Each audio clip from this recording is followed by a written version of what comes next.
This remarkable manhua begins on a dark, stormy night in an ancient Chinese residence. Several men dressed in black robes stand in a line. Someone asks if anyone is present.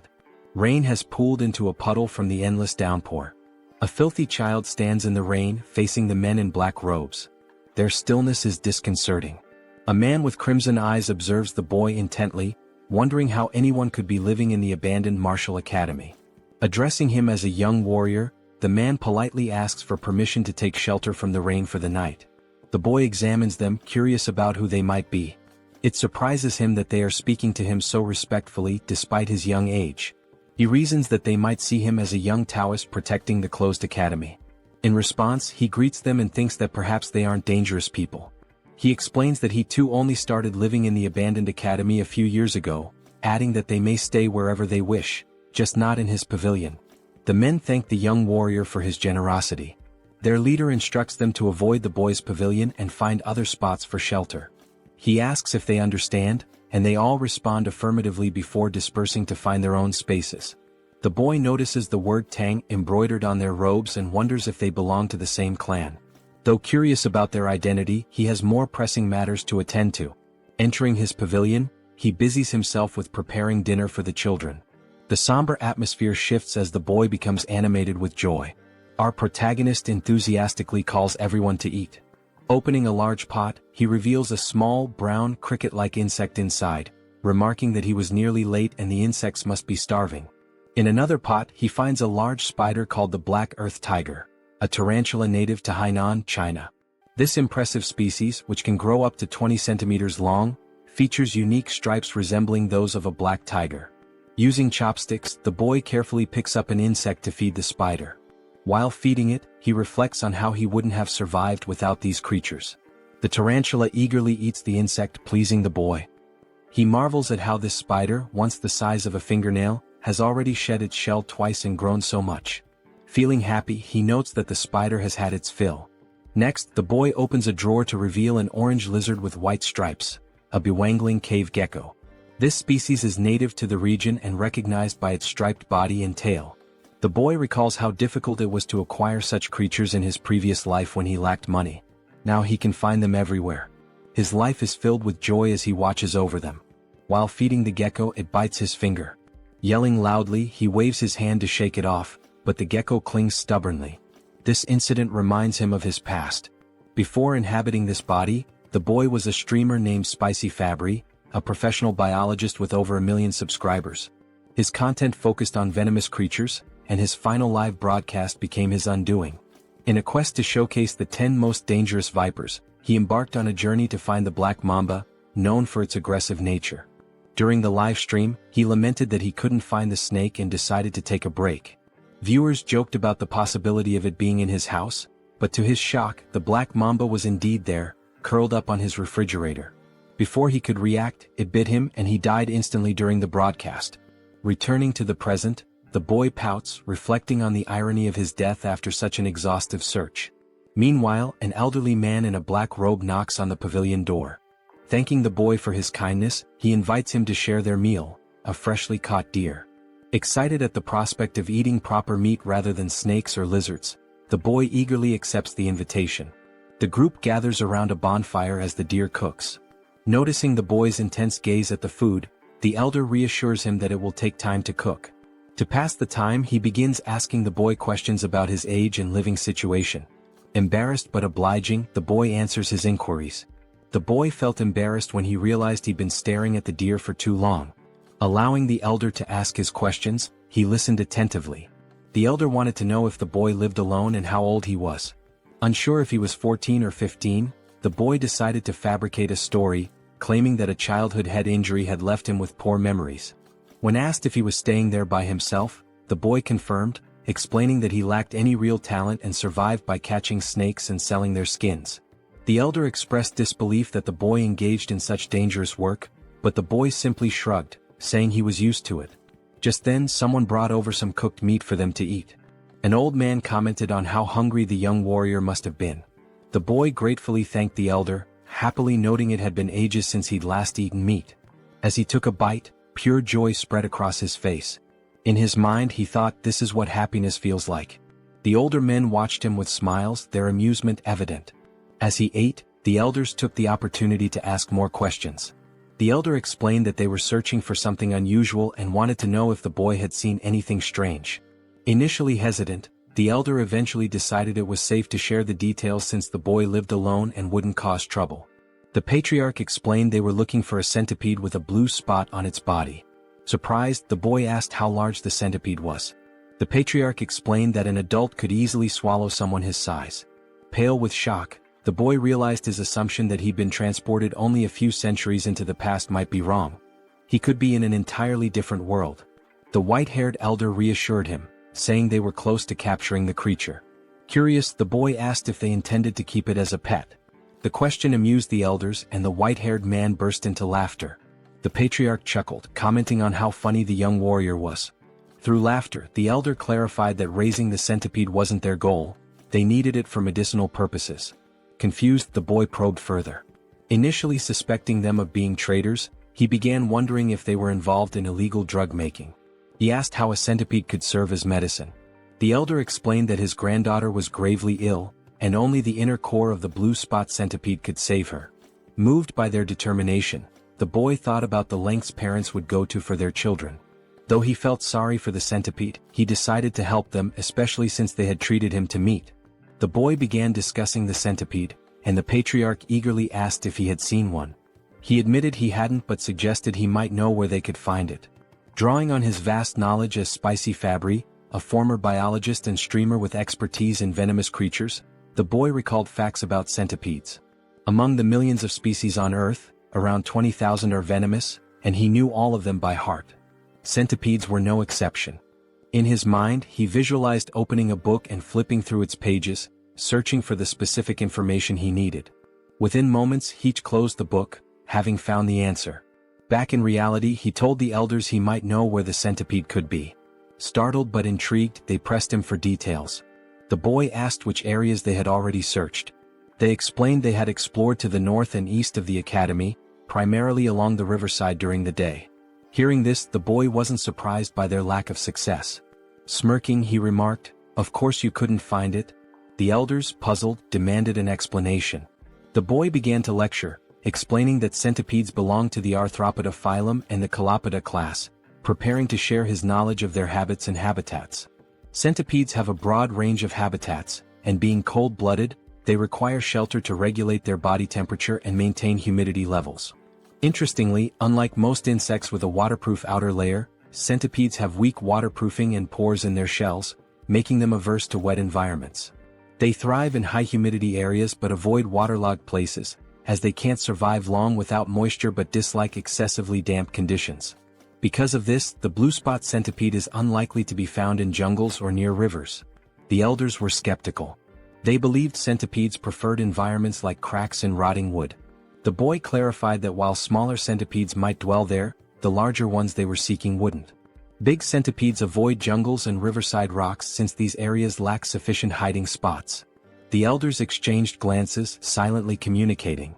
They then asked the boy where the centipede might be found. Promising a significant reward if he helped, the boy smiled and pointed westward, suggesting they search the Rocky Mountains in that direction. He explained that large centipedes rest under warm rocks during the day and come out at night. A few hours later, the search party scoured the Rocky Mountains. The patriarch climbed a tall, narrow rock, observing the surroundings. One of the men suggested that the young warrior might have been mistaken.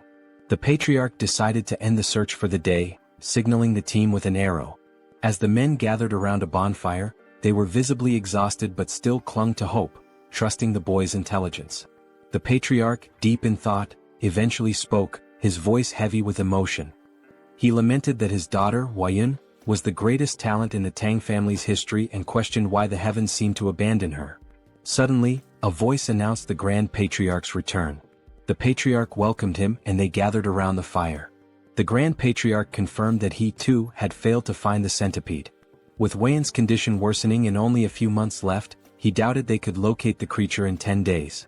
A heavy silence fell. The patriarch suggested exploring the southern region the next day. The Grand Patriarch agreed but added that they hadn't found any traces so far. Hearing this, the patriarch suddenly burst into laughter, realizing something he had overlooked.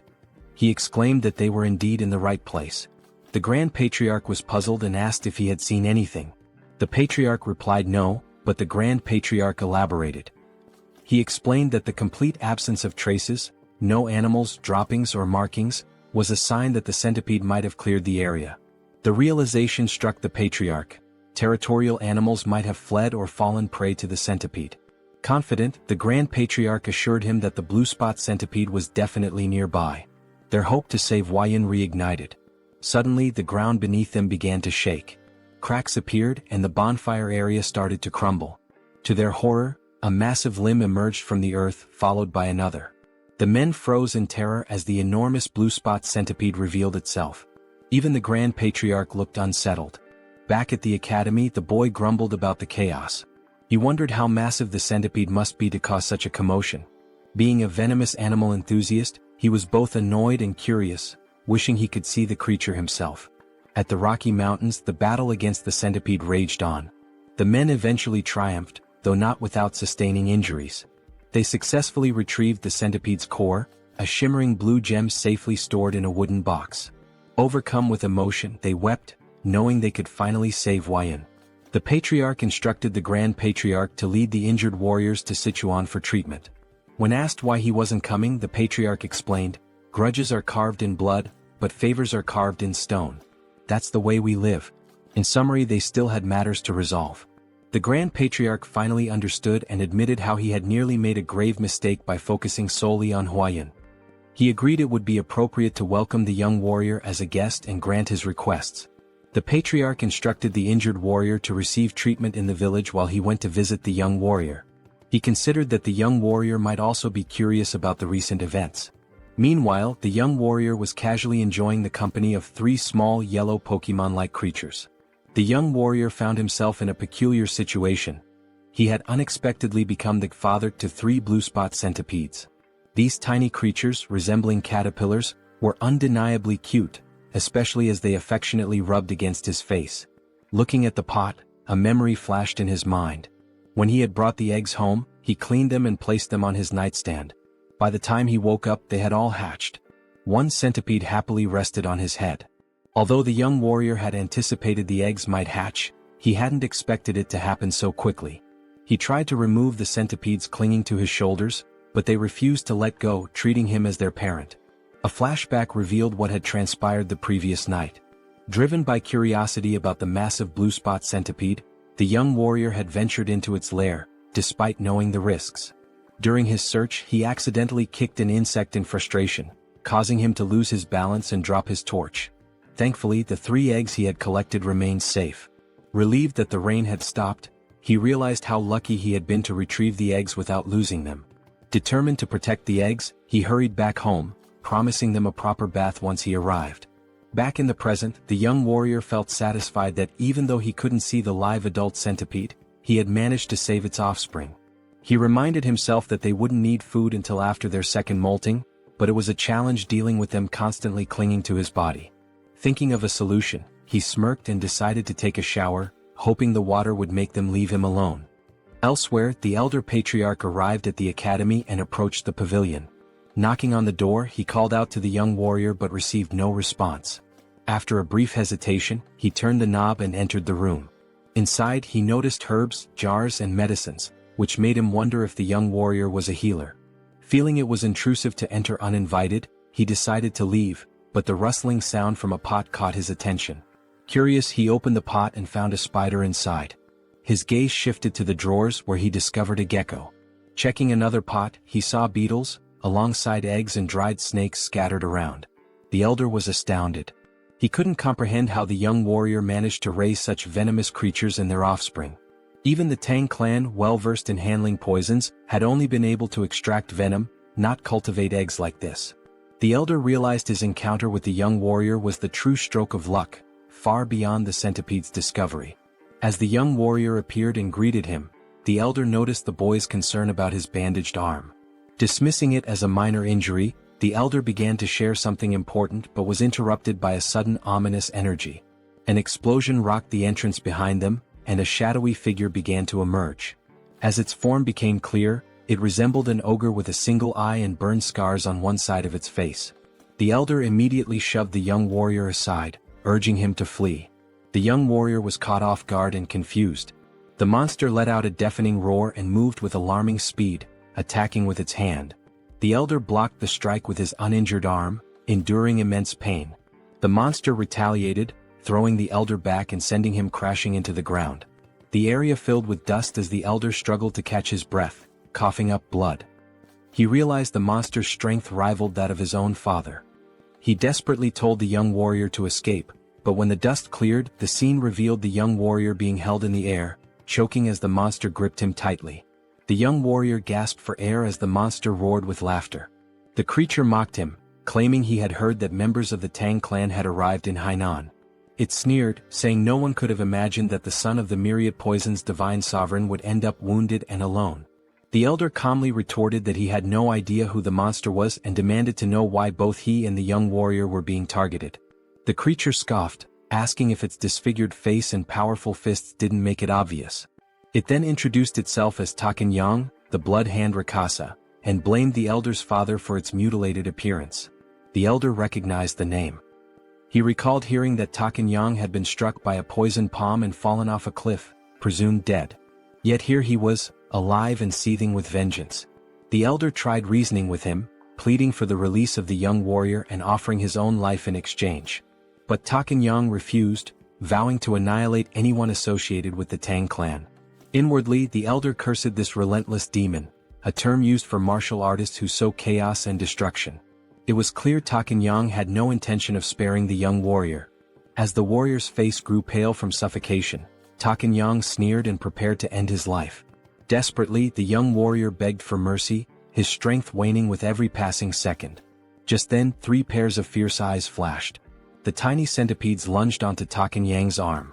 The once adorable creatures revealed their ferocity, biting into the monster's skin with unrelenting force. Takenyang was taken aback, shouting angrily that mere centipedes couldn't harm him. But as he spoke, his neck turned violet, and he coughed up blood before collapsing in agony. The young warrior, now free, stumbled backward, staring in disbelief. He cautiously asked the elder if Takenyang had been a bad person. The elder, equally stunned, watched as the lifeless body of Takenyang lay on the ground. Slowly, his shock turned into a wide grin as he realized the young warrior was far more extraordinary than a mere guest. The elder thought to himself that this boy must join the Tang clan. A few days later, the elder was recovering, and the young warrior diligently cared for him, placing a damp cloth on his forehead. The elder expressed his gratitude, but the young warrior suggested instead that he tell him the whereabouts of his companions so he could check on them. Realizing he couldn't leave the elder alone and that calling for a doctor wasn't an option, the warrior stayed. The elder reassured him, saying he would recover with rest, but the warrior remained skeptical, bewildered at how calm the elder could be after such severe injuries. When the elder explained that martial artists had extraordinary resilience, the young warrior was incredulous. He asked if martial artists could fly and shoot fireballs. The elder chuckled and admitted that while not everyone could, it wasn't entirely far-fetched. The young warrior marveled at the strangeness of this world, acknowledging that things like giant centipedes only made sense here. The elder formally introduced himself as Tang Kailson of the Sichuan Tang Clan, and the young warrior introduced himself as Wei Soryang. Kailson noted the meaning of Soryang's name, small dragon, and remarked that it was fitting. Curious, Kailson asked if the centipedes on Soryang's body were venomous. Soryang casually rubbed one of the centipedes' bellies and confirmed that they were blue spot centipedes. The revelation made Kailson leap from the bed in shock. He asked if Soryang had tamed them and how he had managed such a feat. Soryang smiled and replied that it was a long story. When Kailson insisted he didn't mind, Soryang began recounting how he had raised the centipedes from eggs. When the story concluded, Kailson could hardly believe it and asked for confirmation. Soryang proudly affirmed that he had indeed raised them from eggs, predicting their hatching with precision. Still reeling, Kailson watched as Soryang opened a drawer and pulled out 2 lizards. The young warrior eagerly displayed them, pointing out the differences. One had a brown body with yellow and white stripes, while the other, a product of selective breeding, had a plain brown body and a white tail. Kailson asked if Soryang had intentionally bred the lizards for their coloration. Blushing slightly, Soryang happily admitted that he had, simply because he found it beautiful. Kailson gathered his composure and asked if the young warrior could breed the most venomous creatures to produce even deadlier ones. Soryang responded with a surprised, "Huh? In his mind he considered the possibility, it was theoretically feasible. He then explained to Kaleson that if they could determine which creatures had the most potent venom, it might be possible. Before he could finish, Kaleson exclaimed with excitement, "Really? That's possible?" His enthusiasm startled Soryang. Without hesitation, Kaleson declared that Soryang should join his family immediately. This left Soryang completely bewildered. Kaleson sweetened the offer, promising that by joining the family, Soryang would gain access to their martial arts techniques, rare elixirs, herbs, and any poisons he desired. Kaleson further tempted him, saying someone of Soryang's skill could even capture or tame the legendary 10 great venomous creatures of the Central Plains. And if that wasn't enough, Kaleson casually mentioned one of the 3 flowers of the Central Plains, his daughter. Soryang shouted, "Hold on," and asked Kaleson to clarify what he had just said. Amused, Kaleson teased that while Soryang might be young, he was still a man. He continued talking about the flowers, but Soryang quickly interrupted, telling him to drop the subject. Shifting the topic, Soryang inquired about the 10 great venomous creatures, asking if they were as incredible as the blue spot centipede. Kaleson enthusiastically confirmed, explaining that while the blue spot centipede was remarkable, it ranked far below the legendary creatures. From giant scorpions to the golden frog that gleamed like gold, these creatures were beyond imagination. Kaleson grinned, sensing that he had piqued Soryang's interest. The young warrior's eyes sparkled with excitement. 2 days later, a member of the Tang clan arrived, alarmed by news of the blood hand Rakasa, Tak Anyang appearing. Kaleson explained that Anyang had been hiding and honing his martial arts, reaching a level close to his father's. The Tang clan members speculated that if the patriarch had sent Anyang to his demise, it might mean he had reached the realm of 10,000 poisons. They began congratulating him, but Kaleson clarified that he hadn't been the one to defeat Anyang, it was the young warrior. This revelation stunned the clan members. One of them immediately clasped Soryang's hands, expressing their gratitude for saving the patriarch. They even speculated if Soryang was an elder rejuvenated to a younger form. Soryang, confused by their assumptions, looked to the patriarch for clarification. Kaleson requested Soryang to reveal the truth. Understanding the signal, Soryang patted his chest and called out, "Come on out." The Tang clan members watched in amazement as Soryang's clothes rustled, and 3 tiny centipedes peeked out. Gasps of astonishment filled the room as the little creatures crawled forward. The clan members recognized them as blue spot centipedes, creatures known for their venom. Kaleson explained that these centipedes had been the ones to defeat Anyang. The clan marveled at the feat, as taming such creatures was unheard of. Kaleson then declared his decision to formally accept Soryang into the Tang clan, but Soryang hesitated, saying he needed more time to think. A clan member encouraged Soryang, emphasizing the great opportunity, while Kaleson urged him to prepare quickly, hinting at something important they couldn't delay. Kaleson then explained the sinister nature of Anyang's martial art, the blood hand poison claw, a dark technique requiring human blood and bone marrow to reach mastery. Soryang found it grotesque. Kaleson continued, stressing that if Anyang had left behind secret scrolls or disciples, they needed to eliminate them to prevent the resurgence of such dangerous martial arts. He also mentioned the possibility of rescuing any captives. The patriarch then asked if Soryang would assist, considering his familiarity with Hainan Island. Soryang appeared pensive, realizing that joining the Tang clan would be a lifelong commitment. He thought to himself that before committing, it was essential to observe the clan's dynamics, just like assessing a workplace during an internship. Soryang agreed to help once the patriarch recovered. They praised his decision, but Soryang privately resolved to use the opportunity to evaluate the Tang clan thoroughly. After 3 days, Kaleson was well enough to travel. Together, they journeyed to a village near an abandoned martial academy, suspected to be Anyang's base. There, they began investigating reports of missing villagers. An elderly man mentioned that 1 or 2 people typically go missing in the jungle each year, but there haven't been any patterns of regular disappearances. Chilson fell silent, lost in thought. They thanked the village chief for sharing the information. The chief replied humbly, expressing his honor in assisting the renowned patriarch of the Sichuan Tang Clan. They then took their leave, though they hadn't uncovered any significant leads. As they made their way through the forest, Soryang remarked to Chilson that there didn't seem to be anything unusual about the village. Chilson explained that when Anyang had revealed himself, it had been in that area, but the exact location was difficult to pinpoint. Soryang found it equally strange that there were no traces left behind. Remembering Anyang's words, he suddenly had an idea. Soryang asked if Chilson recalled what Eunhyang had said when he appeared. Chilson admitted that he didn't, as he'd been knocked away by Eunhyang's attack at the time. Soryang reminded him that Eunhyang had claimed to have heard that the Tang clan had come to Hainan, implying someone had informed him of their presence. Soryang proposed they retrace their steps through the places the Tang clan had visited in Hainan and ask around with Eunhyang's portrait. The Tang clan members were taken aback by Soryang's quick thinking. It made sense that someone who had seen them would have tipped off Eunhyang. Energized by the idea, they set out immediately. Their journey brought them to a gloomy village.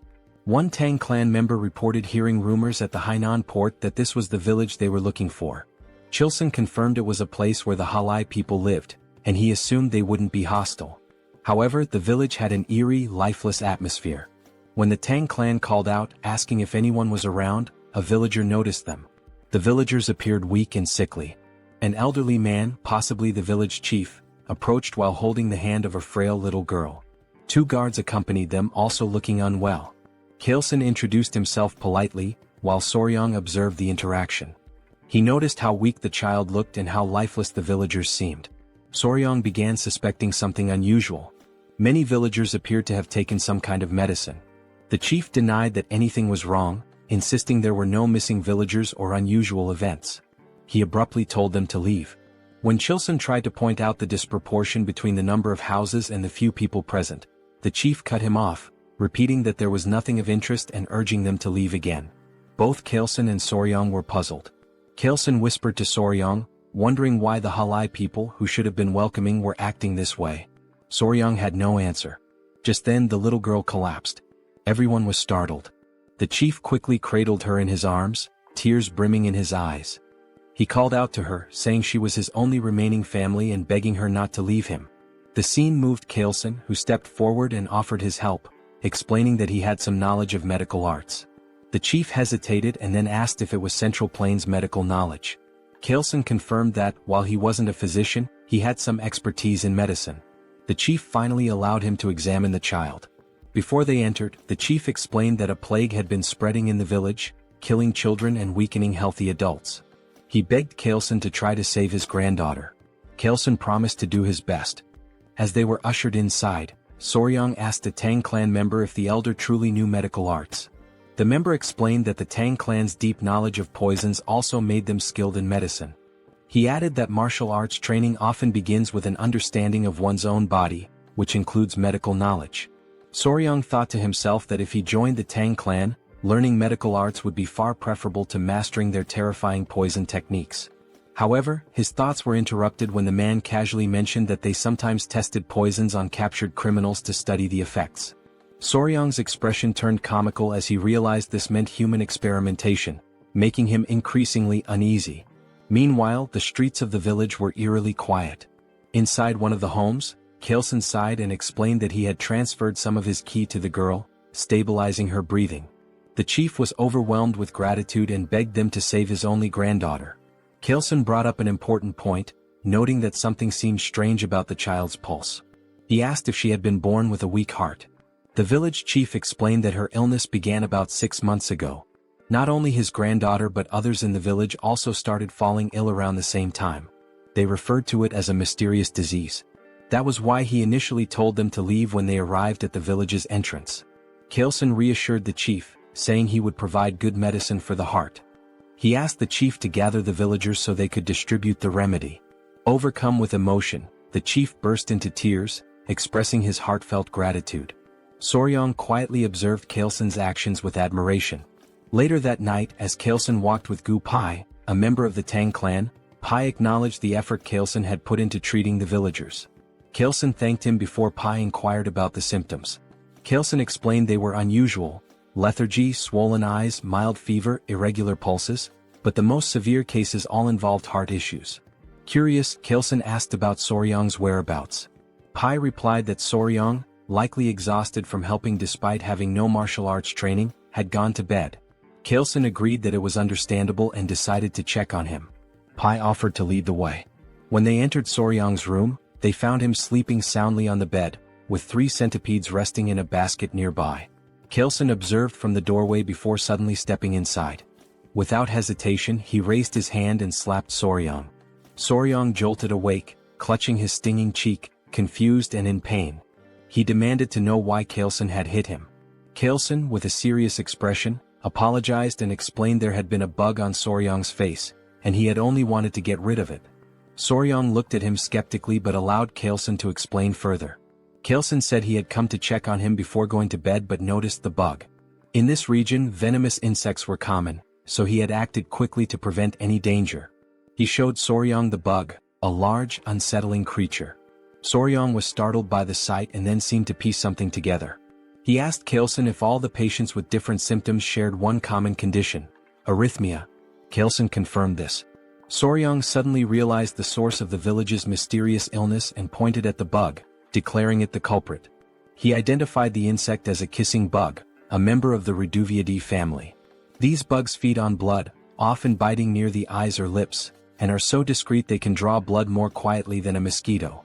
Known as vampire or assassin bugs, they aren't venomous but carry harmful parasites in their stomachs. When they bite, their excrement can transmit diseases like Chagas disease, a deadly illness that ranks high among animal-caused human fatalities. Soryong then asked the village chief if the village's dogs exhibited symptoms similar to those of the sick humans, such as shortness of breath. The chief confirmed they did and asked if the bug was to blame. Soryong affirmed this, adding that with proper medicine, his granddaughter and others could be saved. Kaelson grinned and asked Pai what he thought. Pai commented on Soryong's perceptiveness, praising him as a young warrior of great potential. Watching them, Soryong was baffled by their expressions and wondered what was going on. They reminded him that they were members of the Sichuan Tang Clan. When Soryong's puzzled face made it clear he didn't understand the significance, Kaelson repeated the statement. Internally Soryong thought, so what? His irritated and confused expression was unintentionally amusing. Kaelson began explaining the concept of goo. Some believed these were venomous parasites, while others thought of them as a form of witchcraft. According to him, malicious individuals in China bred these bugs to cause suffering or manipulate others. They would feed the bugs to people, causing either excruciating pain or complete subjugation. Soryong found the idea hard to believe. Kaelson acknowledged it sounded extraordinary but added that many martial artists had been killed by goo, forced to harm their families, or enslaved by these evil practitioners. Because of this, efforts to develop antidotes to goo had been relentless. These cures could either expel the parasites from the body or destroy them entirely. As Kaelson spoke, Soryong began to grasp the gravity of the situation. Kaelson posed a question. If someone had succeeded in creating a cure, who could it be? With pride, he declared that it could only be the renowned Sichuan Tang family. He explained that if they had something capable of dissolving a fist-sized roundworm inside a body, dealing with a tiny bug would be no trouble. Then he revealed the curse-melting orb, stating that even a small dose of this medicine would suffice. Soryong expressed mild amusement, though inwardly he reflected on how extravagant the name sounded for what was essentially an antiparasitic drug. They reassured the village chief that they could save his granddaughter, and soon enough the villagers began recovering, starting with her. The chief was deeply relieved, and the villagers' warm hospitality was an unexpected but welcome reward. The villagers, with their bright and cheerful demeanor, lived up to their reputation for optimism. Kaelson acknowledged that the situation would have been much harder without Soryong's insight in identifying the cause of the illness. He humbly redirected the villagers' gratitude to Soryong, praising him as their true savior. Despite the Tang family's medicine curing the villagers, Kaelson insisted on giving all the credit to Soryong. Watching the villagers thank Soryong brought Kaelson great satisfaction, as though he were the one being celebrated. Soryong was touched by this gesture. The villagers rejoiced, lifting Soryong and tossing him into the air repeatedly in celebration. Later, the village chief pulled Kaelson aside to revisit their earlier conversation at the village entrance. When Kaelson asked what it was about, the chief mentioned the villages where people had gone missing. Intrigued, Kaelson asked for more details. The chief explained that one of the women in their village, originally from another settlement, had shared a troubling story. Years ago, her hometown suffered a tragedy where several villagers mysteriously disappeared. They believed they had finally uncovered the truth. Kaelson inquired about the village's location, and the chief pointed them westward. Upon arrival, the stench of decay was overwhelming, confirming they were in the right place. The scene was grim. Corpses, refuse and insects littered the area, with poison lingering in the air. Pai warned Soryong not to look, but Soryong had already seen it all. Amid the carnage, a man spotted something unusual, a golden chicken foot peeking out of a pile. On closer inspection, it was attached to a bird, a magnificent creature with a golden tail and feathers in shades of purple, pink and black. The bird radiated an almost magical aura. One of the men, angered by the bird's presence among the dead, hurled a rock at it despite Kaelson's attempt to stop him. The rock missed, but it caught the bird's attention. Kaelson, sensing danger, placed a calming hand on the man's shoulder, warning that something felt off. The bird spread its wings, releasing a toxic miasma that melted nearby skeletons. Startled, Soryong was grabbed by someone who covered his mouth to prevent him from inhaling the poison. Kaelson commanded everyone to flee while shielding Soryong. He explained that the creature was a Jinyao, a poison-feathered bird. Once safe, the group gathered around Kaelson, who described the bird in detail. Its wingspan reached 5 feet, its sharp beak gleamed bronze, and its body was cloaked in vibrant purple feathers. The creature could spread death with a single movement, turning everything around it to poison. Atop its head sat a golden crown, giving it an air of regal menace. Soryong, captivated, asked if it was one of the 10 great venomous creatures. Kaelson confirmed that it was and explained that the Jinyao held the top rank, earning the title of the king of all venom. Soryong's excitement was palpable as he imagined how even the most dangerous insects and snakes seemed tame in comparison. Kaelson explained that the Jinyao was likely drawn to the area by venomous snakes, as it only consumed the heads of such creatures. When Soryong asked how common they were, Kaelson replied that sightings were rare, perhaps once in a century. Fascinated, Soryong asked if it was possible to capture the creature. His question left the Tang members stunned. Kaelson, however, was amused and inquired if Soryong truly wanted to try catching it. When Soryong admitted he did but expressed concern about the venom, Kaelson smiled knowingly. He remarked on Soryong's keen interest in the 10 great venomous creatures and assured him that if he was serious, there was indeed a way. Soryong was astonished. Kaelson explained that if he mastered the Tang clan's poison techniques, he would gain immunity to all toxins and even withstand Jinyao's venom. Only through the martial arts of their clan could one nullify all poisons in the world. Kaelson, ever cunning, casually mentioned that their techniques are never taught to outsiders. Even if he wished to help as the patriarch, he couldn't break the clan's rules. Eagerly, Soryong asked if joining the family would grant him the right to learn. He also inquired whether achieving immunity to poison would truly let him endure Jinyao's venom. Kaelson confirmed and promised to teach him everything without reservation if Soryong agreed immediately. He also assured him that he would personally oversee his progress. However, Kaelson added that if Soryong hesitated too long, he might reconsider. Feeling the pressure, Soryong declared his decision to join the clan and expressed his anticipation for Kaelson's guidance, calling him patriarch instead of elder. Kaelson's mischievous grin betrayed his satisfaction, though he acted as if he hadn't coerced Soryong into agreeing. Kaelson told Soryong that from that moment onward, he would forever be part of their family. Back at a decayed location, traces of the blood hand Rakshasa, Tak Anyang, were found in a cave. Footsteps led to a notebook discovered inside, which was brought to Kaelson.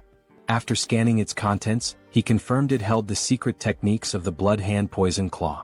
Soryong was unnerved, noting it was written in blood. Kaelson decided it was time to return. When Soryong asked if they were heading to Sichuan, Kaelson replied that it was the best course of action now that they had secured the blue spot centipede's core and the manual. Soryong requested a stop at the academy to release his friends and gather his belongings, which Kaelson approved. As they departed, Soryong glanced behind and noticed something unusual. Pointing it out, they discovered a shining purple feather from the Jinyao. They all stared at it thoughtfully. Kaelson picked it up and told Soryong it would serve as a keepsake to commemorate his joining the family. Soryong expressed interest and thanked him, but Kaelson corrected him, suggesting he change how he addressed him after the upcoming ceremony. Soryong wondered if it would be some kind of initiation ritual. Meanwhile, at the Tang clan, the Grand Patriarch Tang Musong had finally returned. Exhausted, he wasted no time and inquired about Huayun's condition. Clan members rushed him inside, reporting that she was barely holding on to life. The door opened and Musong immediately called for Huayun. Those inside were surprised by his arrival. He informed his daughter-in-law that he had succeeded in acquiring the medicine and revealed the blue spot centipede's core. Overcome with relief, the daughter-in-law began to cry. Preparations were made to administer the medicine. Musong was deeply moved by Huayun's pained expression, thankful he had hurried back in time. At his daughter-in-law's urging, Musong gave the medicine to his granddaughter. A radiant blue light enveloped her as he placed a finger on her wrist to check her pulse. Everyone anxiously hoped for her to open her eyes, watching and waiting. Meanwhile, Soryang felt groggy, marveling at the vastness of the Central Plains, which far exceeded his expectations. The journey had taken over a month and a half, beginning with a boat ride from Hainan to Hangzhou and continuing through Nanjing before finally arriving in Sichuan. At the residence of the Sichuan Tang Clan, Pai excitedly announced their destination to Soryang. Standing at the grand entrance, Soryang gaped as he learned the entire mountain belonged to the Tang Clan, aptly named Tang Clan Mountain. He swallowed nervously, overwhelmed by the sight. Immediately, members of the Tang Clan emerged to greet the patriarch. Soryang was astonished by their sheer numbers, wondering if all of them belonged to the Sichuan Tang Clan. Among the crowd, a girl in a red dress ran toward them, her face lit with tears of joy as she called out for her father. It was Huayan. She embraced her father tightly, crying tears of relief. Soryang meanwhile was spellbound. Her radiant beauty left him speechless, surpassing even the celebrity he had once been involved with in his past life. Chilson, pleased to see his daughter alive, introduced Huayan to Soryang. Dazed, Soryang struggled to piece together Chilson's earlier comments, muttering something about weeds or grass before Chilson corrected him. It was all about the flower. Huayan's cheeks flushed red. Chilson told Soryang that the girl beside him was the flower he had previously dismissed. Soryang was left dumbfounded.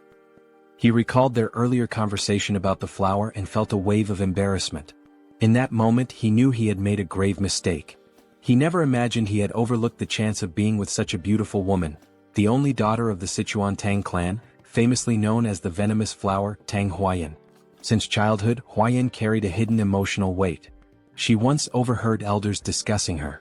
While they were uncertain of her talent, they agreed her beauty was exceptional, enough to rank her among the 3 flowers of the Murim. The conversation shifted to finding her a suitable husband. One elder mentioned suggesting the patriarch take a second wife, but the patriarch had declined, leaving him baffled. Hearing this, Huayan resolved to prove herself to the clan by excelling in their martial arts. She wanted to show that even as a woman she could contribute greatly to the family. However, her impatience led her astray, creating an internal heart demon that caused a key deviation in her training. When Huayan awoke, her mother, the Grand Patriarch, and 2 others surrounded her bed. Her mother looked visibly relieved. Tears streamed from Huayan's eyes as she apologized, lamenting that she had failed her family and lost all her inner chi. Her grandfather, the Grand Patriarch, called her a brat and told her to stop crying. He reminded her how far she had come to reach the level of mastering 100 poisons and told her to cheer up. Huayan's confusion grew when he mentioned 100 poisons. She noticed her aura glowing and asked for clarification. The Grand Patriarch revealed a story about a mysterious young warrior who had not only saved her life but also endowed her with the inner chi of 1,000 poisons, far surpassing what she had previously achieved. In the present, Huayan asked about weed, leaving Soryang utterly embarrassed. His earlier flippant remark comparing her to weeds resurfaced in his mind. He berated his past self for such thoughtlessness but tried to dismiss the moment by joking that the patriarch had taken the comment too seriously. Gathering himself, he greeted Huayan formally, stating how glad he was to see her healthy. Huayan introduced herself as Tang Huayan, also known as the venomous flower.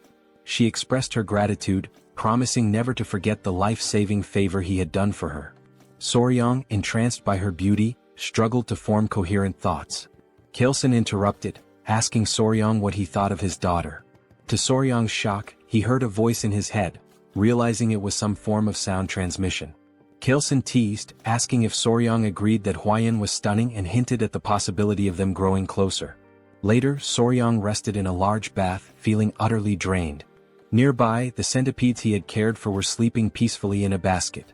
He noticed one waking up and, surprisingly, smiling at him. Despite their intimidating appearance, they seemed to understand his words when he warned them about the hot water, willingly staying in the bucket as he suggested. Amused by their behavior, Soryang recalled Pai's mention that centipedes were spiritual creatures. He made a mental note to learn more about them later. However, Chilson's earlier remarks about Huayan lingered in his mind, leaving him restless. At another pavilion, the family gathered around a large table. The Grand Patriarch, the Patriarch, his wife, and Huayan. Chilson announced his decision to give Soryang the East Wing Room, a space traditionally reserved for couples in Chinese residences. The Grand Patriarch questioned if Soryang was truly that talented. Chilson confirmed, explaining that Soryang's remarkable abilities went far beyond mere chance encounters. He elaborated that Soryang not only possessed unparalleled knowledge of venomous creatures but also defeated Ouyang, encountered legendary spiritual creatures, and even hatched the blue spot centipede eggs himself. The Grand Patriarch commented on the Patriarch's luck in finding such a treasure. The conversation then turned to Huayan. Kaleson told his daughter that he wished to make Soryang his son-in-law, asking for her opinion. As Huayan processed her father's words, realization dawned on her. She grew quiet. Huayan wanted to prove that she could bring greater value to the clan now that she possessed the 1,000 poisons constitution, surpassing the mere 100 poisons constitution. She responded that as a member of the Tang clan, she understood her father's intentions. However, she declared that it was her responsibility to determine if the young warrior was truly deserving of her. Without waiting for a reply, she dashed out of the room, leaving behind an awkward atmosphere. In Kaleson's mind, he thought the young warrior ought to be cautious. Though his rose was stunningly beautiful, her thorns were equally sharp. Huayan ran swiftly, her emotions in turmoil. Now that she had achieved the 1,000 poisons constitution, she was determined not to stop there. She knew that unless she pushed further, the elders would never fully recognize her. She resolved to evaluate the young warrior thoroughly from his abilities to his character. Meanwhile, Soryang was lost in thought, contemplating how to navigate the situation. He suspected Huayan might harbor resentment toward him. Half-jokingly he asked his centipedes, his kids, for advice.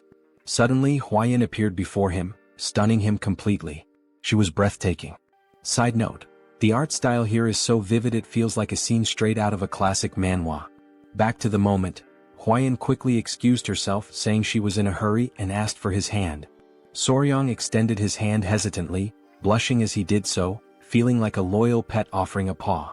Trying to lighten the tension, he suggested that they should only do such things after getting closer, as there's a proper order to such matters.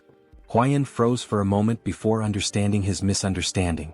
Her face turned beet red as she corrected him, insisting that wasn't her intention at all. Realizing his mistake, Soryang felt a wave of embarrassment. Huayan sighed and clarified again, explaining that she had only wanted to check his pulse. She apologized for startling him by suddenly asking for his hand. Sitting beside him, she admitted that her approach had been abrupt and assured him that she only wanted to explain some things. Soryang listened attentively. Huayan began recounting her struggles, sharing how, as the Tang clan's sole direct descendant, she constantly faced schemes from the branch families. To secure the family's future, the elders had decided to seek a capable son-in-law. They even considered how Soryang's role within the family might change should he join.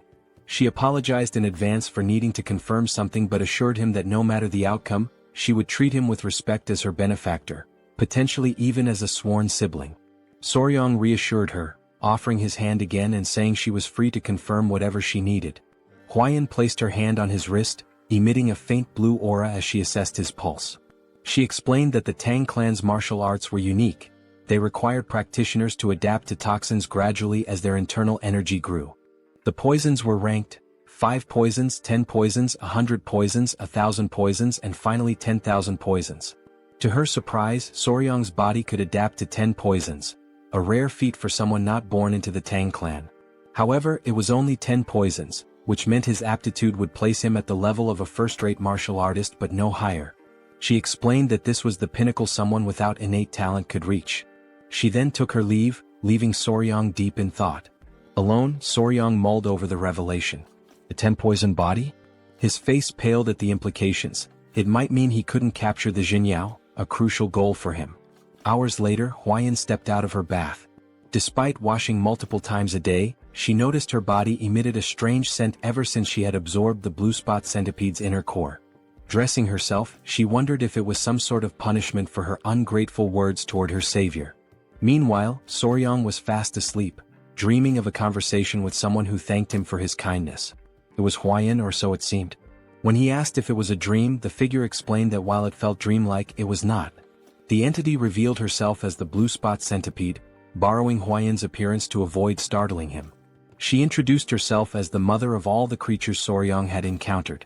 Just then, 3 small girls appeared, and Soryang deduced that they were the centipede's offspring. He asked her how she managed to appear in his dreams. She explained that after being mercilessly killed, leaving her children behind, her lingering grudge reached the heavens, and her spirit became trapped in her inner core. She added that while she had been cursing the girl who consumed her core, An opportunity to resolve her grudge arose, allowing her to manifest in his dreams. This was possible because he had taken all her children with him. Soryong silently acknowledged his role in revealing her location, which indirectly led to her demise. Though unintentional, he still felt responsible for the death of the blue spot centipede. Watching her, he listened as she asked if her benefactor could grant her one request. Without hesitation, he promised to fulfill whatever she wished. Her request was simple. She asked him to care for her children until they were fully grown. Soryong was puzzled, noting that centipedes typically become independent after molting twice. She clarified that while this was true for ordinary centipedes, her species was unique. Until her offspring molted twice, they required the flow of qi from their mother's inner core to survive. Only afterward could they sustain themselves by feeding on the qi of other beings. This revelation led Soryong to ask whether the children needed to remain with Huayan, as she had consumed the inner core. The mother centipede explained the circumstances. She admitted that, in her anger, she had cursed Huayan, causing her body to emit a foul odor. The curse ensured no man would approach her, preventing her from ever having children. However, she was willing to lift the curse if her children were allowed to absorb the qi from Huayan's inner core. Perhaps in this way, Soryong could even win the girl's heart. Soryong considered her words carefully before smiling and responding that it didn't feel right. He couldn't take advantage of Huayan's predicament. The mother centipede admired his integrity and asked how he planned to handle the situation. She reminded him that Huayan sought strength in a man, and she couldn't magically procure the inner cores of the 10 great venomous creatures to aid him. This sparked an idea in Soryong. He asked her to trust him, assuring her that everything would work out. The next day, Soryong and Huayan sat side by side. Huayan now understood that the strange smell emanating from her body was due to the blue spot centipede's inner core. Soryong explained that by attaching the centipedes to her body every few days and letting them absorb the qi, the odor would naturally fade away. Huayan hesitated before asking if he was truly okay with helping her without asking for anything in return. She knew he could easily demand compensation for his assistance. Soryong smiled and told her he couldn't bring himself to exploit a woman's difficult situation, refusing to act shamelessly. Huayan was surprised by his response and felt guilty. She told him she couldn't continue accepting his kindness without offering something in return. Her father's words began to weigh more heavily on her. Seeing Soryong's selflessness made her realize that qualities beyond talent or martial prowess were important. Soryong then shared his own thoughts. Referring to her earlier remark about his 10-poison body, he revealed an ambitious plan. Since he could only absorb 10 types of toxins, he resolved to fill those slots with the toxins of the 10 most venomous creatures in the Central Plains. Huayan was shocked, interpreting his words as a bold declaration to become the strongest under the heavens, all for her sake. The thought made her cheeks flush. For Tang Huayan, one of the 3 flowers of Murim and the venomous flower of the Tang Clan, this was the first time a man had made such an audacious confession to her. Blushing, she asked if he realized what he had just said. Soryong, confused, replied that he didn't. Huayan told him the path he spoke of would be incredibly difficult and demanding, potentially requiring 10, 20, or even a lifetime of effort. Soryong's face fell as he worried aloud about how long it might take, amusing Huayan as she continued to blush. Then, with growing embarrassment, Huayan brought up that Soryong was only 15 years old. She told him that in 3 years, when he came of age and was ready for marriage, if he succeeded in defeating even one of the 10 great venomous creatures by then, she would consider it. Blushing deeply, she admitted that if he succeeded, there might even be a possibility of a wedding. She cheered loudly, saying she would be rooting for him, then bolted away. Soryong was confused and called out to her. She stopped, turned around, and asked if there was anything else he wanted to say. He suggested that she get some rest and stay for a couple of hours. Embarrassed, she hesitated but eventually returned. He reassured her there was no need to worry since the little centipedes wouldn't bite. Gathering his kids, he told them to go to their mom instead of their dad. Hearing this made Huayan's face flush as red as a tomato. She asked him what he meant by calling them mom and dad, but Soryong quickly clarified that it wasn't what she thought. Meanwhile, Chilson, his wife, and Muziang were seated at the table discussing the young warrior's exceptional talent and how it seemed to have failed to win their daughter's heart. Muziang asked if anyone had seen them earlier that morning. He remarked that it seemed like something was developing between the two. Huayan's mother speculated that her daughter might have rejected the young warrior. The men pondered deeply. Muziang commented that forcing a marriage wouldn't be right and suggested allowing their feelings to grow naturally. Huayan's mother proposed having Huayan oversee the young warriors' martial arts training to spend more time together, believing it could help them bond. Chilson agreed it was a solid plan. Muziang added that they could consult the elder healer sage to see if he could bestow the purifying elixir of marrow and essence to enhance the young warrior's aptitude.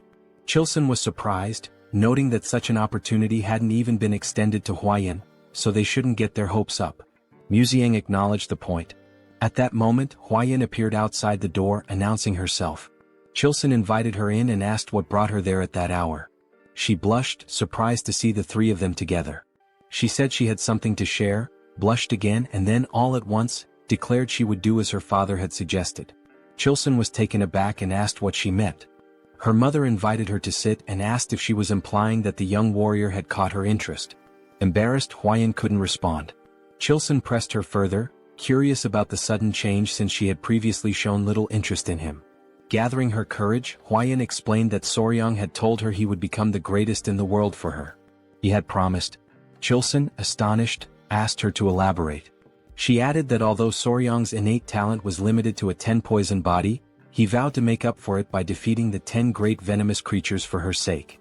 Muziang laughed heartily, calling the young man bold. Chilson was stunned, while Huayan's mother was impressed, remarking that it was rare to find such a determined suitor. Huayan admitted that although her heart was inclined, she had told Soryang she would only agree to marriage if he could capture one of the 10 great venomous creatures before coming of age. Her father joked that she should have raised the bar to 3 creatures, while her mother commented that men often miss subtle hints. Huayan asked if she should go explain it to him. Her mother advised against it, reasoning that if Soryang didn't realize their tacit approval, he would only work harder. Muziang suggested treating him as a prospective son-in-law while pretending they were undecided, confident that his efforts would naturally lead him to become part of the family. Meanwhile, the mother centipede praised Soryang, telling him he had completely won Huayan's heart. Soryang replied that success came down to determination and persistence. She smiled warmly at him, calling him her benefactor. She then informed him that her lingering resentment had been resolved and her soul would soon ascend to the afterlife. Before departing, she offered to grant him one last request, within her ability to fulfill. Soryang paused to think and then asked if he could examine her body. The request made her feel shy, though she believed it was to be expected from a man. She assumed he was succumbing to human desires and reluctantly began revealing her shoulder, preparing to undress. Startled, Soryang quickly asked if she really needed to take her clothes off. Blushing deeply, she hesitated and asked if she shouldn't. Soryang hastily clarified that it wasn't what he had meant, further deepening her embarrassment. It was amusing to see the children covering their eyes. Soryang clarified that he only wanted to see the true appearance of a blue spot centipede. Realizing his intention, the centipede's mother hesitated, feeling a mix of dread and anticipation. Smoke enveloped the area, and she revealed her true form. Soryang gasped, overwhelmed by her magnificent and enormous appearance. His excitement was palpable. Without waiting for permission, he reached out to touch her, marveling at her size and asking endless questions. Was her body waterproof? How strong was her venom? Could he touch her legs, her antennae, even her fangs? The sheer enthusiasm in his voice was undeniable. The children continued covering their eyes, which only added to the charm of the moment. The centipede mother was slightly embarrassed by his passionate curiosity, particularly when he insisted on touching her fangs despite her warnings of their danger. She began to wonder if her daughters would truly be safe with a man like Soryang, whose touch carried an unusual energy. She couldn't help but laugh, finding it odd yet endearing how he drooled slightly while running his hands over her. Later, Chilson invited Soryang for tea. Chilson revealed that he'd learned everything from Huayan and declared that Soryang would be accepted as their son-in-law. Surprised, Soryang tried to clarify that he thought the arrangement was conditional and would require 3 years to finalize. Chilson dismissed his concerns, stating the marriage would naturally happen when he came of age. Huayan's mother warmly welcomed Soryang into the family, referring to him as her son-in-law. Mu Seong expressed his satisfaction, noting that Huayan had found an exceptional partner and that their clan would thrive even more. Soryang glanced at Huayan, perplexed by how quickly things had progressed. Despite his confusion, he decided to play along and replied politely that he looked forward to their guidance. When Mu Seong suggested getting started immediately, Soryang grew curious. Chilson explained that before Soryang could learn the Tang clan's poison arts, he must first experience the Hall of 10,000 Poisons. With a sly grin, Chelson assured him it was something he would undoubtedly appreciate.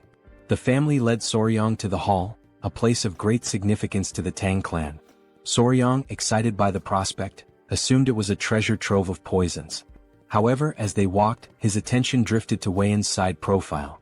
He couldn't help but admire her beauty, likening the moment to a living portrait. His obvious admiration didn't go unnoticed by his in-laws, who exchanged amused glances. Chelson teased him, joking that if Soryang kept staring at his daughter like that, he might wear out her face. He reminded him that Weian was his woman now, yet Soryang gazed at her as though she were still untouchable. Weian's mother chimed in, noting that Soryang seemed utterly captivated by her. Both Weian and Soryang turned crimson with embarrassment. As they approached the hall, 3 men stood before a massive iron door. 2 muscular guards flanked a Tang clan official, who welcomed the Grand Patriarch and his grandson-in-law. At Musian's command, the gates were opened. The guards strained against the weight of the colossal doors, forged from rare Kunyu steel sourced from the southern wilderness. As the doors creaked open, Soryang observed the immense effort required. Though the gates finally yielded, the guards were visibly drained. Amused by their struggle, Soryang couldn't help but think how over-the-top the security was for something reminiscent of the Middle Ages. Chelson, noticing Soryang's concern, explained that the Kunyu steel was renowned for its unmatched durability.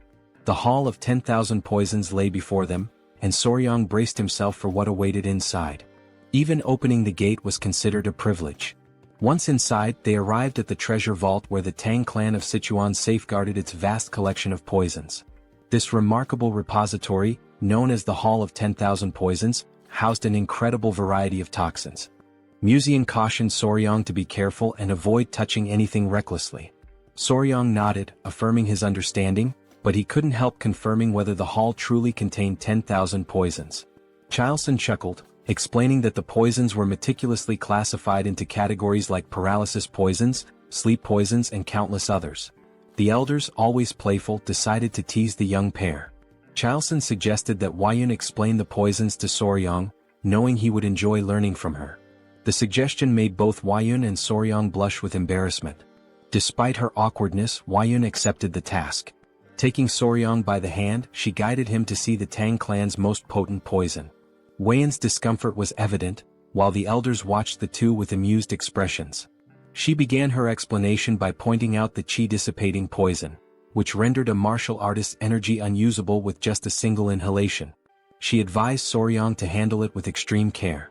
She then introduced other deadly poisons: the alimentary canal necrotizing poison, the spirit-destroying poison, the bloody pulp poison, and even the infamous 7-step soul-snatching poison. Each was immensely powerful, but Weian emphasized that the strongest poison of the Tang clan was something far beyond these. She handed Soryang a tiny seed. Confused, he noted to himself that it resembled a tiger bean. Weian explained that this seed, though small, contained the most powerful poison known, apart from the venoms of the 10 great venomous creatures. She revealed it as the seed of the castor plant, a symbol of the Tang clan. Soryang immediately recognized its significance. He thought of ricin, a deadly toxalbumin, lethal in minuscule amounts, infamous for its use during the Cold War and assassinations. Soryang muttered that the seed came closest to the Tang clan's ideal of a perfect poison: colorless, odorless, tasteless, and invisible. Weian elaborated, calling it golden poison. When used, its victims experienced what the Tang clan referred to as a golden death. She emphasized that the strongest poison wasn't about causing the most excruciating pain or the bloodiest death. It was about silent, swift, and untraceable lethality. The Tang clan's poison arts, she explained, embodied the principles of stealth and certainty. To Soryang, it felt like he was learning the methods of an assassin's guild. Muxiang interrupted, saying it was enough for now and suggested they move on to see the venomous creatures Soryang had been so eager to encounter. He even offered Soryang the chance to oversee their care, with full support from the clan. In Soryang's mind, this translated to the clan indulging his passion as a hobby. His excitement was obvious. Before they could proceed, a messenger named Pai arrived, panting heavily. He urgently informed the patriarch of a situation at the Black Tortoise Pavilion. The patriarch asked what had happened, and Pai hesitated before mentioning 2 issues. First, the medicine sent to the Sichuan city lord had failed to achieve the desired effect, prompting a letter of complaints. Pai hesitated again before revealing the second issue, glancing at Soryang. Soryang sighed knowingly. Pai finally explained that it concerned the Hall of 10,000 Poisons. Muxiang guessed that rumors were already spreading and decided they needed to address the matter immediately. He ordered Soryang to accompany them. At the Black Tortoise Pavilion, the elders wasted no time voicing their grievances to the patriarch. They were outraged by his unilateral decision to pair Wuyun with an orphan of unknown origins. This remark infuriated Chiu-san, who began to emit a green aura as he questioned whether they were insulting his son-in-law. Despite Chiu-san's anger, the elders persisted, claiming their concerns were valid. Muxiang silenced them with a sharp rebuke, declaring that the decision was his alone.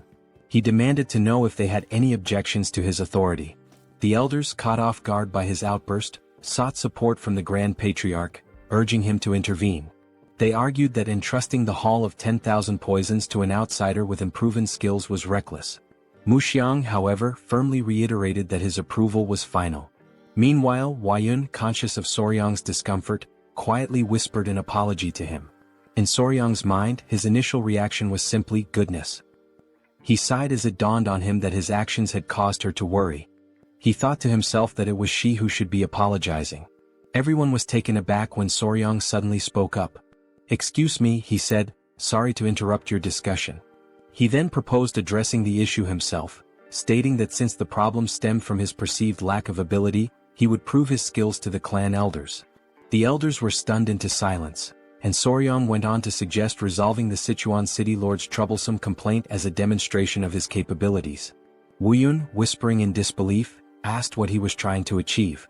Though Soryang was not one to draw attention or make a scene, he couldn't stand by while his peaceful life as a pet owner was being disrupted. His boldness left the elders momentarily speechless before their indignation erupted. They scolded him for interrupting the elders' discussion and demanded if he even knew the contents of the Sichuan city lord's letter before barging in. Calling him insolent and irrelevant, they complained to the patriarch about his interference. The elders seized the opportunity to argue for a son-in-law from a reputable martial family instead. Chao Sen's wife, however, was visibly annoyed by their tirade. Meanwhile, Soryang internally remarked on how absurd these old codgers sounded the longer they spoke. Recalling his days as Spicy Fabre, a streamer with over 1 million subscribers and thousands of viewers per session, he likened the elders' complaints to the nonsensical trolling he used to deal with. Addressing the group, Soryang pointed out that they still refused to acknowledge him as the Sichuan Tang Clan's son-in-law, meaning he was merely a guest. With his streaming experience, Soryang was well versed in handling chaos. He reminded them that he had saved the clan's beloved Lady Huayun, defeated the bloodhand Rakshasa Takanyang, and saved the patriarch's life. He then challenged them, asking if it was part of the clan's etiquette to insult a guest and benefactor to their face. The elders, embarrassed by his pointed remarks, admitted to speaking rashly out of desperation. Inwardly, Soryang thought of them as pathetic. The Grand Patriarch, however, appeared impressed by his composure and cleverness. One elder tried to downplay the significance of defeating Takanyang, claiming it was overstated. The Patriarch quickly silenced the objection by presenting a document, none other than the secret manual of the blood sect's blood-hand poison arts, written in blood. The elders gasped in shock. Their astonishment deepened when the Patriarch asked Soryang to reveal his companions. Tapping his chest gently, Soryang summoned the 3 baby spotted centipedes, which emerged happily. The elders grew visibly uneasy at the sight of the creatures. The Patriarch proudly explained that these were the offspring of the blue-spotted centipede, and Soryang had been raising them. He further revealed that these centipedes were the ones that had killed Takanyang. One elder, still in disbelief, confirmed if Soryang had truly managed to control a blue-spotted centipede. Soryang and the Patriarch shared knowing grins, teasing the elders. Chao San added that addressing Soryang as a young warrior instead of recognizing him as the clan's son-in-law was telling. Soryang even joked, warning the centipedes not to bite anyone unless they wanted to end up as lifeless as Takanyang. The elders, thoroughly flustered, began backtracking. They denied refusing to accept Soryang, offering feeble excuses about proper procedures and natural hesitations. The Grand Patriarch, exasperated, decided to table the discussion on Soryang's status for the moment and focused on the Hall of 10,000 Poisons. He asked why Soryang was not allowed entry, to which the elders replied that Soryang was not fully integrated into the family and was too young to be entrusted with such responsibility. The Grand Patriarch, seeing an easy solution, asked Soryang to demonstrate his abilities. Soryong smiled confidently and declared that he would prove himself worthy of the Sichuan Tang Clan in their own style, by using poison. The elders were aghast, misinterpreting his words. They shouted in disbelief, asking if he intended to poison the Sichuan city lord instead of helping him.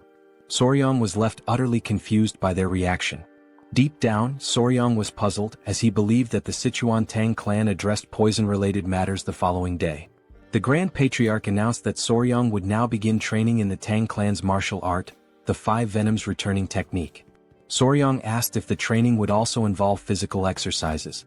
The Grand Patriarch explained that as Soryong practiced martial arts, his body would naturally adapt to align with the techniques. Mu Soryong further clarified that the Tang Clan focused on practicality, so Soryong would learn skills that could be immediately applied in real situations. Mu Soryong unpacked an array of weapons, arrows, daggers, shuriken and more. They started with concealed throwable weapons such as needles, coins, darts, powders, daggers and throwing knives. Mu Soryong explained that while there were many unconventional concealed weapons, they could mostly be divided into 5 types. He asked Soryong which one he thought was the easiest to handle. Soryong guessed it was the dagger or throwing knife, which turned out to be correct. Then Mu Soryong inquired about the most difficult weapon. Soryong suggested powder, as it needed to be scattered effectively. However, Mu Soryong informed him that the needle was the most challenging. Surprised, Soryong assumed it was because the needle was small and thin, making it tricky to throw. Mu Soryong explained further, it wasn't just about the difficulty of throwing. Soryong would also need to remember exactly where he threw each needle.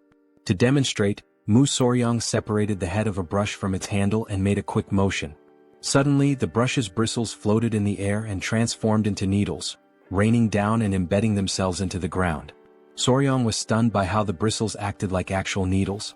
Mu Soryong revealed this was part of the Tang Clan's hidden weapon technique called Sky-Obscuring Flower Rain, a secret art where hundreds or thousands of needles fall like flower petals, covering an area. In Soryong's mind, it seemed like the technique involved scattering needles everywhere and then fighting on the same turf. He expressed concern that with an area filled with such needles, there would hardly be any space to move. Mu Soryong laughed and confirmed his assumption, adding that Soryong would have to remember the needles' positions to avoid falling victim to his own technique. To Soryong this seemed almost unbelievable. He broke into a sweat as he confirmed with Mu Soryong that he would need to remember the positions of needles that deflected opponents as well as those that missed their mark. Mu Soryong affirmed this, informing him that with the 5 Venoms body, he'd need to memorize at least 100 positions just to begin. Soryong turned pale at the thought. Afterward, Soryong collapsed face first onto the ground. Lady Huayan arrived, wearing a beekeeping suit, and asked if she looked ready. She explained that she had heard he was planning to catch a hornet and wondered if the suit was unnecessary. Soryong assured her it wasn't, her suit would allow them to catch one themselves instead of waiting for it to come. Huayan asked if he knew where the hornet's nest was, and he replied that she'd understand once they arrived. Huayan informed him she had spotted a nest nearby, so they headed out together. As they walked, Huayan brought up the letter sent to the Sichuan city lord and asked if Soryong had read it. Soryong confirmed he had. Blushing, Huayan expressed concern that he might not fully understand the letter's contents due to his young age. Soryong responded confidently, remarking that yang qi, a man's vital energy, was indeed important. Embarrassed, Huayan quickly told him that was enough, but it was clear he already understood. The great issue troubling the Sichuan city lord, as Soryong revealed, was erectile dysfunction. His rod was no longer functioning. Huayan grew suspicious of Soryong's knowledge on the subject, given his age. Soryong brushed it off, explaining he had lived alone for some time. Embarrassed, Huayan quickened her pace. A few hours later they arrived at the forest. Soryong became distracted by the creatures there, and Huayan had to keep him focused until they reached their destination. The nest was located inside a small cave-like hollow, which seemed like an ideal spot for hornets. As they approached, Huayan asked what it meant to find a hive without bees. They put on their headgear as Soryong explained that while they were looking for hornets, they wouldn't be capturing any bees. Huayan was confused but followed his lead. They reached the hole, and Soryong explained that the venomous insect they sought was more likely to be found in smaller, weaker hives. Huayan hadn't known this but was relieved to see that the hive seemed to contain what they needed. An insect emerged from the hive, and with a swift movement, Soryong caught it using chopsticks. They hadn't come there to catch a hornet. The insect they were after was something else entirely. That tiny creature would solve the Sichuan city lord's problems. Huayan asked about the bug, wondering if it was a ground beetle. She guessed correctly. Soryong realized that in this world, the insect was indeed called a ground beetle. In the Central Plains, the bug found in the giant hornet's nest was known as a ground beetle, though in the modern world, it's referred to as a blister beetle. Huayan asked if it was normal for ground beetles to be found in a hornet nest. Soryong explained that their life cycle was quite unique. Blister beetles have an unusual method of reproduction. Unlike most insects that either guard their eggs or create a safe space for them to hatch, this little creature simply lays its eggs wherever it pleases. Soryong joked about how the blister beetle would tell its boss to hold on while it dropped some eggs before leaving, with no particular care about the location. It would just lay them anywhere, with the only consideration being to pile them in one spot. When the blister beetle larvae hatch, they start crawling toward the highest point nearby. Once they reach the top, they engage in an odd behavior. They cluster together and mimic a flower. This false flower then attracts bees, which mistake it for the real thing. When the bees approach, the larvae swarm onto a carpenter bee's body, taking over its home in an instant. Soryong wasn't sure why the larvae favored giant hornet nests, but it seemed to be the ideal environment for their growth. Huayan felt sorry for the giant hornets, but Soryong shrugged, saying there was nothing that could be done. Huayan knew that the bug caused burns on the skin and had heard that eating too much of it could even be deadly. Soryong confirmed this, explaining that the orange liquid released by a blister beetle contains cantharidin, a toxic substance that causes burns and blisters when it touches the skin. Huayan blushed and asked if it truly had such an effect. Soryong affirmed, adding that it also had the curious property of immediately raising a man's rod. Embarrassed, Huayan quickly told him to stop explaining. She encouraged him to return to the Hall of 10,000 Poisons. Soryong, however, wanted to catch a few more beetles. They had already secured the blister beetle, and once back at the Hall of 10,000 Poisons, Soryong began teaching the warriors how to prepare the medicine. He instructed them to listen carefully and explained that they needed to dry the ground beetles and grind them into powder. 1/10 of that powder was toxic and 3 mo of it could prove fatal. If a person consumed 3/10 of a mo per guan body weight, about half of them would die. Soryong requested that they prepare the medicine using only 1/10 of 1 mo of the poison, about the amount in 10 drops of liquid. To clarify, 1 mo equals 3.75 milligrams, and 1 guan equals 3.75 kilograms. He asked if they understood. Deep down, Soryong felt as if his brain might explode from the complexity. One warrior, removing his mask, remarked that Soryong's explanations were incredibly detailed. They never imagined he would be so skilled in mathematics. The warrior assured Soryong that they would make sure to succeed, no matter what. Soryong thanked them, saying he relied on their efforts. Later that evening, Musong was talking to Huayan about how surreal it was that ground beetles had such effects. He mentioned that this made him want to reconsider the poisons in the Tang clan's arsenal. Huayan agreed. Musong then brought up Soryong's remarkable talent in math. Huayan shared how Soryong had calculated the solution's concentration and estimated it to match the weight of 10 drops of liquid. Musong admitted that while he considered himself knowledgeable about poisons, Soryong was on an entirely different level. The more he learned about him, the more he realized what a gem the young man was. Teasing Huayan, Musong asked if she liked Soryong even more now. Huayan blushed, feeling flustered. She admitted that she regretted her hasty judgment in the beginning. Musong replied that as long as she made up for it going forward, that was what mattered. Musong then asked how they planned to test the medicine once it was ready. Huayan turned bright red, almost as if she were a tomato. She mentioned that the branch family elders were saying Soryong had been too insolent. Soryong responded confidently that he'd test it by confronting the clan elders directly. Musong was left speechless, his jaw hanging open in shock. He laughed loudly, finding the boy amusing. The next day, everyone gathered in the hall. The clan elders were doubtful. A warrior handed Soryong a wooden box and explained that he had mixed licorice powder and honey to make the medicine sweeter and easier to consume. Soryong was impressed by how much attention the man had paid to the smallest details. He asked the warrior if he had followed the instructions exactly. The warrior confirmed that he had done so carefully. Other clan members scoffed, saying they were making too big a deal out of it. They even questioned how amazing it could truly be. The patriarch silenced them and then asked Soryong how he planned to prove the medicine's effectiveness. Soryong feigned surprise at the question. The clan elders shouted that it was only natural they needed confirmation. One elder yelled that they would never dare send unverified poison to the city lord of Sichuan. Another elder agreed, adding that if something went wrong it could lead to disaster. Soryang calmly responded that they had no other choice. The warrior understood, but the elders were confused. They grew irritated, feeling as though Soryang was implying they should test it themselves. A loud elder snapped at Soryang, asking if he even understood what that substance was. Another elder commented that Soryang had been out in the world for so long that it seemed like even his insides had turned black. Soryang grinned and called for his grandfather. Museong appeared, asking what he needed. Soryang brought up Museong's earlier statement that those who mastered the Tang clan's martial arts were never afraid of poison. Museong agreed with Soryang's plan and confirmed the statement. Soryang pointed out that the elders' reaction seemed to imply they were afraid. Museong agreed once more. Soryang taunted the great elders of a clan that was surely skilled in mastering 100 poisons. He used reverse psychology, saying that surely they weren't afraid of something as simple as ground beetle poison. This provoked the elder, who then split the medicine into two. He claimed they had no fear of such a trivial poison and consumed it. The elder warned Soryang that if the medicine didn't work, there would be consequences. The elder declared that they would uphold the laws and principles of the clan. They chewed the medicine and a tense silence followed.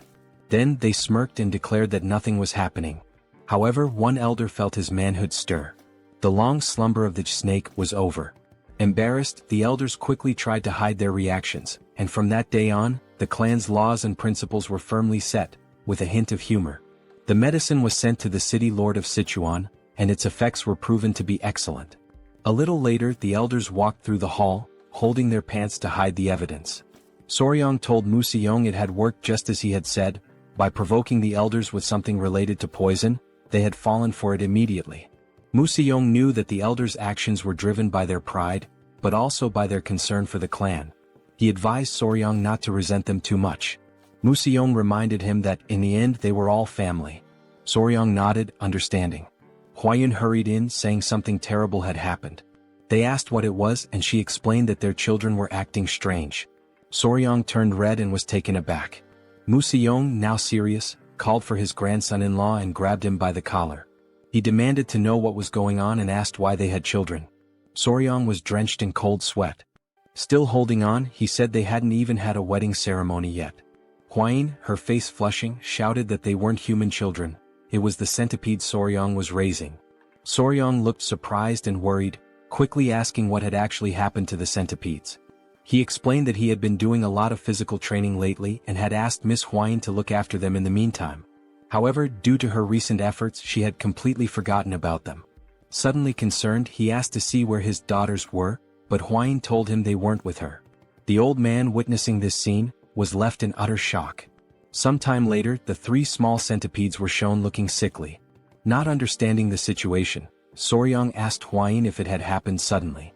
She confirmed, saying they had seemed fine earlier, and asked if he thought they were ill.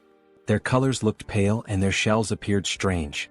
Soryang quickly realized what was happening and reassured Huayun not to worry. He explained that the process was called molting, during which creatures like centipedes shed their hard shells. He added that it was likely the time for it to happen. Huayun, still uncertain, asked if it was truly okay, and Soryang reassured her it was natural and would happen soon. The first centipede started moving within its shell, and moments later, it broke out, revealing something unexpectedly adorable. Everyone was amazed at what they had just witnessed, and Huayun noticed the other two centipedes were also starting to crack their shells. Seconds later they emerged as well. Now gathered together, all three appeared twice as large and even more charming, leaving everyone captivated by their beauty. Huayun asked Soryang if he had names for them yet, but he admitted he hadn't thought about it. After a brief pause, he suggested calling them number 1, number 2, and number 3. Without hesitation, Huayun rejected the idea, saying such generic names wouldn't do. She explained that centipedes of this species could transform into dragons after living for 1,000 years and deserved names worthy of such grandeur. Soryang, skeptical, dismissed the notion that a centipede could become a dragon, even after a millennium. The old man nervously interrupted, laughing, and explained that these centipedes were known as heavenly dragons, meaning they would indeed transform. Realizing who had been spreading such nonsense, Soryang shook his head but continued thinking of suitable names. After a moment of contemplation, he proposed Nova, Myra, and Grace. Huayun was taken aback. Soryang explained the symbolism behind each name. The first, Nova, represented a beginning. The second, Myra, symbolized fragrance. The third, grace, stood for elegance or kindness. Huayin was charmed by the names and their meanings, agreeing that the father should indeed name his children. Sometime later, while strolling through the city, the now larger centipedes clung to Soryang's body again. As he sat down to rest, he noticed that although his training had strengthened him, it wasn't enough for their increased weight, but at least he could still move. Opening his mouth to comment on their added heaviness, one of the centipedes suddenly jumped and hit him square in the face. Now lying flat from the impact, he realized they were clinging to his entire body. As he mulled over the situation, he overheard a conversation nearby that caught his attention. Two men, carrying a bag of money, remarked on how extravagant the Tang clan of Sichuan was, planning to visit a brothel that night. They added that earning money had never been easier, sparking Soryang's curiosity. Later, the patriarch shared good news with Soryang. He asked if Soryang remembered the medicine they had sent to the elders some time ago. Soryang confirmed he did. The patriarch explained that the medicine had worked exceptionally well, mentioning that the Lord had sent a message of gratitude along with a generous reward, which delighted both Soryang and Huayin. The father-in-law praised Soryang for achieving something remarkable, admitting he hadn't expected to reap benefits so quickly from accepting him as a son-in-law. Soryang was pleased by the compliment. Finally, the patriarch suggested granting him one of his elixirs, urging him not to refuse out of modesty. Soryang pondered the benefits an elixir might bring. Excited, Huayin asked her father what type of elixir he was offering. He replied that it was the honey of the golden king bee. Soryang assumed it was just ordinary honey, but thought he should probably accept it since it might boost his internal energy and help him become a martial master. With a serious expression, Huayin called out her father, asking why he had mentioned giving a reward when in reality, it was just honey. Gripping Soryang's arm, she sternly said her father shouldn't be so stingy, emphasizing that Soryang's accomplishments weren't trivial. She also pointed out that the honey was a low-grade elixir. The patriarch, now looking downcast, explained that even though it was low-grade, it had been expensive to acquire. Huayin, visibly fuming, retorted that regardless of its cost, it was far too insignificant compared to what Soryang had achieved. The patriarch silently lamented how difficult it was to have a daughter. Unbothered by the argument, Soryang asked more about the golden king bee they were discussing. After a moment of thought, the father-in-law described the golden king bee as a venomous, mid-level creature found in forests. He explained that its size was comparable to that of a small dog. He added that consuming its honey provided internal energy equivalent to 2 full months of meditation. Soryang's eyes lit up, marveling at the idea of a bee as large as a dog. Meanwhile, Huayin excused herself, frustrated on Soryang's behalf. Thinking quickly, the father-in-law fabricated an excuse, saying he thought Soryang might enjoy seeing the golden king bee in person. The suggestion instantly lifted Soryang's mood, and he grew excited at the prospect of seeing the bee for himself. The father-in-law gave an approving nod, and Soryang became euphoric. He recalled how in his past life he used to harvest honey alone while filming videos for YouTube. Wasting no time, he ran off, proclaiming himself an expert on bees. The father-in-law followed, commenting that this had turned out to be a good idea. Huayin sighed deeply, realizing she would have to deal with this new situation. Thus began the journey to harvest the honey. Despite their advanced knowledge, when they arrived, they found two groups arguing over who had the right to collect the honey from that area. One group claimed they had purchased the information fairly, while the other argued that they had arrived first and had also bought the details from a man with messy hair and a large wart on his face. Soryang recalled having seen someone with those exact features before. One of the members of the Tang clan of Sichuan grew furious and shouted that those swindlers had insulted their clan. Upon hearing the name Tang clan, the entire opposing group was struck with fear. Moments earlier, the patriarch had gathered with the couple, warning Soryang to be cautious on his first journey outside. He reminded him not to forget that he was now a member of the Tang clan family. Soryang nodded, saying he understood. Huayin, already aware of the topic, remained silent, while Soryang, surprised, glanced to the side and noticed a group of Tang clan members awaiting leadership. The patriarch explained that Soryang now needed to learn how to manage others. Soryang protested that Huayin would be with him, but the patriarch called him foolish, stating that now that she was his wife, it made him the highest authority. Stunned and confused, Soryang froze when the patriarch referred to Huayin as his wife. Meanwhile, in the background, Huayin reassured him that he would do just fine. Desperate, Soryang promised to do his best. Returning to the current scene, tension filled the air as the two groups glared at each other, vying for the right to harvest the golden king bee's honey. Soryang asked Wolfgang, the leader of the Venomous Blood Unit, if they should share information with the other group. After a moment's thought, Wolfgang questioned who had dared to leak information about the Tang clan of Sichuan. Huayin remarked that whoever had the audacity to sell information bought by the Tang clan must be very bold. Upon seeing her, the opposing group grew visibly uneasy. Recognizing her as the poison flower of the three flowers of Murim and a direct descendant of the Tang clan, they were struck with fear. Realizing their mistake, the leader of the other group apologized, introducing his faction as the Central Wind Sect and announcing their withdrawal. He insisted they had no intention of interfering in Tang clan affairs. The other sect members also apologized, vowing to track down the scoundrels who had sold the information. They quickly departed, leaving Soryang amazed and giving him a glimpse of the Tang clan's influence. Naively, Soryang asked if everything was now resolved. However, Wolfgang, with his seasoned experience, responded that it wasn't over yet, explaining that groups with their reputations wouldn't back down so easily. Wolfgang then instructed his men to set up camp nearby and organize shifts for keeping watch, suspecting that the sect members were hiding and waiting for the right moment to strike. He ordered one of his subordinates to gather intelligence on the enemy. Huayin, noticing Soryang's uneasy expression, reassured him with her experience, but Soryang could only think about the honey. The scene shifted to the group observing the golden king bees from a hidden vantage point. The bees were indeed larger, about the size of small dogs. Soryang was captivated by their appearance, and Huayin admitted it was also her first time seeing such bees. The two noted how adorable the bees looked, with their golden fur making them appear even cuter. This was likely the reason they were called golden king bees. Soryang observed that their colony seemed quite small but reasoned that, considering their size, it made perfect sense. He explained that a small hive would usually house around 5,000 to 7,000 bees. This information caught Huayin off guard, prompting her to ask how he knew this without even entering the hive.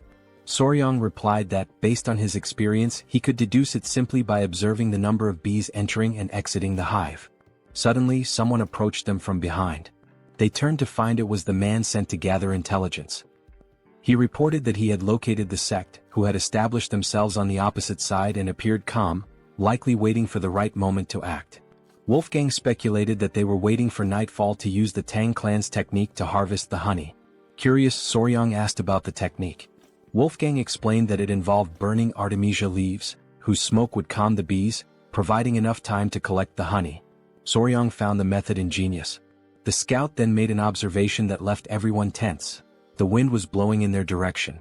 In the silence that followed, Soryang had an idea, pointing out that if the wind was blowing toward them, it would also mask their scent. Huayin agreed. Excited, Soryang leapt up, announcing he would make a quick visit to the hive. Huayin, alarmed, grabbed him to prevent him from approaching the venomous mid-level creatures. Holding onto his clothes, Huayin scolded him, while Soryang insisted he would only do it once. Meanwhile, they accidentally struck a stone, which bounced multiple times and landed near the tree that housed the bee colony. This left the pair frozen in terror. Before they could react, the bees poured out of the tree ready to attack. Realizing the danger, Huayin grabbed Soryang by the neck and bolted far away from the scene. After receiving a stern scolding for causing trouble, Soryang sat on a rock, deep in thought. He began pondering if there was another way to approach the situation. Lighting a fire against the wind could trap them between the sect and the hive. Additionally, he noted that these bees were different from the ones he was familiar with. They could detect vibrations from the ground several meters away. While he was lost in thought, someone approached him from behind. It was Huayin, who announced she had brought the children. She explained that they had finished their meal and were wandering off. Soryang thanked her for her concern. In a gentle tone, he asked the children to behave, and they chirped in agreement. Huayin then sat beside him, making Soryang visibly uneasy. She asked if there had been any progress, to which he replied that he needed more time to think and observe. She apologized, admitting she might be pressuring him too much. Clearly overwhelmed, Soryang insisted it was all in her head and assured her he wasn't feeling pressured. At that moment, Huayin noticed two monkeys near the tree, seemingly in a squabble, making quite a racket near the bees. She pointed out that one of the monkeys looked particularly aggressive. Soryang suddenly caught a strange scent and quickly asked Huayin if she could smell it too.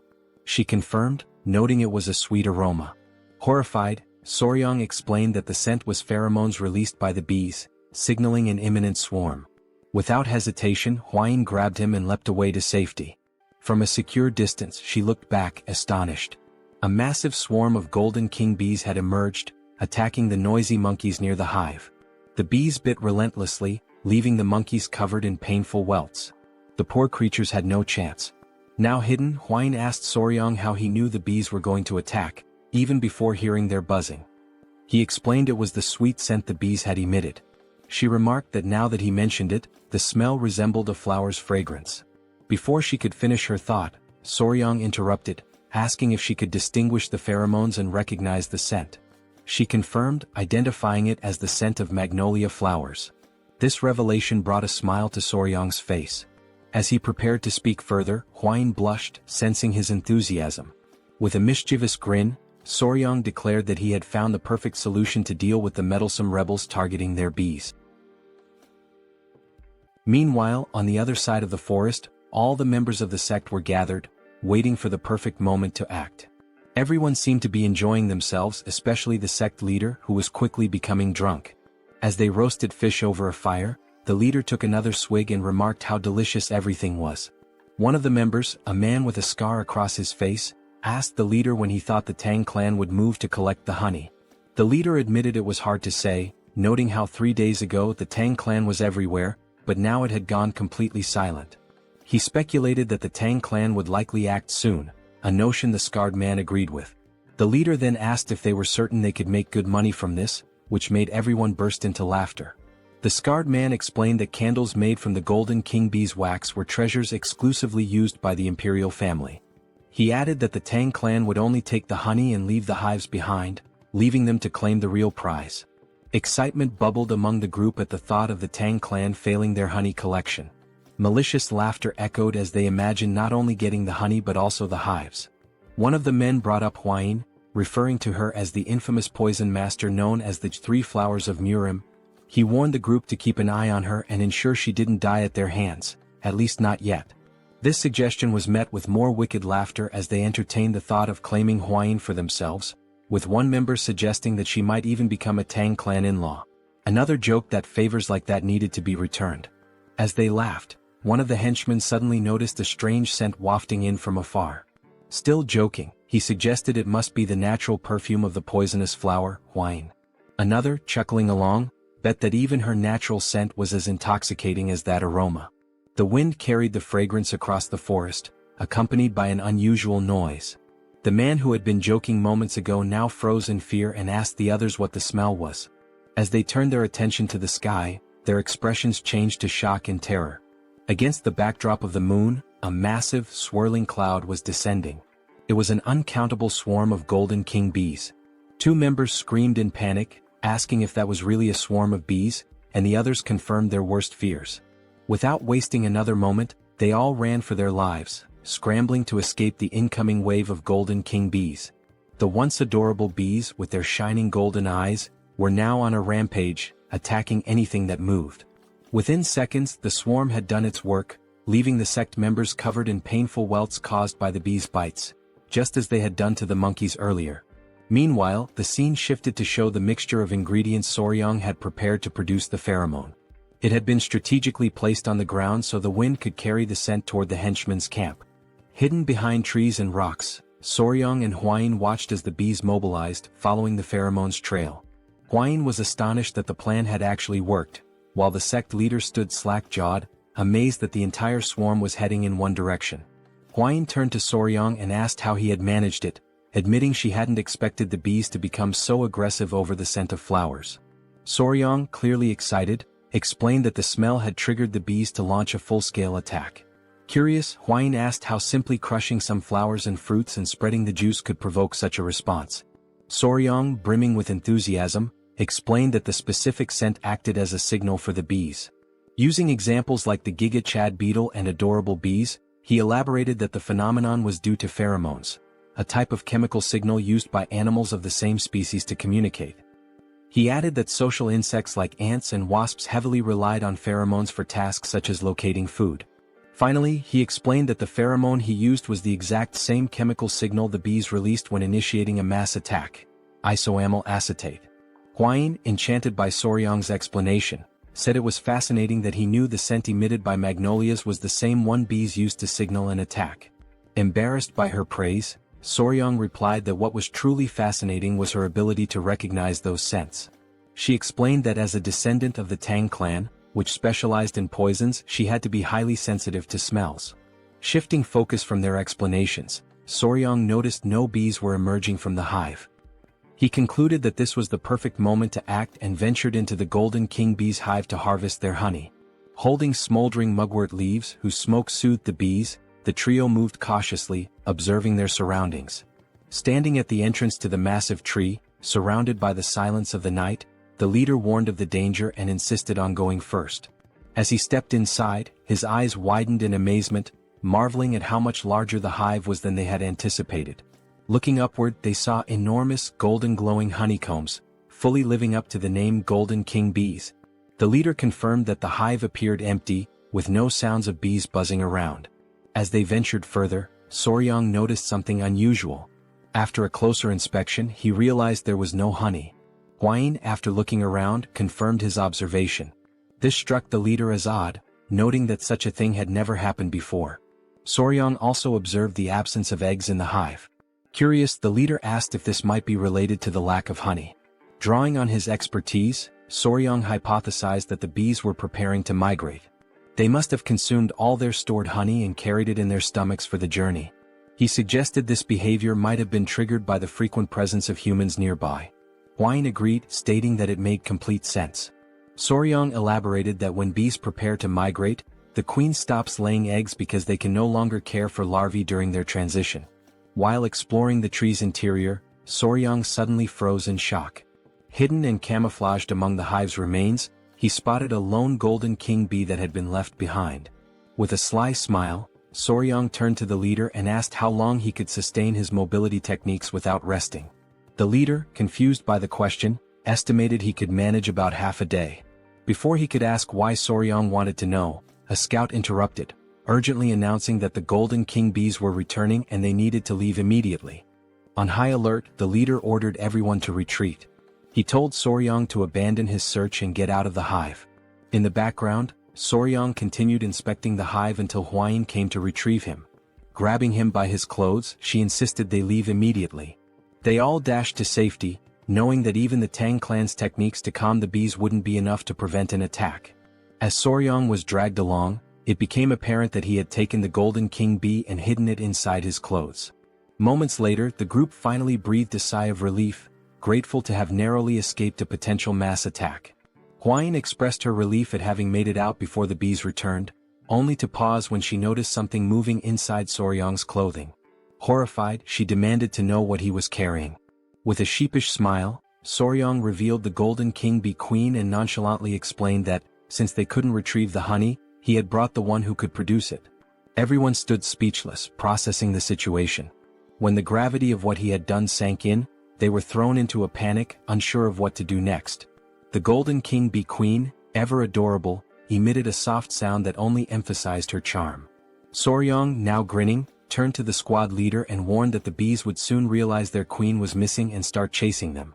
As if on cue, a massive swarm of Golden King bees, willing to sacrifice themselves for their queen, appeared on the horizon, heading straight for them. With an innocent smile, Soryong cheerfully stated, "We need to run, now." And so began a life-or-death chase. Woolgang carried Soryong on his back, running as fast as his legs would allow. The queen bee was restless, her wings trembling with unease. Soryong gently stroked her head, trying to soothe her, and promised that he would take her to a place where no one could disturb her. It had been several days since their desperate escape from the swarm of honeybees began. During this grueling journey, the group pushed themselves to their limits, sacrificing sleep and using their mobility arts to the fullest. Exhaustion was etched on the faces of every member of the team. By the time they reached their destination, several warriors from the Venom Blood unit had fallen behind. Silently, Soryong vowed that as soon as they returned, he would demand proper mobility arts training for everyone. As they pressed forward, one warrior stumbled and fell to the ground. Alarmed, another member shouted, drawing attention to their fallen comrade. The downed warrior was Hwang Duryong of the Venom Blood unit. His condition was critical, half-conscious, with dark circles under his eyes, and both drool and snot dripping from his slack mouth. Soryong wasn't faring much better, dark circles shadowing his own eyes. Yet, he clung to the hope that once the queen bee was far enough from her colony, the relentless pursuit of the swarm would cease. Wolfgang, however, began to lose faith. He questioned Soryang, asking if they could truly escape. Soryang's answer was vague, offering no definitive assurance. 3 days later, another warrior collapsed, falling face-first onto the dirt path. Weakly apologizing, he admitted he could no longer continue. Soryang grew increasingly worried about Wolfgang's condition. Before he could act, Hwain stepped forward, insisting she would carry Soryang in Wolfgang's place. Soryang protested, suggesting he could run on his own. Despite her disheveled and exhausted appearance, Hwain declared with unshakable resolve that a member of the Tang clan never gives up. When they finally reached the gates of the Tang clan estate, 2 guards were stationed there. They quickly noticed the approaching figures and immediately recognized Hwain, their young lady. Leaning on Soryang for support, Hwain staggered forward. The guards were stunned by their battered state and wasted no time calling for assistance. The commotion drew the attention of the clan elder and Chai Olsen, who hurried out to see what was happening. Both men froze in shock at the sight of Hwain's weakened condition. Chai Olsen gently placed her head on his lap, using his healing arts to tend to her injuries. Furious, he demanded an explanation from Soryang. Soryang pleaded for calm, explaining that Hwain was merely exhausted from 10 consecutive days of using mobility arts without rest. However, he didn't dwell on explanations and urged them to move immediately to the training grounds, insisting there was no time to waste. The elder, confused, asked for clarification. In response, Soryang reached into his clothing and revealed the golden-haired queen bee. He explained that the swarm would arrive soon and that they needed to prepare at the ancient grove in the training grounds. A heavy silence fell over the room, as everyone struggled to process what they had just heard. Finally, the elder broke the silence, bursting into laughter at the absurdity of the situation. Chai Olsen, however, was less amused. He reminded Soryang that his task was to gather honey, not bring the queen bee herself. With a firm grip, the elder placed his arm around Soryang's shoulders and declared they would head to the training grounds immediately. A startled cry escaped Soryang as the elder effortlessly lifted him and began running at breakneck speed. Midway through, Soryang shouted, alarmed. "What's wrong now?" the elder asked. "The bees, they're coming our way," Soryang exclaimed. The elder turned to see a massive cloud of bees swarming after them. "Did you bring the entire colony with you?" he asked, incredulous. The two quickened their pace, racing toward the ancient grove. Soryang's body strained to endure the overwhelming speed, but the elder's secure grip held him steady, like a living seatbelt. At last they arrived. Soryang approached the tree and gently addressed the golden-haired queen bee, explaining that this was the safe haven he had promised her, a new home where she would be undisturbed. With care, Soryang released the queen bee, asking, "Not bad, right?" The queen bee emitted a soft, melodic sound as if acknowledging his words. She inspected the tree and turned back to Soryang, her excitement evident.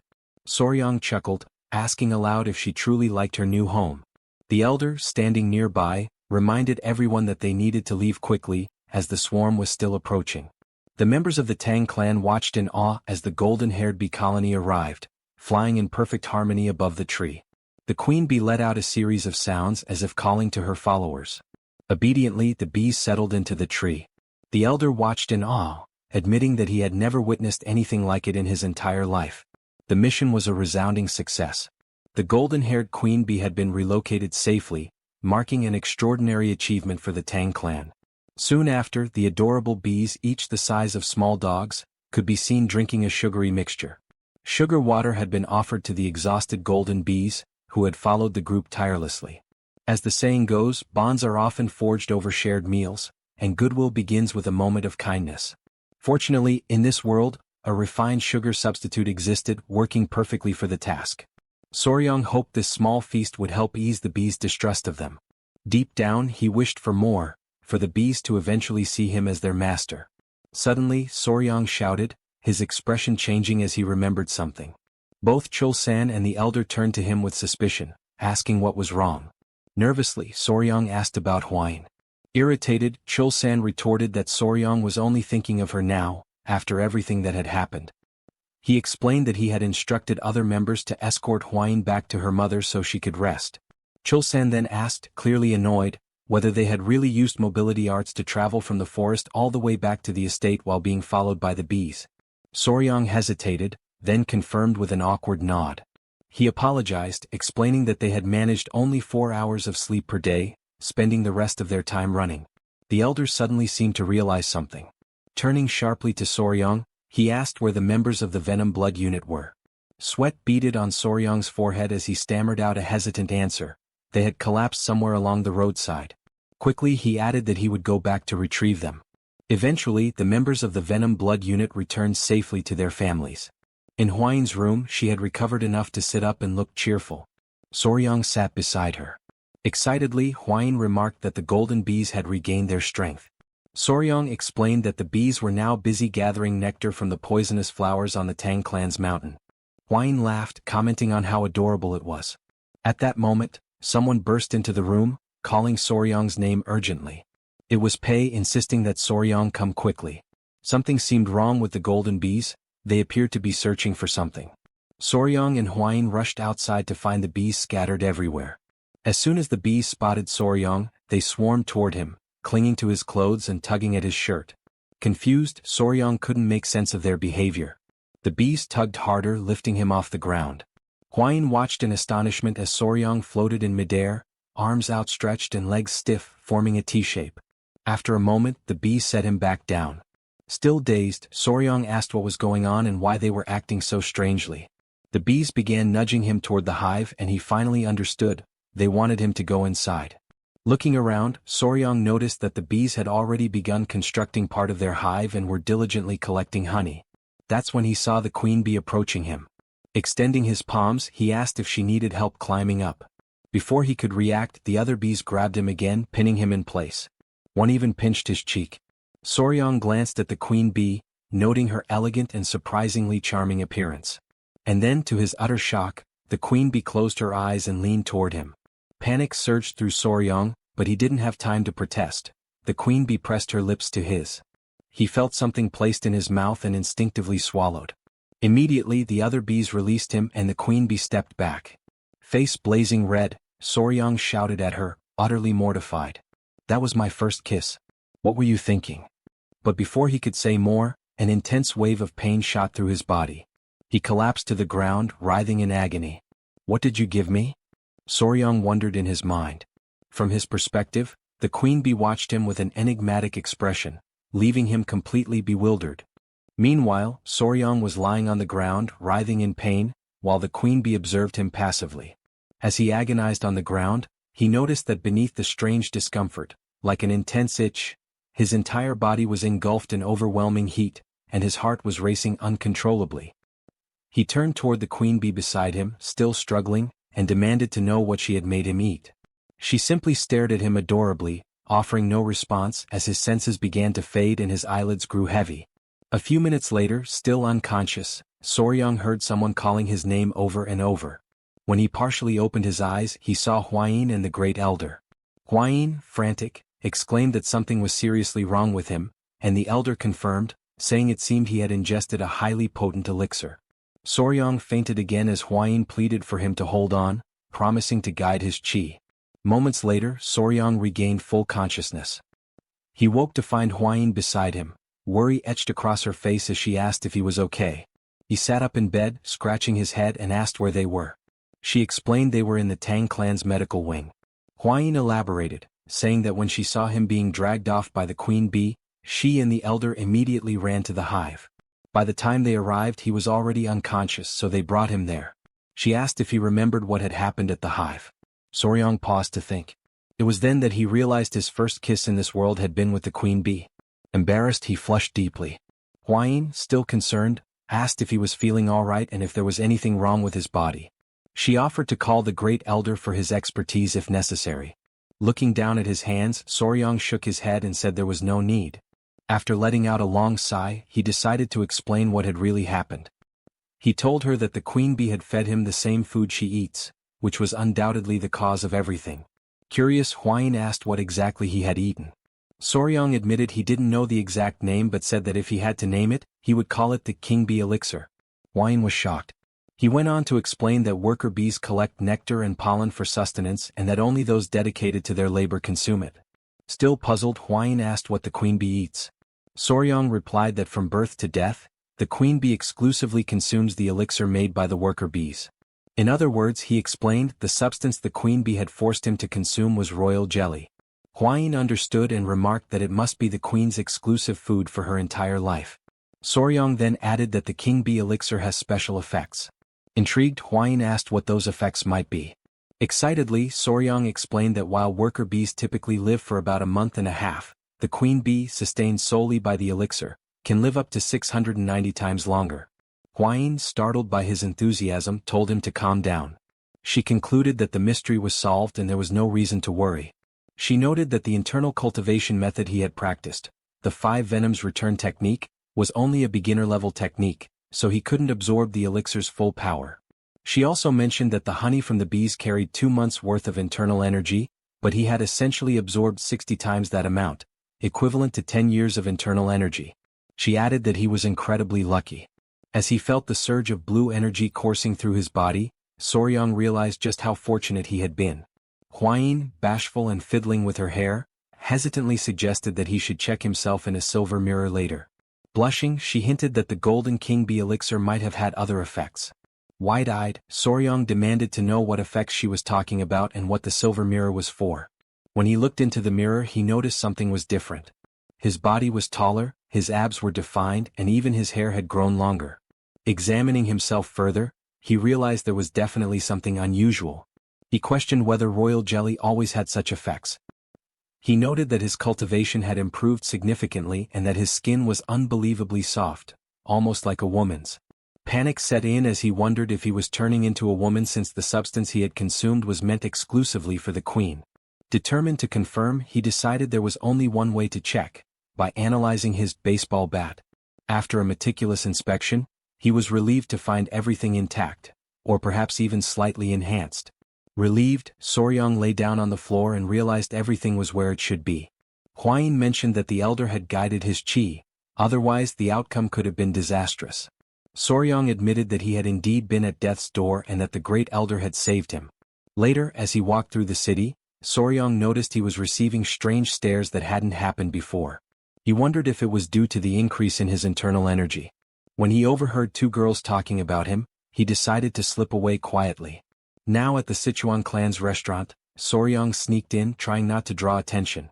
However, Huayin's mother noticed him as he arrived while everyone was being served at the table, which was adorned with several beautiful dishes. Her mother teased that her son-in-law looked even more handsome now and asked how he was feeling and if his body was all right. Soryong replied that he was fine and apologized for causing any worry. She told him not to fret and said that it was now something to celebrate.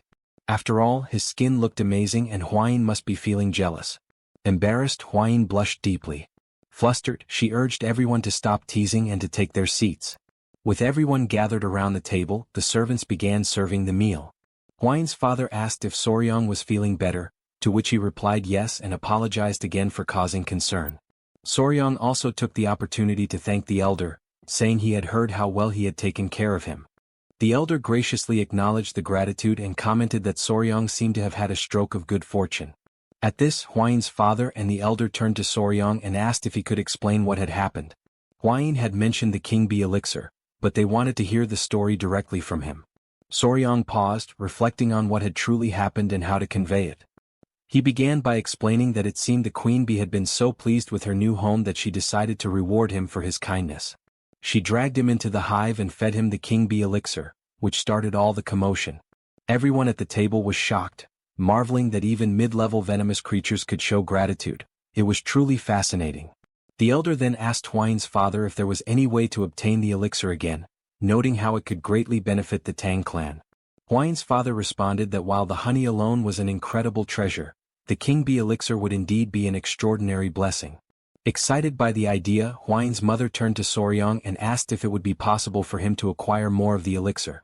The question silenced the entire table as everyone waited for his response.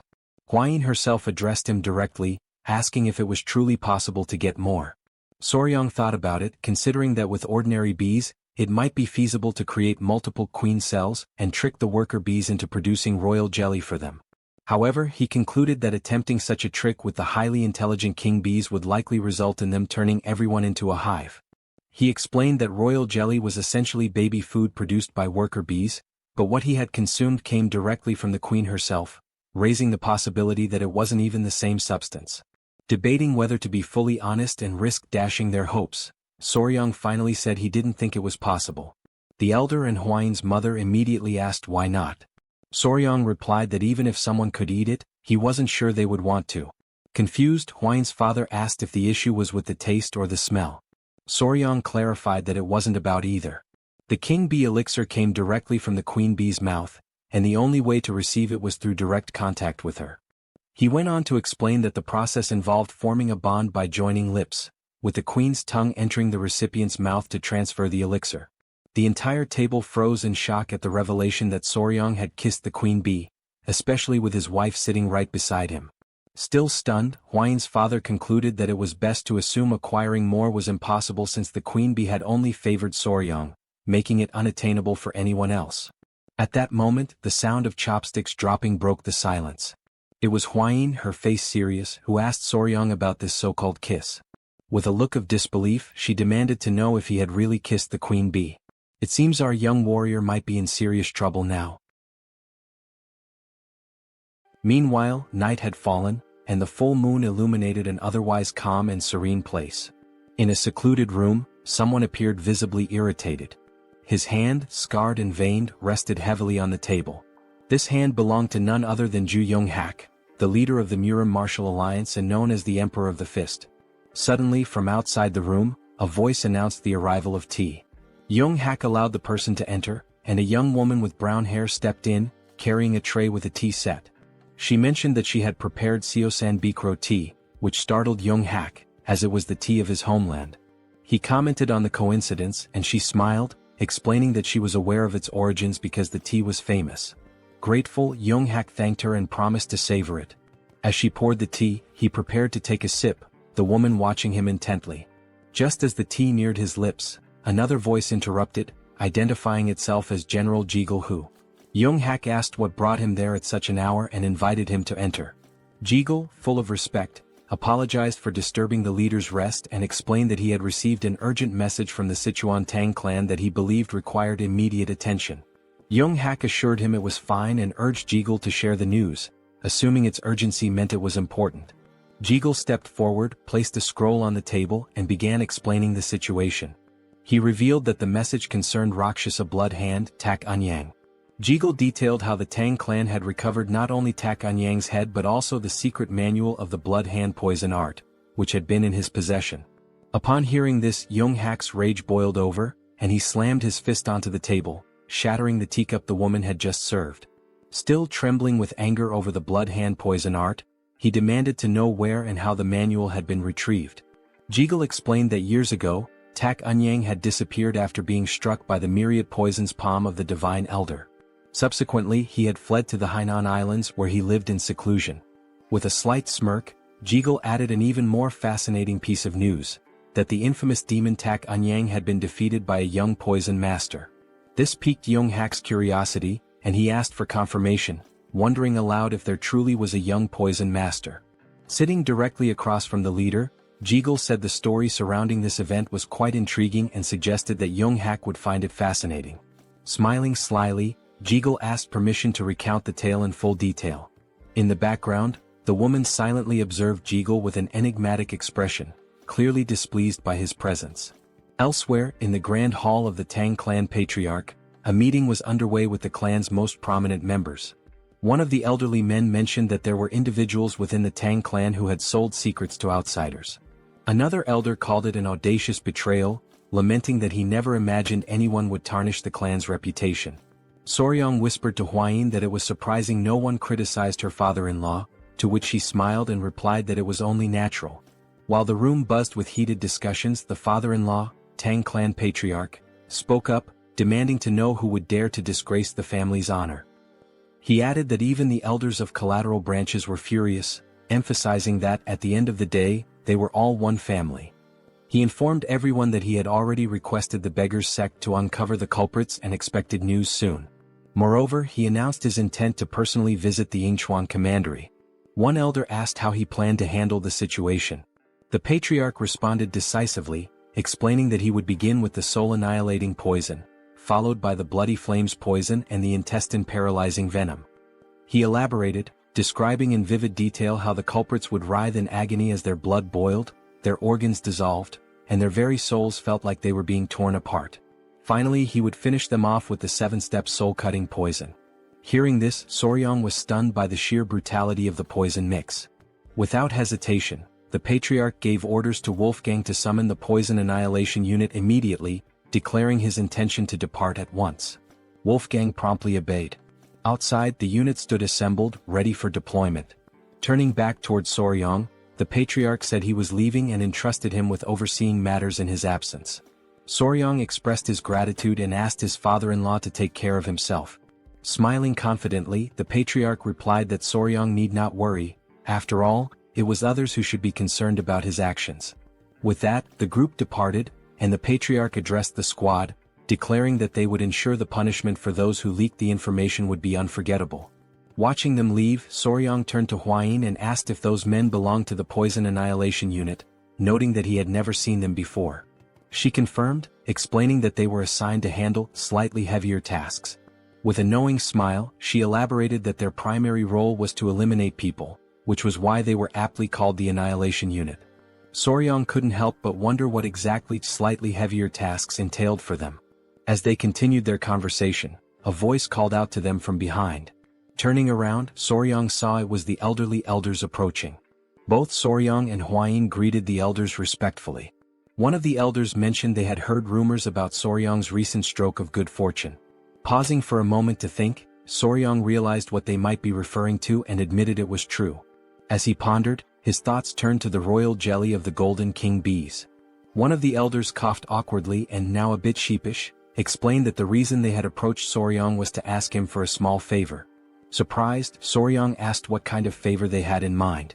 When he inquired if it was related to the Golden King bees, the elders quickly denied it, asking if he thought they would stoop so low as to covet such a thing. After all, they explained, miraculous elixirs and rare treasures naturally find their destined owners. Still puzzled, Soryang asked what, then, they wanted from him. The elders fumbled awkwardly, clearly hesitant to answer directly. One of the elders leaned closer to Soryang, lowering his voice to keep others from hearing, and asked if he remembered the remedy, the earth beetle medicine, that had given them such a boost the other day. Since Soryang had been in charge of it before, he still had authority over the medicine. It was only then that Soryang, now smiling, realized what they were referring to. What sly old men, he thought.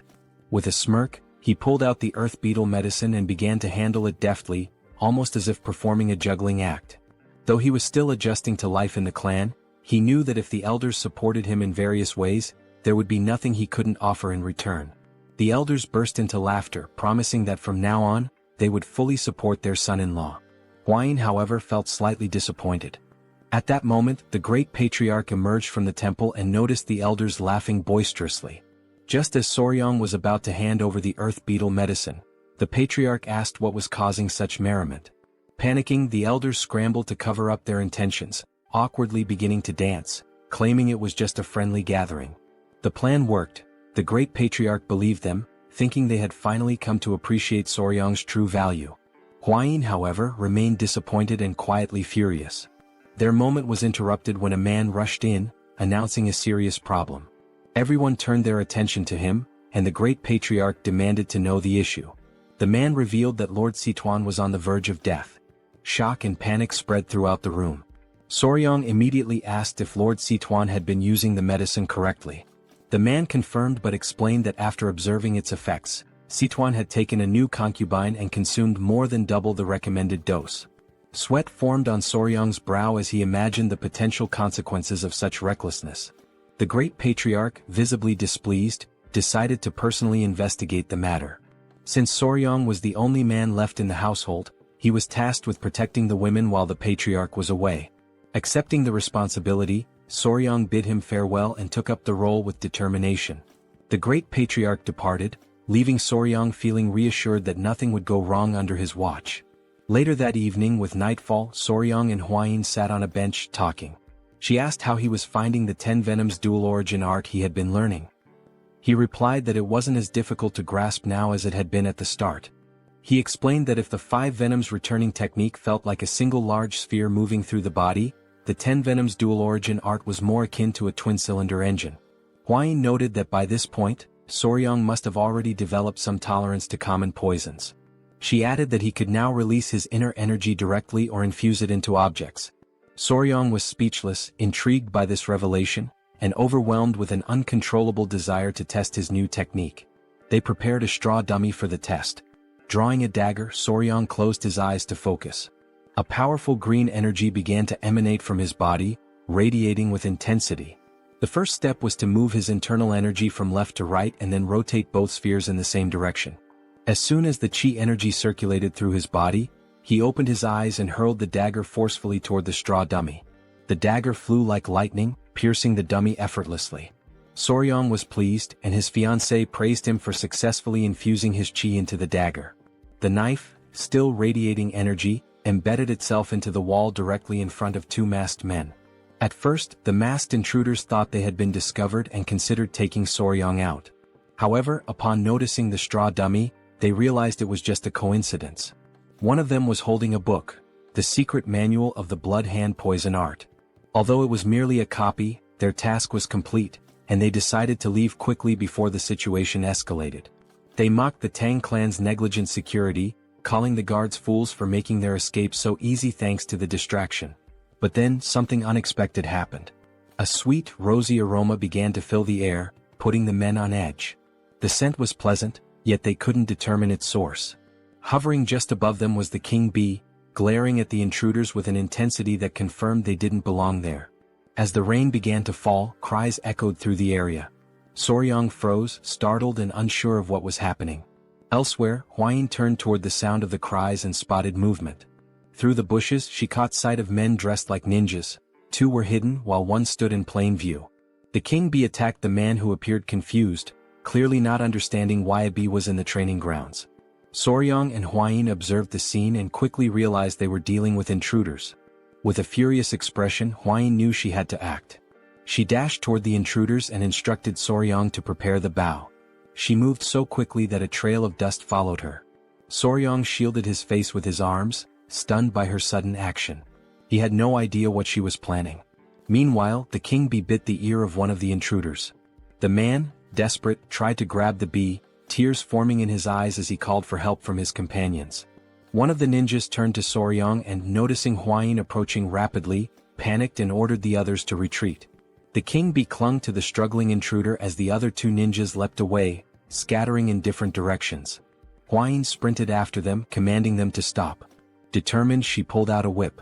With all her strength, she lashed it against the ground, causing a small explosion. Fortunately for the intruders, they managed to leap away in time, avoiding the attack. Huayin's eyes widened in surprise at their successful evasion. The man being attacked by the king bee unsheathed his sword and charged toward her. The king bee clung to his head in what might have seemed endearing under different circumstances. Soryong panicked, shouting for Lady Huayin to be careful. As the king bee sucked on the man's head, he swung his weapon with immense force. To his shock, Huayin blocked the attack effortlessly with her whip. She locked her piercing gaze on the man, who barely had time to react before she counterattacked. The next thing he knew, the whip was right in front of his face. The strike caused a small explosion on the man's body, sending the king bee flying away. After neutralizing her opponent, Huayin moved gracefully, appearing behind him. The man lost consciousness and collapsed to the ground. Soryong stood there, mouth agape, deeply worried about her. Huayin, her expression calm, turned to reassure him, telling him not to worry as she was fine. The man's body began to emit a sinister energy, causing him immense pain. The king bee landed on Soryong's shoulder as he stared at the body, unsure who the man was or whether he was dead. Huayin stowed her whip as she observed the strange energy emanating from the man's body. Within seconds he perished. Huayin explained that he had bitten into poison to end his own life, undoubtedly to conceal something crucial. Not far away, someone noticed the intruder's presence and shouted to alert the guards. Huayin turned and decided to organize a pursuit team to hunt down the fleeing enemies. Soryong began to sweat, overwhelmed by her determination. Huayin ordered him to follow her along with Gu Pei, the leader of the blood poison unit. The night was dark, but the forest was lit by the flickering glow of torches. Soryong, Pei, and several other members of the clan chased the intruders through the dense forest. Leading the group, Pei was confident that the masked men couldn't have gotten far. With a determined expression, he declared that they must capture them at any cost. While the others seemed tireless, Soryong was already showing signs of exhaustion. Sweating and short of breath, he focused on activating his dual-cylinder engine technique. As he did, he stomped the ground with great force, causing it to shatter beneath him. The earth gave way under his feet, and Soryong let out a loud yell as his body sank into the ground. From his clothing, small centipedes began to crawl out. Pei turned around with a confused expression and asked if Soryong was all right. Soryong had created a large hole in the ground. Pei and the others halted their pursuit, rushing to the edge of the hole to help him. With their assistance, Soryong managed to climb out, thanking them profusely as he genuinely thought he wouldn't survive. But as he turned his head back, something caught his attention. Beneath him was a cluster of green snakes staring up at him intently. Soryong couldn't stop himself from sweating even more as fear gripped him upon realizing he was standing in the middle of a snake nest. Pei studied the serpents carefully and explained that they usually gathered in areas with strong Inkai energy, particularly during this time of year. He added that these snakes were unusually aggressive and warned Soryong to stay vigilant. Soryong, overwhelmed by fear, continued sweating profusely. One of the snakes opened its mouth, preparing to strike. This behavior was odd to him since striped tiger water snakes were typically not this hostile. Dark clouds loomed over the sky, signaling the arrival of a storm. Soryong admitted that it was his fault they were delayed. Knowing that rain was imminent, he suggested they move quickly. Pei and the others agreed, resuming their chase. They couldn't afford to lose sight of the intruders. Not far ahead, a faint light became visible.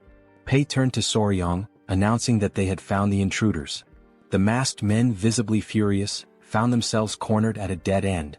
Behind them was a towering rocky mountain, cutting off any escape route. As thunder rumbled across the sky, Pei and his group arrived, encircling the intruders. Pei and his team reached into their robes, declaring that this was the end for the masked men. Soryong remained silent, while on the other side, one of the masked men glared at his companions and commanded them to tighten their formation. The blood poison unit members drew their kunai, prompting the masked men to unsheath their weapons in response. The blood poison unit advanced, ready for combat. One of the masked men wielded a sword and charged forward. Two members of the unit threw kunai at him, but the ninja skillfully deflected the projectiles with his dagger.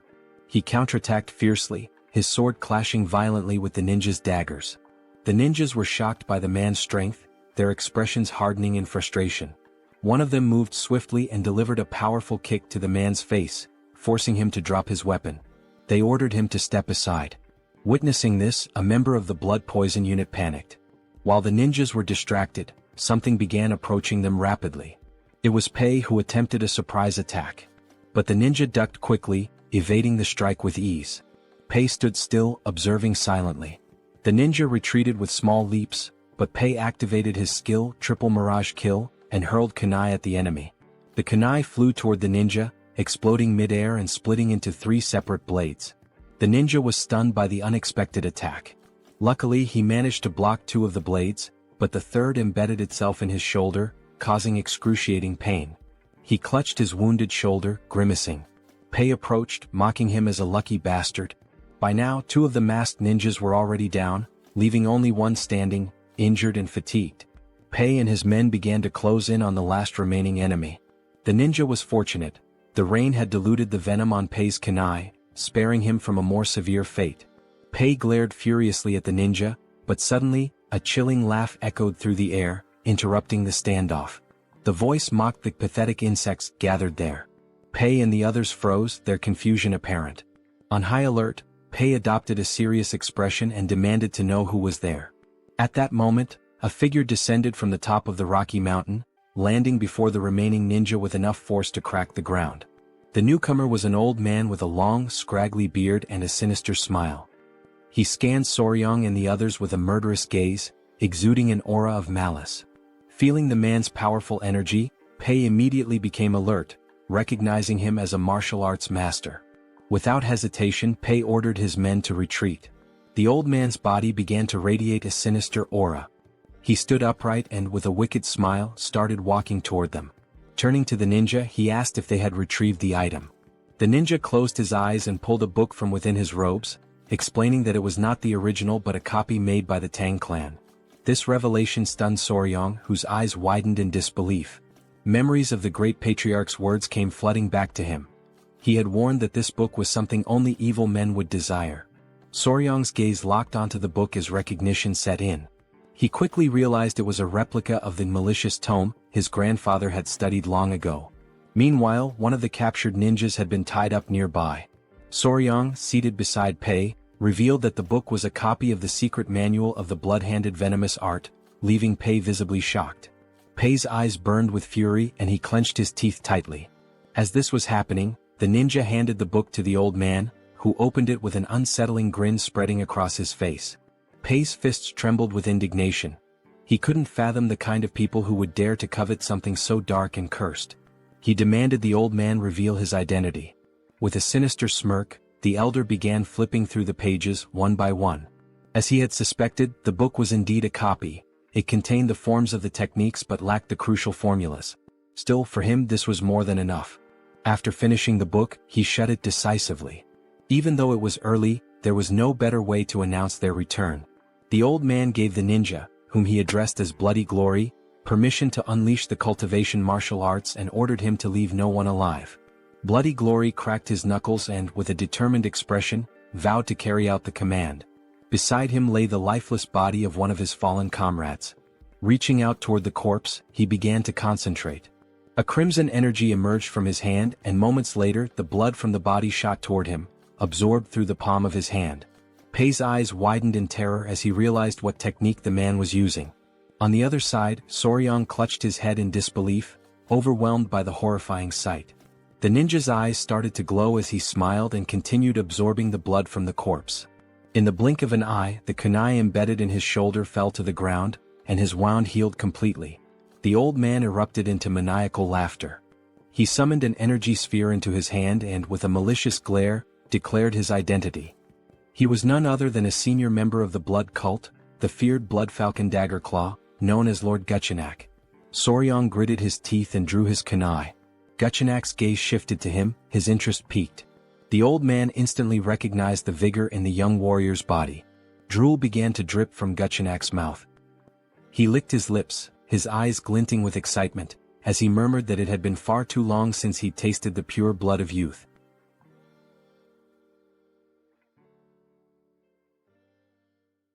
Lord Guchenak commanded ninja to capture their target, believing that nothing aids recovery better than the pure blood of a young boy.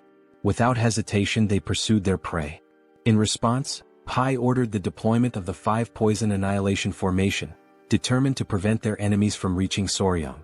Amused by their efforts, Lord Guchenak retaliated with a devastating attack, unleashing a powerful explosion that sent debris flying in all directions. In the chaos, Soryang was instructed to evade, but before he could react, a force seized him from behind. Ninja's grip tightened around his neck, immobilizing him as he coldly declared that the elder required his blood. Soryang, struggling to breathe, managed to utter a signal. At his command, baby centipedes emerged, sinking their fangs into Ninja's flesh.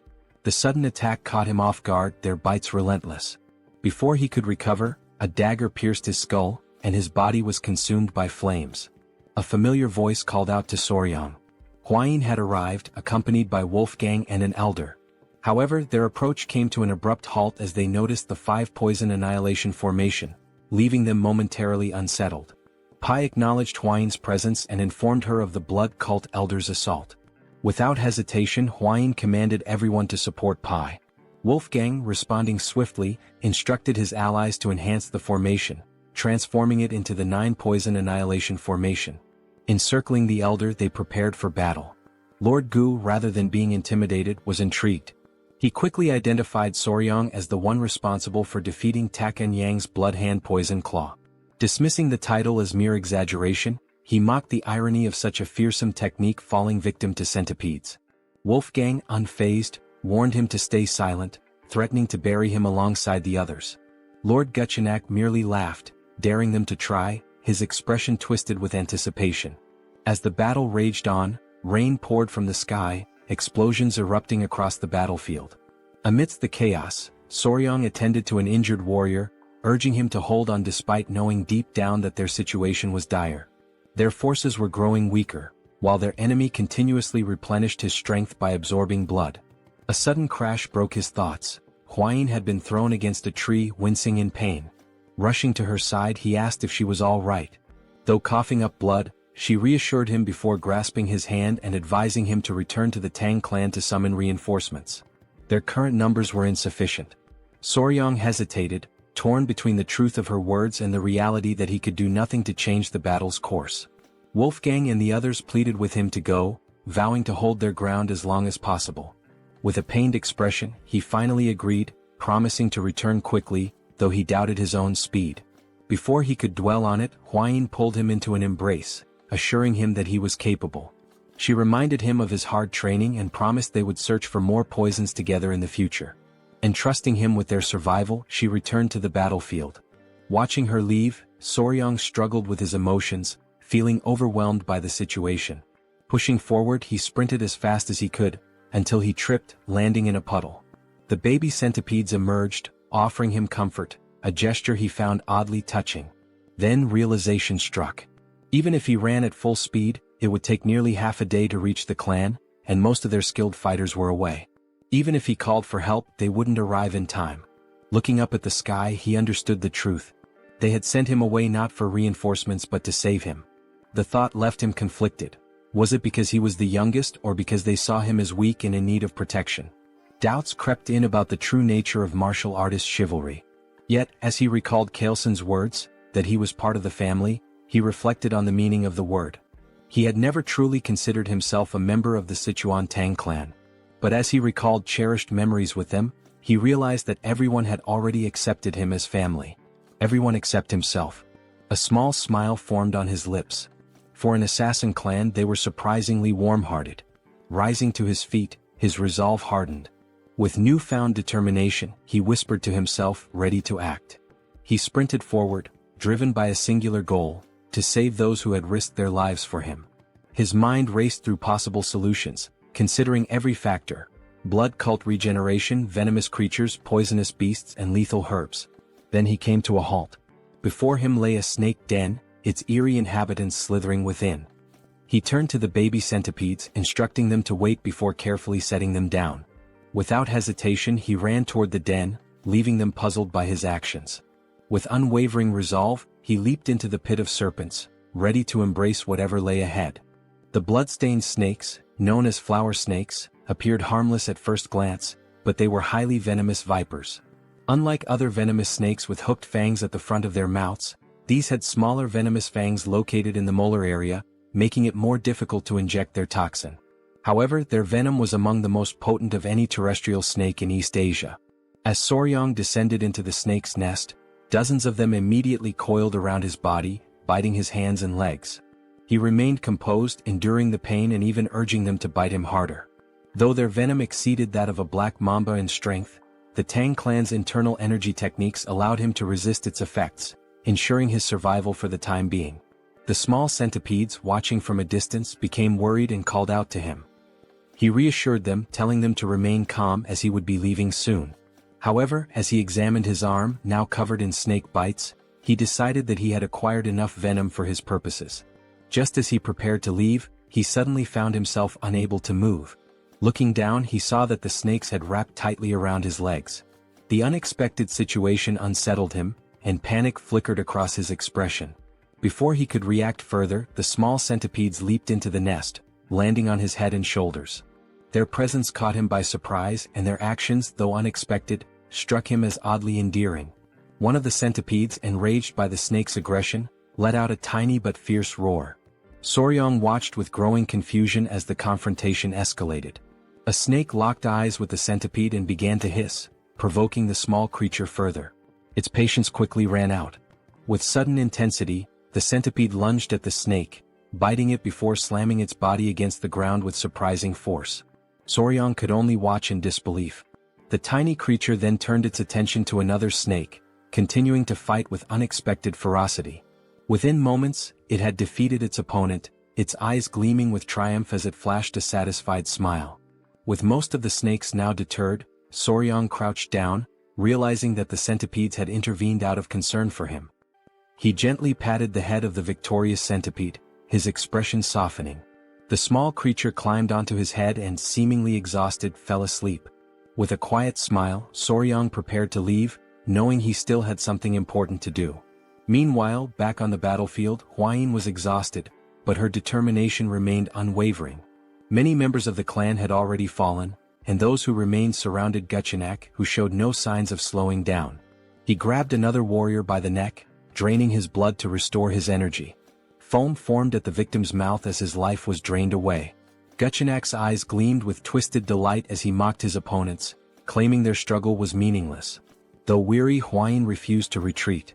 She drew her whip, prepared to fight to the very end, all while hoping that Soryang had managed to escape safely. She instructed the remaining warriors to keep Gutchinak in their sights while maintaining as much distance as possible. Noting that the rain was about to stop, she ordered a signal to be sent to any nearby reinforcements. A warrior nodded in response, though Gutchinak merely smirked. An elder stepped forward, urging Hwayin to leave with Soryang. His words took her by surprise, but she rejected the suggestion without hesitation. The clan members quickly voiced their disagreement, adamant that a direct descendant of the Tang clan could not abandon them. If they failed to protect her, they would be unable to face the patriarch. Gutchinak remained silent at first, watching their exchange with growing impatience. Eventually he crossed his arms and interrupted. He stated that their discussion had gone on long enough. His gaze flickered between Hwayin and the elder before he coldly declared that if his entertainment fled, he would be left bored. A sinister smile spread across his face as he placed a hand on his chin. Then, with a chilling certainty, he revealed his intentions. If Hwayin attempted to escape, he would turn the Tang clan into a spectacle of suffering, a declaration of the blood cult's return. The elder clenched his teeth, recognizing that Gutchinak had no intention of letting anyone escape. Hwayin, resolute, prepared to fight, vowing to take at least one of his arms, even at the cost of their lives. The determination of the clan members was evident as they fixed their gaze on Gutchinak, who responded with a knowing smile. However, just as the tension reached its peak, an unexpected voice interrupted, reinforcing the belief that a member of the Tang clan never abandoned their own. The revelation left everyone in shock. Hwayin's eyes widened in disbelief as Soryang emerged, approaching with a confident stride. The elder was at a loss for words, while Hwayin, though relieved to see him, could not shake off her concern.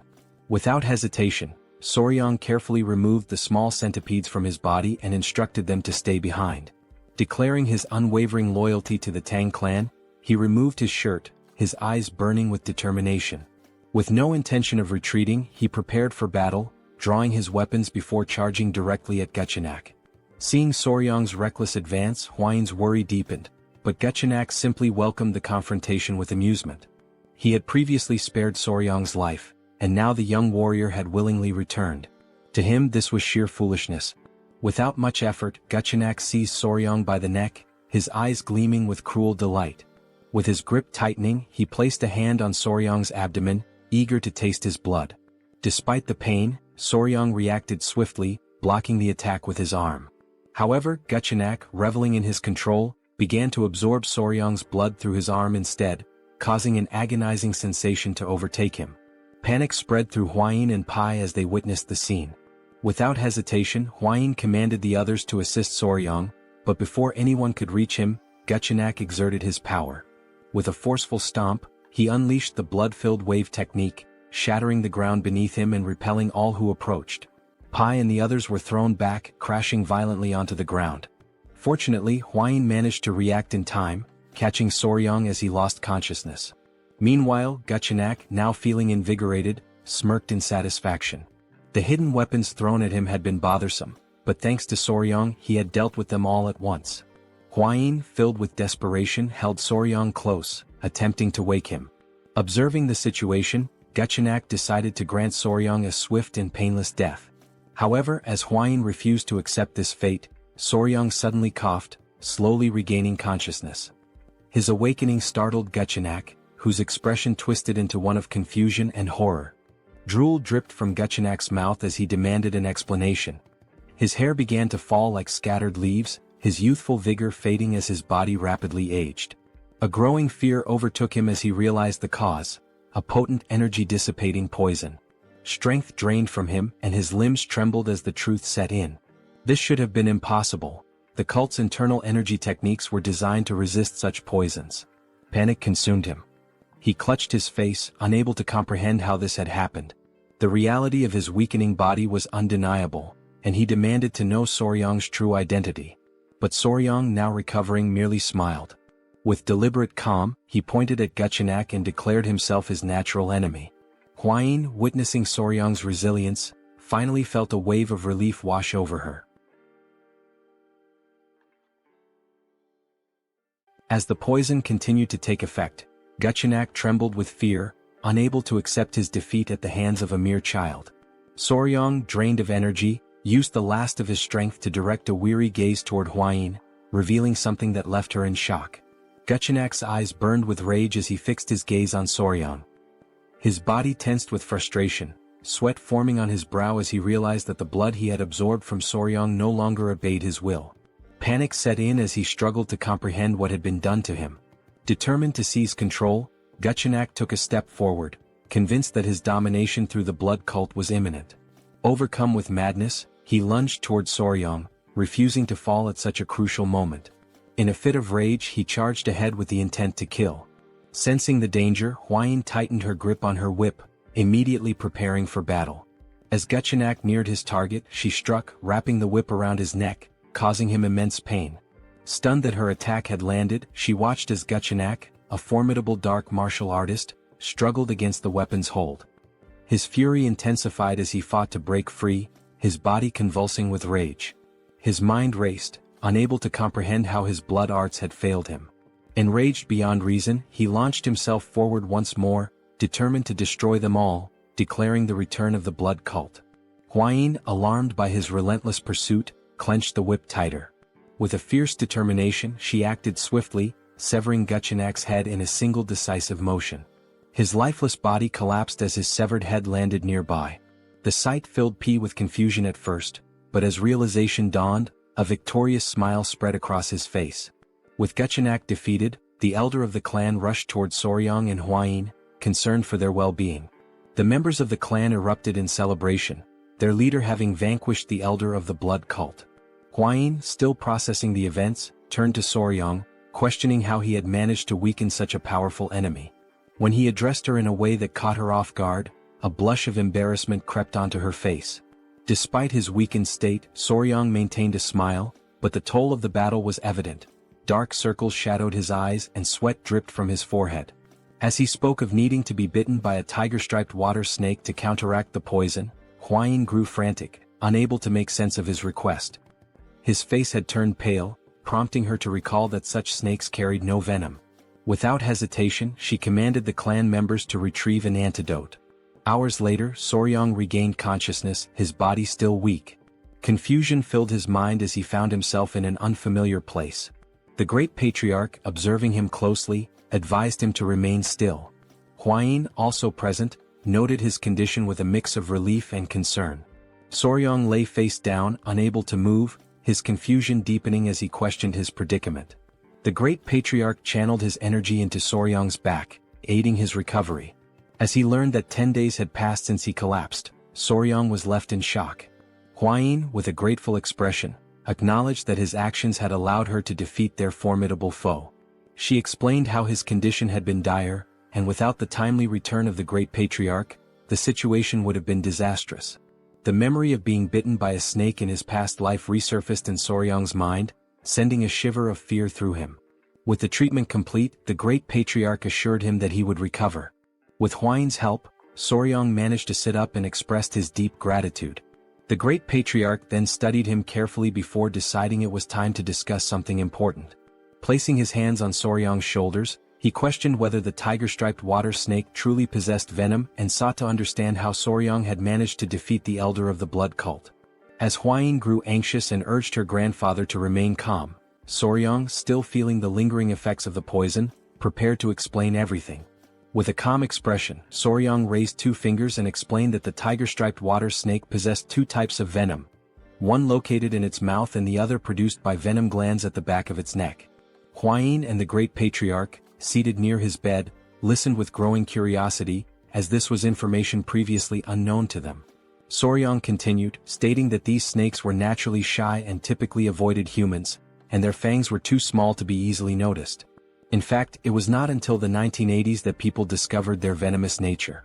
The great patriarch, quick-witted as ever, immediately connected this revelation to the dissipation of the elder of the blood cult's internal energy.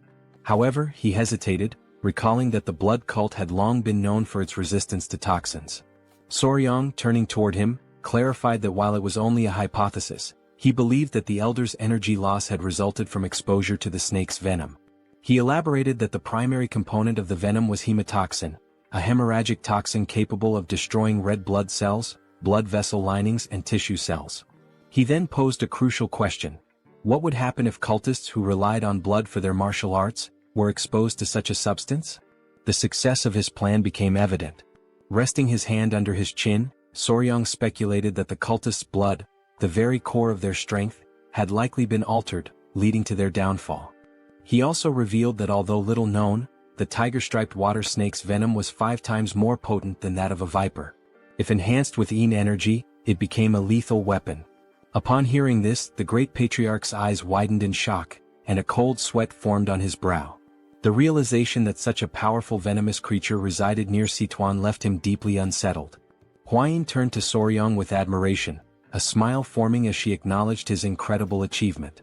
The great patriarch then cleared his throat, drawing their attention. Crossing his arms, he recalled that the elder of the blood cult had referred to Soryong as the nemesis of heaven, his natural enemy. The title made Soryong uneasy as it sounded overly dramatic, almost like something from a high school fantasy. Embarrassed, he pulled the blanket over his face, looked away and blushed. Witnessing his reaction, Huayin and her grandfather placed reassuring hands on his shoulders, affirming that the title was fitting given how he had managed to seal the elder's martial arts completely. The great patriarch's expression then shifted to one of gratitude as he sincerely thanked Soryong for protecting his family. However, his gratitude soon turned into anger as he clenched his fist, unable to comprehend how the blood cult had dared to attack in his absence. With gritted teeth, he vowed to eradicate them entirely. Both Soryong and Huayin remained silent, their expressions serious. The great patriarch insisted that the blood cult must be completely destroyed, a sentiment Soryong fully agreed with. Now that their weakness had been discovered, the next step was to gather a significant quantity of venom from the tiger-striped water snakes. A fiery determination filled Soryong's eyes as he recalled Guchenak and his subordinates, viewing them as nothing more than pests that needed to be exterminated. Since the reappearance of the blood cult, the Tang clan had been in a state of emergency. Many warriors had been wounded and some had lost their lives. A message was tied to the leg of a messenger pigeon, which was then released into the sky. The great patriarch had sent it, summoning Murim's allied orthodox factions to the Tang clan to assist in the upcoming battle. Despite the minimal casualties considering they had faced an enemy at the pinnacle of martial arts, the great patriarch's expression darkened at the thought of the blood cult plunging Murim into chaos once more. The cult had never been satisfied with merely abducting victims to drain their blood. 30 years prior, they had carried out a massacre that cemented their status as sworn enemies of Murim. The severity of the situation weighed heavily on him. While Soryong remained lost in thought, the great patriarch placed a firm hand on his shoulder, pulling him back to the present. A confident glint appeared in the elder's eyes as he stated that this time, the situation was different. Soryong's curiosity was piqued and he turned to listen. The great patriarch then revealed the reason behind his confidence. The Sichuan Tang Clan was now the natural enemy of the blood cult. Hearing this, Soryong's expression twisted in frustration, sweat forming on his brow as he struggled to determine whether his grandfather had said this intentionally. The great patriarch turned to Soryong with a knowing smile, confirming his suspicions.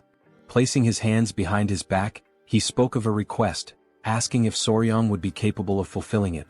With curiosity, Soryong immediately agreed, especially if it concerned the clan, vowing to do his best.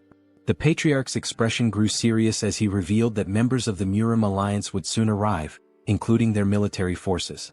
He had decided to present them with the poison that Soryong had discovered, now that the blood cult's weakness had finally been uncovered. Soryong's eyes widened in surprise before he respectfully clasped his hands and, with a smile, expressed his agreement, believing it was for the greater good. Seeing this, the great patriarch smiled, having anticipated Soryong's response. Just as Soryong was about to leave, the patriarch mentioned something that would bring him great joy. Curious, Soryong turned back, eager to hear the news. With a warm smile, The patriarch announced that the modifications to the Hall of 10,000 Poisons had been completed and that, from that moment forward, Soryong would be officially responsible for managing it. A surge of joy overtook him, and he clenched his fists in excitement, already envisioning himself surrounded by poisonous creatures. His eyes sparkled with enthusiasm. The patriarch also added that, as per Soryong's suggestion, a sunlit pavilion had been prepared, a crucial step for properly raising tiger-striped water snakes. Interlacing his fingers, Soryong grew even more excited, determined to think of this as a duty for Murim's benefit and to give his best effort. As the messenger pigeon soared into the distance, hours passed before Soryong finally arrived at the Hall of 10,000 Poisons. Upon seeing it, his jaw dropped in amazement. It was magnificent, guarded by 2 sentries at the entrance. Walking toward the door alongside Hwayin, he noticed a particular room labeled the Toxic Creature Garden. Hwayin's attention immediately fixated on it, and confusion flickered across her expression. Crossing his arms, Soryong smiled as he explained that it was a space dedicated to gathering all the poisonous creatures of the Central Plains. Her expression tensed with apprehension as she questioned whether he truly intended to assemble them all. With unwavering confidence, he affirmed it, reminding her of his promise to one day collect the 10 great venomous creatures of the region. Upon hearing this, a deep blush spread across her face. She covered her mouth, averted her gaze, and without hesitation, rushed off with the excuse of investigating a nearby gathering. As Soryong stood there, momentarily puzzled, a familiar voice greeted him with enthusiasm. It was Gu Pei, who stood confidently with his hands on his waist. With a beaming smile, he revealed his new position as commander of the Poison Division. While Soryong's expression turned to one of confusion, Hwayin remained motionless, observing the scene. Gu Pei, still smiling, explained that the division had been newly established under the patriarch's orders. Behind him, several clan members stood in formation. Turning toward them, Gu Pei formally introduced them, stating that from that moment on, they would serve Soryong, acting as his hands and feet. Whether it involved locating poisonous creatures or raising them, he could rely on them completely. The realization of what was happening struck Soryong all at once. His mouth practically began to water at the thought, while Hwayin, standing nearby, felt a twinge of envy. His eyes sparkled with sheer joy as he processed the significance of the moment. This was like having an entire team from a pet store dedicated to supporting him. For Soryong, this was another step toward turning his dream into reality. Meanwhile, far from the Tang clan, the messenger pigeon reached its intended destination. A woman with long black hair received the message and carefully read its contents. As her eyes scanned the words, she came to a chilling realization: the blood cult had returned. Lifting her gaze toward the sky, she understood that the peace that once reigned over the Central Plains was about to be shattered. A violent storm was looming on the horizon. At dawn the following day, Jaegal and his men set out toward the Tang clan. As they traveled, one of the elders turned to the group with a smile, remarking that they would soon arrive and would likely spend the night at the Tang clan mansion. A sense of relief spread across Jaegal's face at the thought of avoiding another night outdoors. As he walked, his mind wandered to an image of Jeong-hak, the Emperor of the Fist and leader of the Murim alliance, his fist clenched and his eyes burning with rage. The thought made Jaegal uneasy, realizing the importance of bringing at least one valuable piece of news.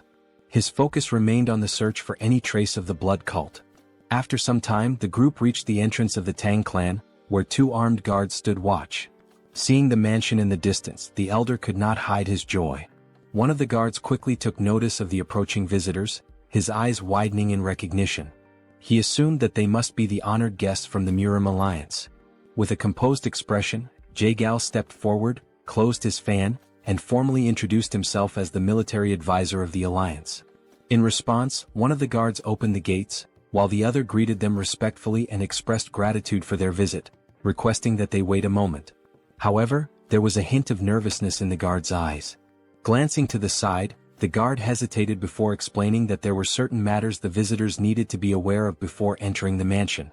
Jaegal's eyes narrowed with curiosity, while the elder, more direct in his concerns, asked whether they were required to surrender their weapons before proceeding. The guard, appearing slightly embarrassed, brought a hand to his chin before revealing that, no matter how small or insignificant a creature might seem, it was strictly forbidden to take a life within the Tang clan. At this, Jaegal's expression shifted to one of surprise, and his mind conjured the image of a golden Buddha statue. The possibility of the entire Tang clan converting to Buddhism crossed his mind. Sensing the misunderstanding, the guard quickly reassured them that they would understand once inside but emphasized the importance of abiding by this rule. Upon hearing this, Jae-gal and the elder became solemn. Before they could discuss the matter further, a familiar presence approached. The newcomer was visibly pleased by the arrival of the military advisor. Jae-gal's eyes widened slightly in recognition before a smile formed on his face. The ones greeting him were Hwain and Soryang. They both bowed their heads respectfully, and Jae-gal returned the gesture, acknowledging that it had been some time since he last saw Hwain. She placed her hands over her abdomen and, with a measured tone, noted that exactly 1 year had passed since their last meeting. With a light-hearted smile, Jae-gal inquired about the whereabouts of the myriad poison's divine sovereign. In response, Hwain closed her eyes briefly before explaining that her grandfather had left to search for traces of the blood cult, offering her apologies for any inconvenience. Jae-gal regarded her with a calm expression, dismissing any notion that it was an inconvenience. Instead, his attention soon shifted toward Soryang, his curiosity piqued. Studying the young warrior, he asked about his identity. With a polite smile, Soryang introduced himself, expressing his honor in meeting the military advisor. At this, Jae-gal and the elder exchanged glances, a hint of confusion in their eyes as they observed that the young man was not from the Tang clan. Before either could voice their thoughts, Hwain placed a hand over her chest, averted her gaze and hesitated before revealing that Soryang was her fiancé. A stunned silence followed. Jae-gal and the elder stood frozen in shock, while the men accompanying them reacted with disbelief. Whispers of jealousy spread among the group as realization dawned upon them. One of Murim's 3 flowers had a lover. Their hearts filled with despair as they clenched their fists, their eyes shimmering with unshed tears. To them, the world had never seemed more unfair. None could understand how or where Soryang had come from, and envy seeped into Jae-gal's expression as well. With a composed demeanor, he slowly unfolded his fan and lowered his gaze.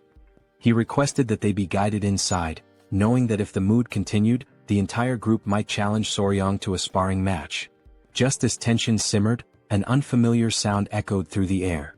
Jae-gal and the elder instinctively tensed, their expressions shifting from confusion to intrigue, as they searched for the source of the strange noise. The men were left in shock, their jaws dropping as they lifted their gaze to the sky. Their expressions of astonishment quickly drew the attention of everyone around them, revealing that something unusual had appeared above. The source of the strange sound was soon identified, the golden-haired king bees which were flying in the area. The sight of such highly venomous creatures within the Tang clan left the group in disbelief. Instinctively, several men moved in front of Hwain, drawing their swords and instructing the others to remain cautious.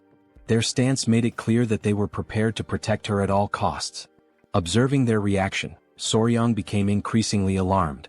A sense of urgency flashed in his eyes as he urged them to put away their weapons. Fear crept into his expression as he stepped forward, placing a hand on one of the men's shoulders in an attempt to explain the new regulations of the Tang clan. However, the warrior, overwhelmed by anger, shoved Soryang's hand aside and, with a furious glare, demanded that he step away.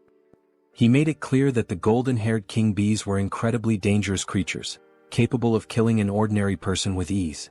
Despite Soryang's efforts to calm the situation, the men continued pressing in on him, gradually suffocating him beneath their collective weight. Unable to suppress his frustration any longer, he forcefully pushed them back.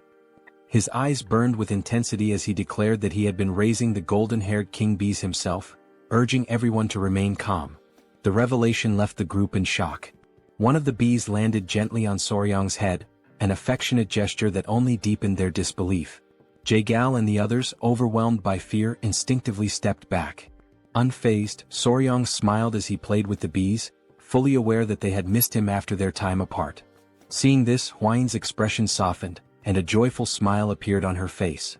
Meanwhile, the bees turned their attention toward Jae-gal and his men, who were still struggling to process what they had just witnessed. Soryang, maintaining his calm demeanor, stroked one of the bees and gently reassured them not to sting the guests. One of the warriors, watching in stunned silence, broke into a nervous sweat upon realizing that Soryang was treating these lethal creatures as if they were harmless pets. Gradually, the tension in the group dissipated, and the young warriors regained their composure. With the situation now under control, Jae-gal and the elder accompanied Soryang and Hwain inside. As they walked, Jae-gal's thoughts remained fixated on Soryang. It was difficult to believe that this young warrior from Hainan Island had become the fiancé of the renowned poisonous flower. The realization that an outsider had managed to secure such a position within the Tang clan left him in a state of disbelief. As they strolled further, something caught Jaegel's attention. Nearby, two men were sitting and engaged in a heated argument. The black-haired man, his expression fierce, held up a small vase and insisted that a venomous scorpion would be a more fitting companion for the Tang clan. In response, the orange-haired man, equally enraged, produced a small chameleon and vehemently argued its superiority, directing everyone's attention to the creature's radiant crest. Jaegel's pulse quickened as unease settled over him. Placing a hand on Soryang's shoulder, he hesitated before asking why so many warriors within the Tang clan were preoccupied with insects and animals. Pulled from his thoughts, Soryang turned his attention back to the scene, his curiosity piqued. As the men continued their dispute, he casually explained that they were enduring the venomous creature companionship punishment. The response sent a chill through Jaegal, who instinctively began to sweat. The thought of such a punishment unsettled him, and he quickly inquired about what they had done to deserve it. Soryang placed a hand under his chin, deep in thought, before recalling the events from a few nights prior. That evening, Soryang and Hwayin had gone to the training hall. As Soryang trained, Hwayin became increasingly anxious and advised him to focus on expelling his internal energy. However, despite his best efforts, Soryang's movements resembled a dance rather than proper training. Just as they continued, an unexpected presence disrupted them. Commander Gu and his men arrived, their faces tense. As they stood before them, they closed their eyes momentarily, visibly nervous. With a sorrowful expression, Gu Pei offered his apologies, explaining that a significant problem had arisen. More than half of the captured rat pups intended to feed the tiger-striped water snakes had perished. Hearing this, Soryang turned toward him, his gaze filled with sadness. Hwayin, on the other hand, appeared confused, uncertain about the situation. Soryang crossed his arms, closed his eyes and sighed. There was little that could be done, as rats were highly sensitive creatures. If the environment became too noisy, it was not uncommon for the mother to kill them. However, Gu Pei soon revealed the true cause of the problem. The warriors had not merely failed to preserve the rat pups, they had eaten them. A flicker of disbelief crossed Soryang's face as confusion settled in. Gu Pei continued, explaining that the men had consumed the young rats as snacks while drinking alcohol. The weight of this revelation left Soryang speechless. His eyes widened in shock, struggling to comprehend that the warriors had treated the rats as nothing more than side dishes to accompany their drinks. Soryang was overwhelmed by confusion, struggling to grasp the situation unfolding before him. Hwayin, arms crossed, turned her gaze toward Gu Pei and clarified the meaning of 3 screeches, a dish in which live baby rats were dipped in sauce and eaten. Embarrassment washed over Gu Pei as he lowered his head once more and apologized. Soryang, paralyzed by disbelief, attempted to make sense of what he had just heard. Hwayin stepped forward and scolded them, prompting Gu Pei to clutch his ears as he explained the reasoning behind their actions.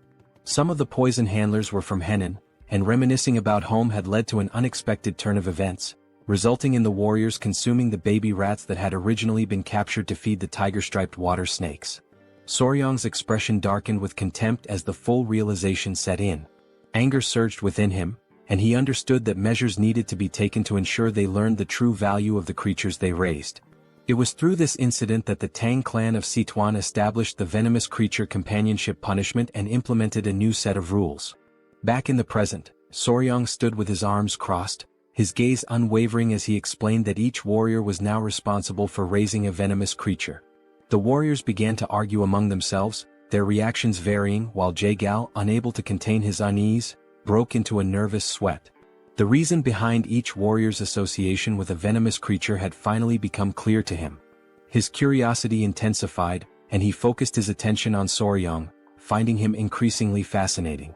As Soryang observed the warriors with thinly veiled disdain, Jaegal came to a sudden realization. This young man was far from ordinary. When night fell, the great patriarch arrived, and the 3 of them sat together at a table for discussion. With a serious demeanor, the great patriarch recounted the series of events that had transpired. Jaegal, closing his eyes momentarily, smiled and remarked that Soryang must be the enigmatic young warrior whom the patriarch of the Tang clan had encountered on Hainan Island. The great patriarch studied him for a moment before smiling and inquiring about his thoughts on the Tang clan's most treasured possession. Jaegal expressed his admiration for Soryang, remarking that the term enigmatic hardly did him justice. He acknowledged the astonishing nature of the golden-haired king bees, further reinforcing his intrigue. Soryang, however, could not suppress a sense of nervousness at being the subject of such praise. Jaegel's expression shifted to one of grave seriousness. His mind lingered on a troubling matter: the complete lack of any clues regarding the blood cult.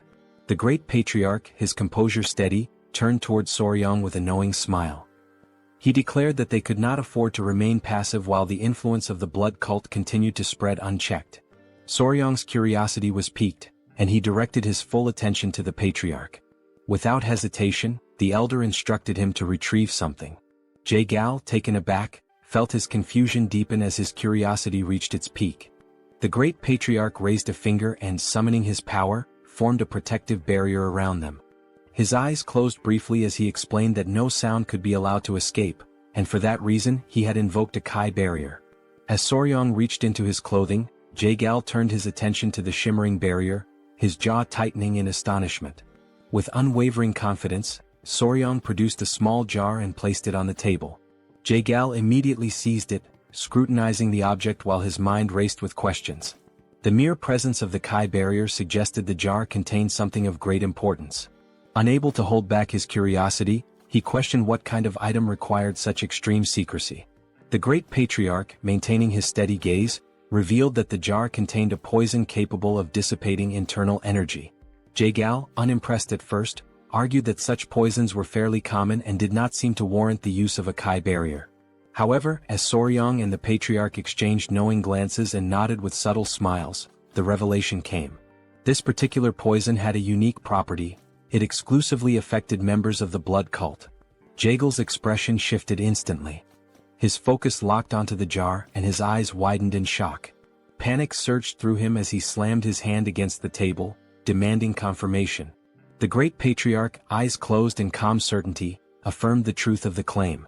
A deep, burning hatred flickered in Jaegel's gaze as his thoughts turned to the blood cult. The significance of this discovery could not be overstated.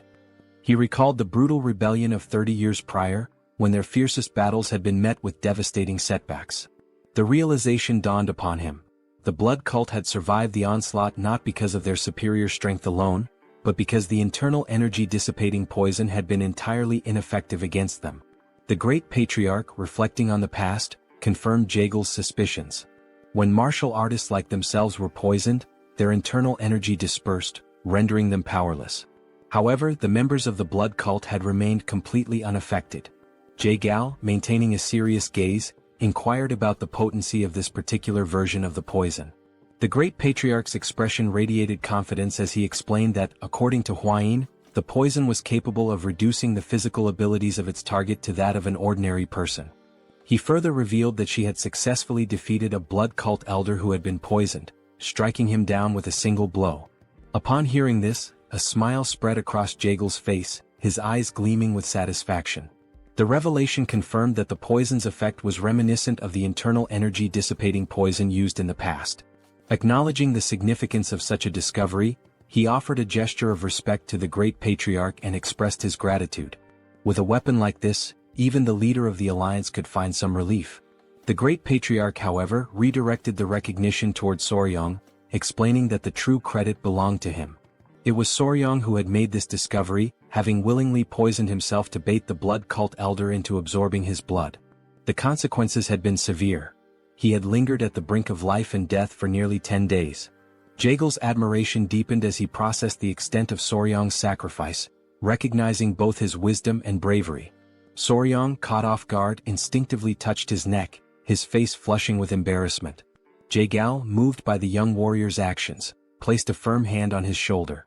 With a grateful expression, he declared that if Soryang had any wish, he need only voice it, and he would personally ensure that the leader of the alliance granted it. A smile played on his lips as he awaited an answer. Soryang lowered his head, deep in thought, his fingers grazing his chin. After a moment of hesitation, he finally spoke, his expression betraying a hint of nervousness. Instead of requesting martial manuals, rare elixirs, or treasures of gold and silver, he asked if it would be possible to obtain information about toxic creatures. Jaegel's confusion was immediate.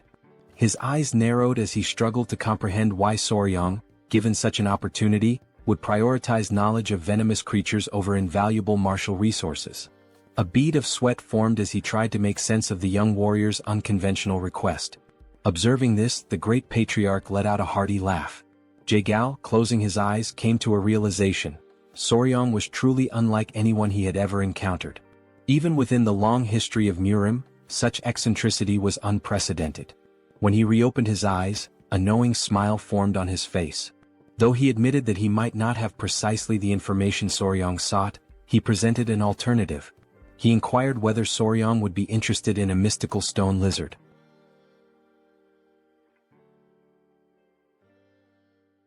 Jae-gal begins to recount how, during the day, they had arrived at a remote location on the island, where a majestic waterfall cascaded down the cliffs. Among them was Jae-gal's nephew, and he was the one who announced that they had finally arrived. They had reached Mount Gonga in Sichuan. His nephew, Cheon, remarked that it was exactly as their ancestors had described: the waterfall, the turtle-shaped rock, everything was identical. Furthermore, from that vantage point, they could also see the peak of Mount Gonga in the distance. Jae-gal stepped closer to the water, crouching down to touch it. Feeling its icy temperature against his fingers, he commented that this water undoubtedly came from the melting of the eternal snow, as it was extremely cold. Smiling, Jae-gal gave orders to his men to wait there and instructed Cheon to follow him carefully. The men obeyed, and Cheon's face lit up with excitement. Jae-gal then leaped forward, crossing the river toward the waterfall. Determined not to be left behind, Cheon mirrored Jae-gal's movements, closely following him. After some time they finally reached their destination. Jae-gal placed his hand on a rock, waiting for Cheon to catch up. The two of them then gazed beyond a cave hidden behind the waterfall. Observing the surroundings, Jae-gal remarked that, aside from the turtle-shaped rock, if they climbed along the waterfall on the cliffside, there should be an entrance to a cave near the fist-shaped stone.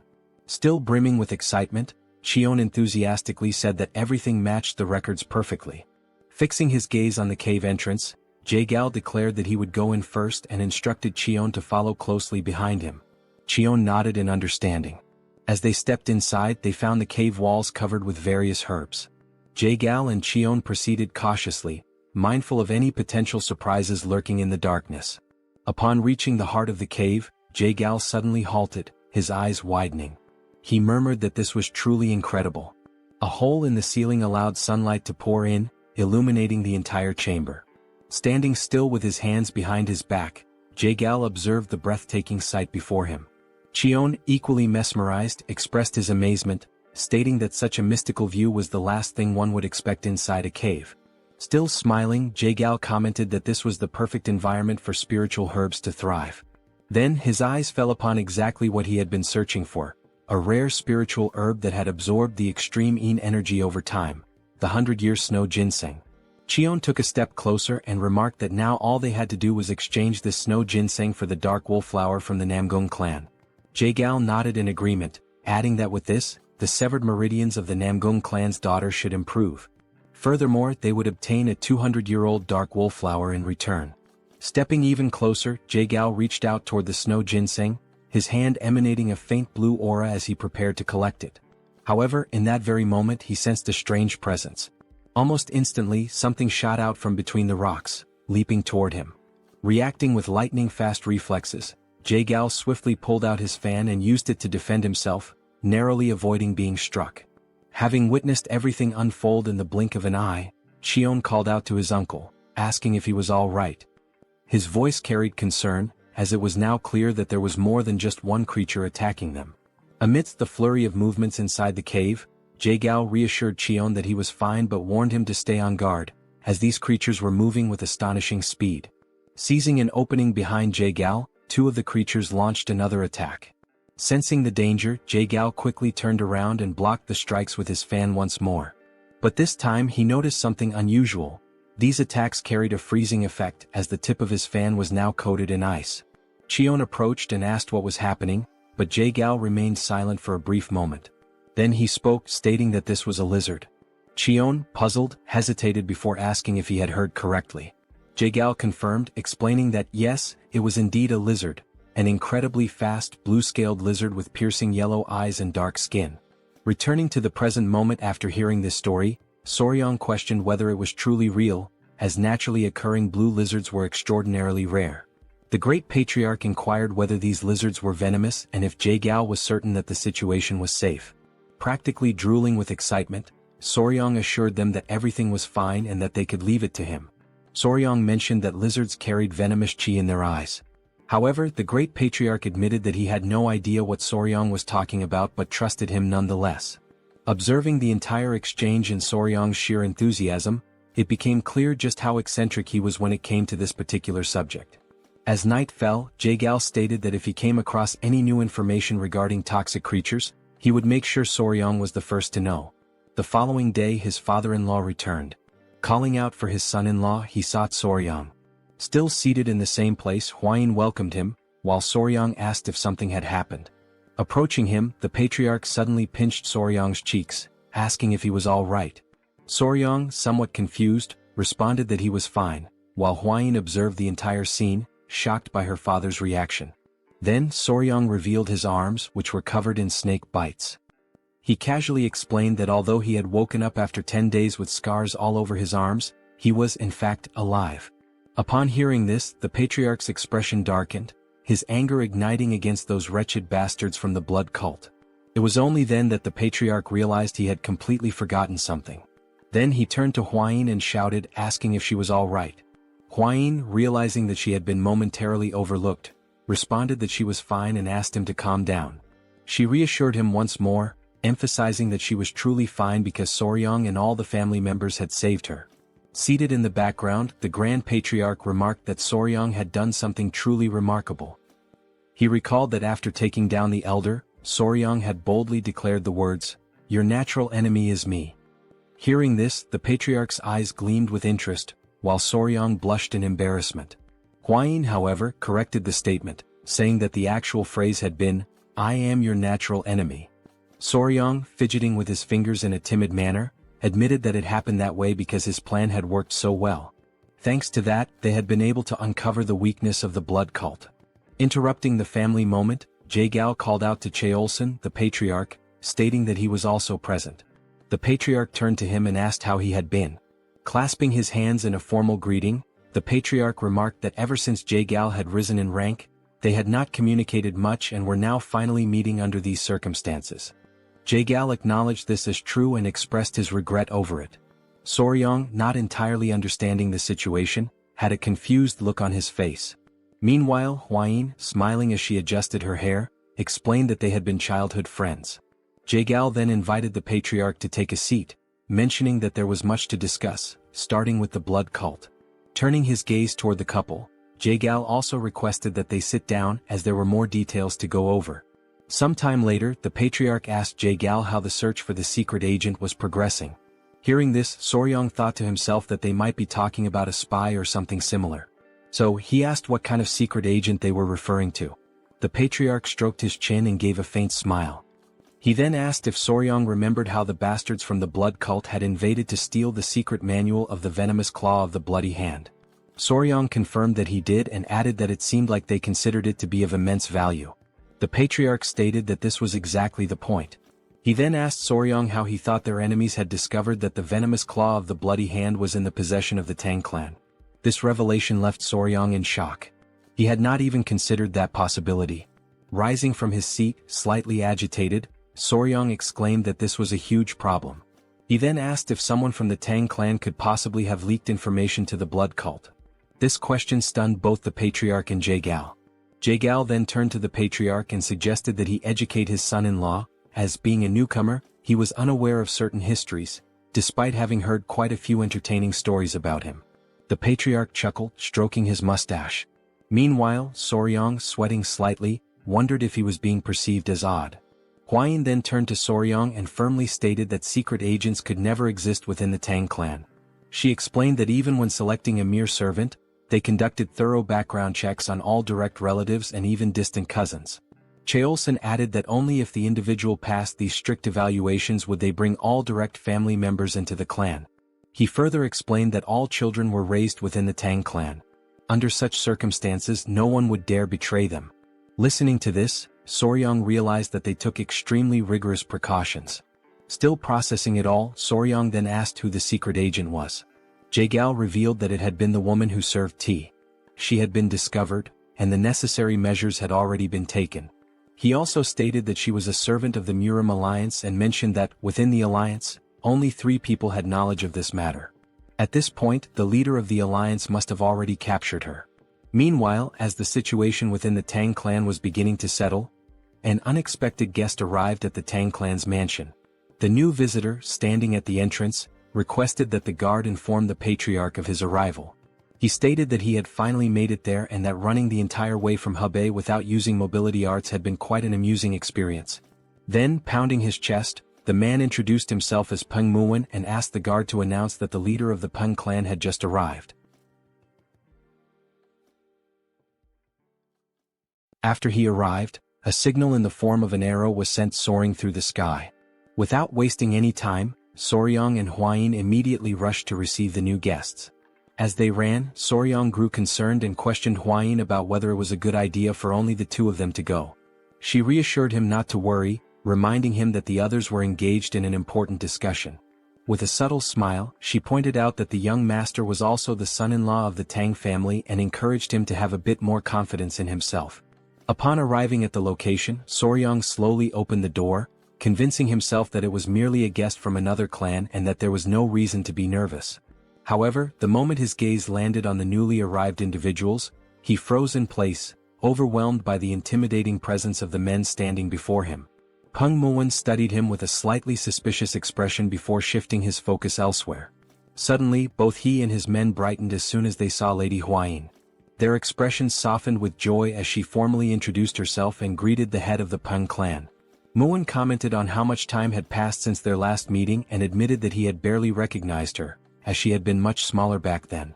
Huayin, smiling, agreed, remarking that it had already been 5 years, a considerable amount of time.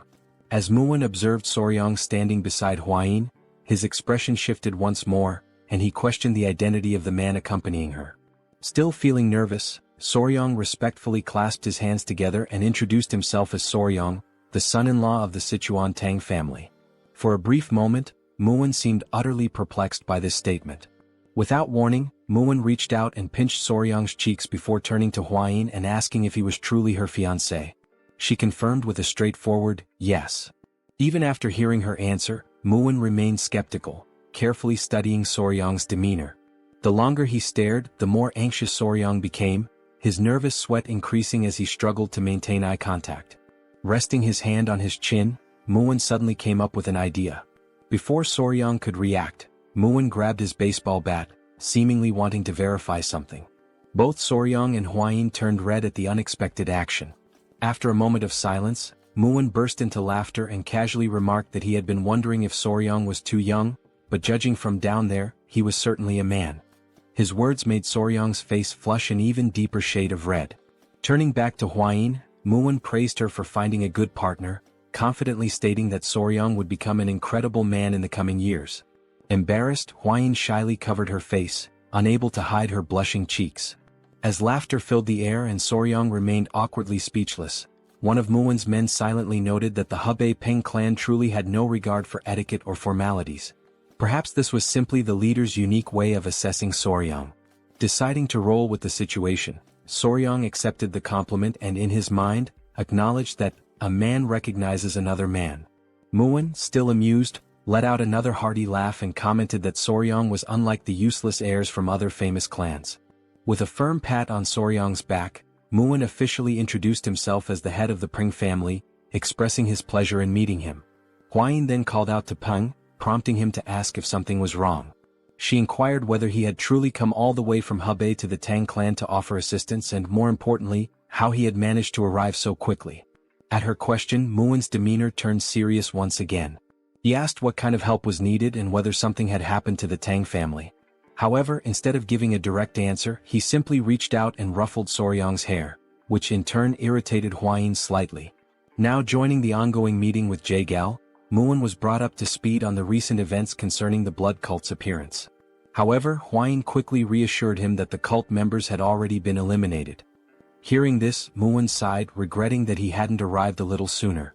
At this point, Wilson, the patriarch, took his turn to speak, questioning why the leader of the Peng clan had traveled all this way. Muwen, slightly embarrassed, admitted that in his anger toward the blood cult, he had completely forgotten to mention the real reason for his visit. He then revealed that, in truth, he had come to seek the Tang family's assistance. His words piqued everyone's curiosity, and the patriarch promptly asked what kind of help he needed. Scratching his head, Muin internally complained about the unnecessary formalities, finding them a hassle. Without further ado, he suddenly shouted for her to be brought in, saying that she needed to greet her elders. One of the scar-faced men who had arrived alongside Muin immediately stepped forward and opened the door. Both Huayin and Soryang were stunned, sharing the same thought. Muin had spoken about her needing to greet the elders, yet the person who entered was a massive brute of a man. The towering figure stood before the table and in a gruff voice, stated that she needed to come down now to properly greet the leaders of the Sichuan Tang Clan. A small voice, coming from somewhere on the man's back, sleepily muttered that it was still too early. As realization dawned upon Soryang, he was left utterly speechless, shocked that no one had noticed this presence the entire time. Slowly, something began sliding down from under the man's cloak.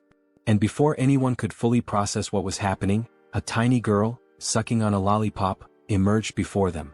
The room fell into stunned silence as everyone at the table stared at the child, unsure of how to react.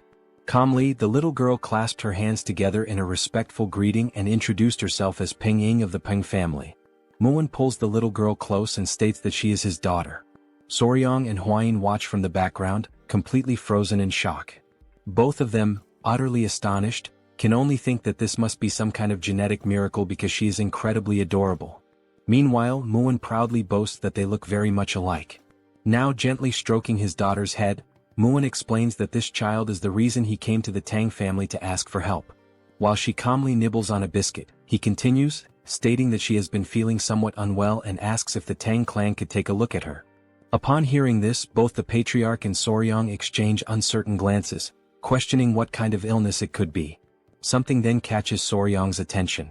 When he looks at her closely, he notices a faint aura surrounding the little girl as she continues to eat biscuit after biscuit with a calm expression. Time passes and now night has fallen. Soryang lies in bed, surrounded by his centipedes, deep in thought. After hearing about and analyzing Ying's symptoms, they were still unable to determine the exact cause. As he absent-mindedly pinches the cheek of one of his tiny centipedes, he recalls Muin's explanation regarding his daughter's condition. Muin had described how, at times, she suddenly becomes short of breath, and large red blotches appear all over her body. In severe cases she even loses consciousness. However, after some time she regains consciousness as if nothing had happened, and no one has been able to figure out why. Muin also explained that he had already tried everything to uncover the cause. He had even sought out disciples of Yaxian, but all of them insisted that the child was perfectly healthy. There was even one occasion when a disciple suggested it might be poisoning. Muin had nearly beaten him up on the spot. Shaking his head, Muin had firmly stated that such a thing was impossible, as there was no one in his family capable of doing such a thing. The patriarch then pointed out that if it truly were poisoning, there could be an internal issue within the Peng family. However, Muin confidently reassured him that no member of the Peng family would ever commit such an act. Scratching his head, Muin sighed and said it was better not to dwell on it too much, as he didn't want to start suspecting his own family. Jagal then intervened, saying that jumping to conclusions would not help since poisoning is not always caused by another person. Looking at the little girl, the patriarch decided that they would provide an empty courtyard house where she could stay for some time, allowing them to observe her condition closely. After all, it was essential to confirm whether this was truly poisoning or something entirely different. Muin, feeling relieved, expressed his gratitude to the patriarch, acknowledging that from now on, they would be under the Tang clan's care for a while. Lying in bed, Soryang could only think that what was affecting the little girl might be juvenile diabetes since sugar seemed to be accumulating rapidly within her body. Sitting up, he tried to recall whether red blotches were a symptom of childhood diabetes, but he concluded that the best way to know was if more prominent symptoms appeared. At that very moment, someone knocked on Soryang's door. A voice called out, addressing him as young master, and informing him that a serious problem had arisen. Without hesitation, Soryang quickly opened the door and demanded to know what had happened this time. The woman before him wasted no time in explaining. The young lady of the Peng clan had just collapsed. In the dead of night, Soryang sprinted toward the scene as everyone rushed to verify what had happened. Upon arriving, he saw Muin crouched down, holding the unconscious girl in his arms, his expression filled with worry. He overheard Muwen explaining that she had been sitting in the pavilion when she suddenly started coughing and then collapsed without warning. The patriarch, analyzing the situation, commented that since she had collapsed here as well, it meant there were no spies within the Peng family. As soon as he said this, he noticed Muwen's face twist with anger and asked him what was wrong. Without a moment's hesitation, Muwen delivered a brutal punch to his own face with all his strength. The impact was so powerful that one of his teeth went flying far into the distance. Now grinning, toothless, Muwen apologized, admitting that despite what he had previously said, he had not been able to forgive himself for even briefly suspecting his own family. His men, overwhelmed with admiration, began to weep proudly. Muwen, still holding his daughter, continued, saying that if Ying had collapsed here as well, then the cause must be something else entirely. The other men of the Peng family, moved by their leader's actions, followed suit, delivering fierce punches to their own faces and shouting apologies. They lamented their failure, insisting that despite being by her side, they had not been able to prevent the young lady from collapsing, branding it as their own disgrace. The patriarch, watching this bizarre display, simply sighed and urged them all to calm down. As yet another tooth soared through the air, Huayin placed a hand on Soryong's shoulder and quietly asked him what they should do now. Soryong responded with determination, stating that there was only one way. In the background, Soryong suddenly raised his voice, calling for everyone's attention and urging them to remain calm above all else. He then confidently announced that there was a method to uncover the cause of her symptoms and at the same time, prove everyone's innocence. Both the patriarch and Muwen immediately turned to him, asking what this method was. With deliberate steps, Soryong slowly approached Muwen and the unconscious young lady, lowering himself to her level. The entire room fell into an uneasy silence, every person anxiously waiting for his next words. With a serious expression, Soryong finally declared that the first step was to remove all of the young lady's clothing. The room was instantly filled with shock. Huayin and the patriarch were left completely speechless, their faces frozen in sheer disbelief at the audacity of his statement. Meanwhile, Muwen's expression twisted into pure rage as he struggled to comprehend Soryong's intentions in attempting to undress his daughter. Holding his daughter in his arms, Peng asked Soryong to repeat what he had just said, while the patriarch observed the situation in silence, showing no reaction. At that moment, countless doubts raced through the young warrior's mind. And just as he was about to repeat his request to change the young lady's clothes, he was suddenly grabbed by his collar at a speed even he hadn't anticipated. Muwen, his heart burning with fury, demanded to know if he had truly just heard Soryong suggest removing his daughter's clothing. Just like that, out of absolutely nowhere. With no other choice and in utter desperation, Soryong pleaded with him to wait. Sensing the imminent danger, a baby centipede emerged from within Soryong's clothing, crawling out to assess the situation, but he quickly ordered it to go back inside. Observing the tense atmosphere, the patriarch stepped in, urging Muwen to calm down, as his son-in-law must have had something in mind. Huayin, noticing that Soryong was struggling to endure the pressure, also intervened, asking Muwen to at least listen to him first. Reluctantly, Muwen released Soryong's collar, but his anger had not yet subsided.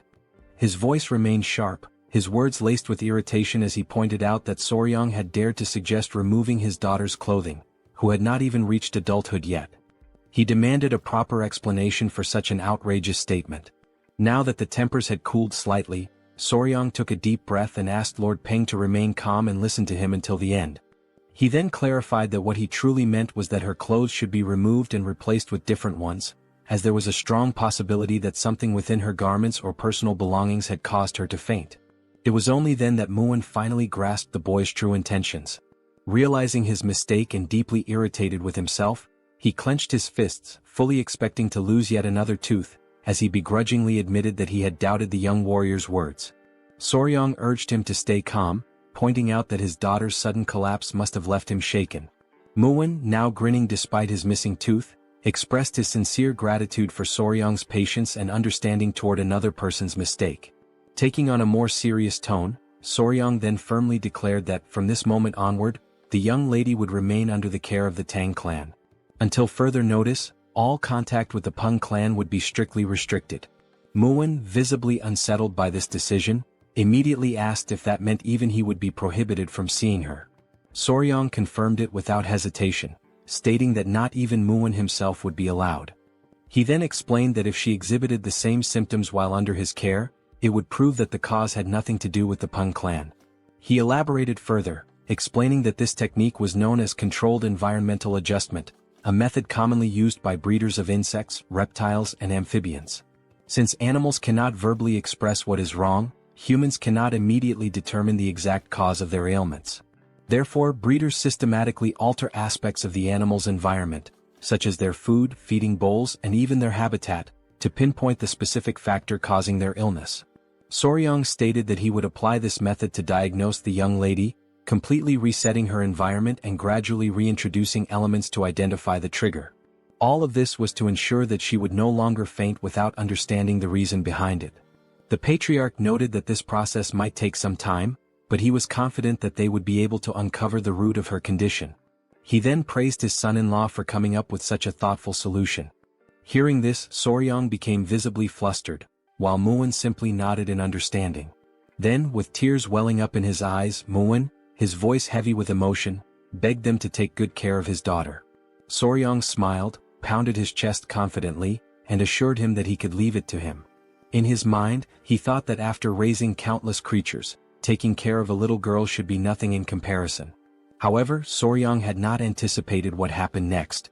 Unlike the creatures he had raised, the child, being entirely different from them, began to cry. Minutes passed, yet the little girl still hadn't stopped crying, and he had absolutely no idea what to do. From the moment she had regained consciousness, she had burst into tears and had not stopped since. Meanwhile, Hwayin and her mother were busy gathering essential supplies to care for the child, leaving Soryong completely alone with her, just the two of them. At a loss, he hesitantly asked her if she was hungry or sleepy, unsure of what else to do. Seeing that her sobbing did not subside, he tried another approach and asked if she was crying because Lord Peng was not there. Hoping to soothe her, he assured her that Muin had gone to fetch medicine for her and would return soon. However, to his surprise, the little girl pouted and firmly stated that this wasn't the reason for her tears. She was crying because she wanted sweets. Soryong could only sigh internally, realizing that she preferred sweets over her own father. Now reflecting on this, he suddenly remembered that while they were changing her clothes, she had several sweets hidden away. Trying to calm her down, he gently asked her to relax, explaining that since she had just woken up, she couldn't eat sweets right away. Instead, he suggested that she eat some rice porridge first and later he would personally make some treats for her. He then moved closer, lowering his voice slightly as he told her that if she ate her porridge properly and behaved well, he would prepare candied fruit skewers for her.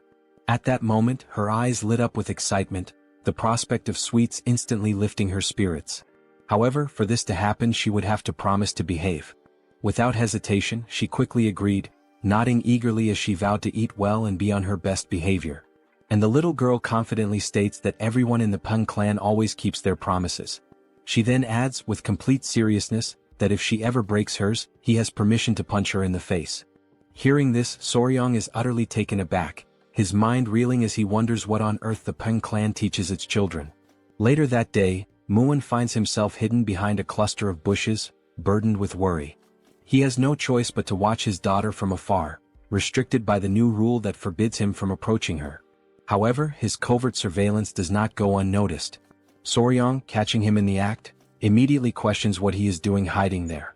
Before responding, Muin swiftly grabs Soryong by the collar and yanks him into the bushes as well, determined to maintain his cover. Lowering his voice, Muin anxiously asks how his daughter is doing. Soryong reassures him, stating that she is fine, she has been eating well and behaving properly. Muin, still skeptical, presses him further, demanding to know if she is truly eating on her own. He is bewildered as he asks how in the world Soryong managed to make that happen. Soryong simply shrugs, explaining that she is eating by herself naturally. He then turns the question back to Muin, wondering why he finds that so surprising. But before their conversation can continue, someone suddenly arrives, interrupting their hidden exchange. It is Hwayin, who greets the lord of the Tang clan with a polite nod.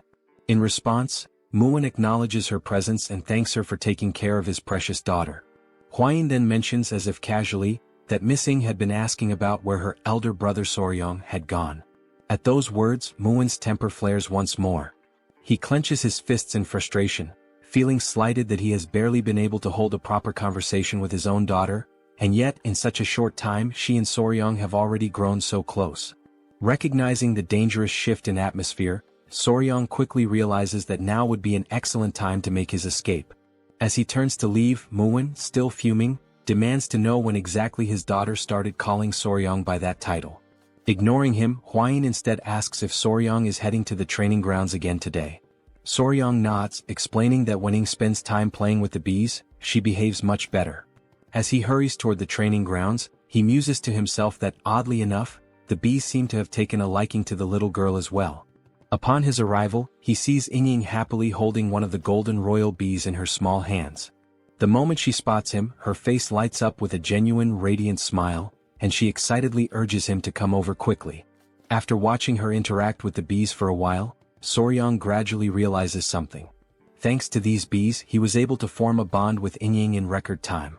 The adorable golden royal bees were absolutely enamored with her. Most likely because while eating sweets she had managed to spill syrup all over herself and the surrounding area. At that moment, Ying points ahead, calling out to Soryong with excitement, saying that the queen bee is over there. Still seated at a distance, Soryong reminds her that the queen bee is busy and asks her not to disturb it for now. As he observes her, he thinks to himself that if he had a younger sister she would probably be just like this. Maybe, just maybe, taking care of children isn't as bad as he originally thought. However, Ying refuses to give up. She continues to call out to him, insisting that there are other bees there as well. Just as Soryong is about to explain that bees can sting if they feel threatened, his words barely leaving his lips, the inevitable happens. Ying is stung. In an instant, Soryong rushes to her side, his concern evident in his expression. Reaching her, he carefully inspects the sting mark on her arm and gently tells her that she needs to be more careful. Although it doesn't seem too serious, he decides to take her to the medicine hall just to be safe. After all, bee venom can sometimes cause people to become very ill. But then Soryong notices something strange. The little girl's breathing is becoming unusually labored, far heavier than it should be. With panic rising in her voice, she weakly calls out to him, pleading for elder brother Soryong to help her. And then, right in front of his eyes, she collapses into his arms. His chest tightens with worry. He recalls Muin mentioning that sometimes Ying would develop red blotches on her body and lose consciousness. And in that instant, everything clicks into place. Soryong finally realizes exactly what this reaction is. The reason Ying has been fainting all this time is anaphylactic shock.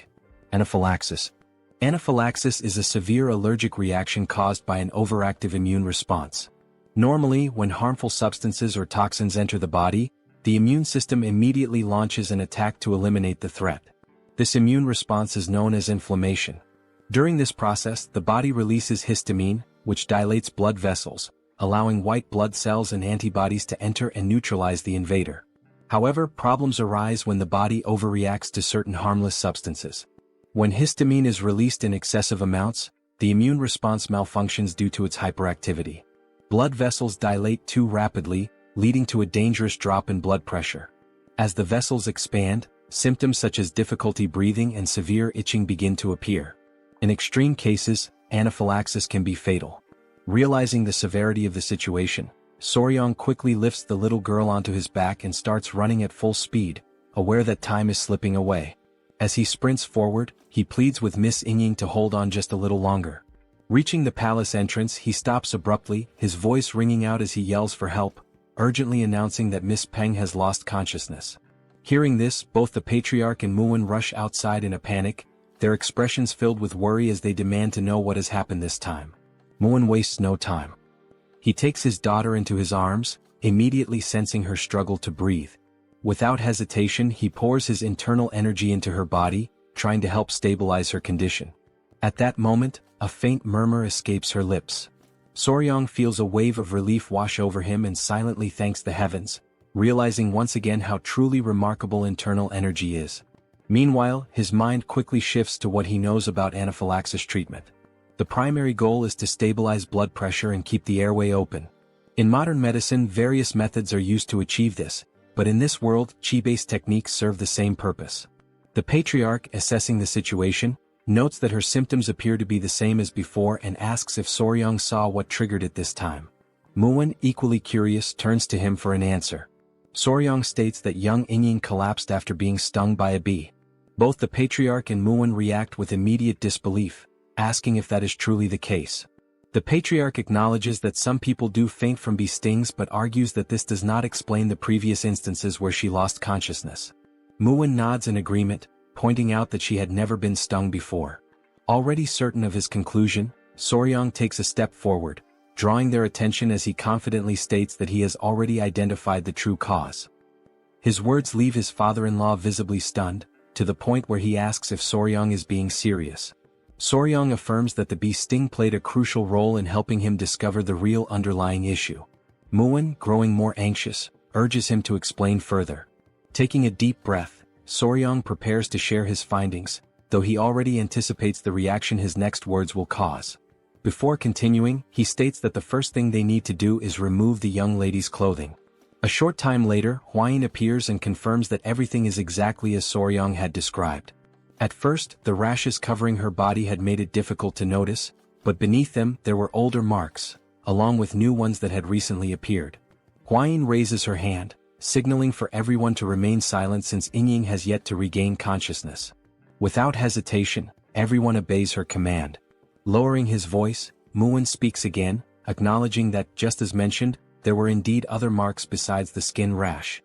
His voice tightens as he demands to know why his daughter has been fainting all this time. Soryang calmly explains that this time, the cause was bee venom poisoning.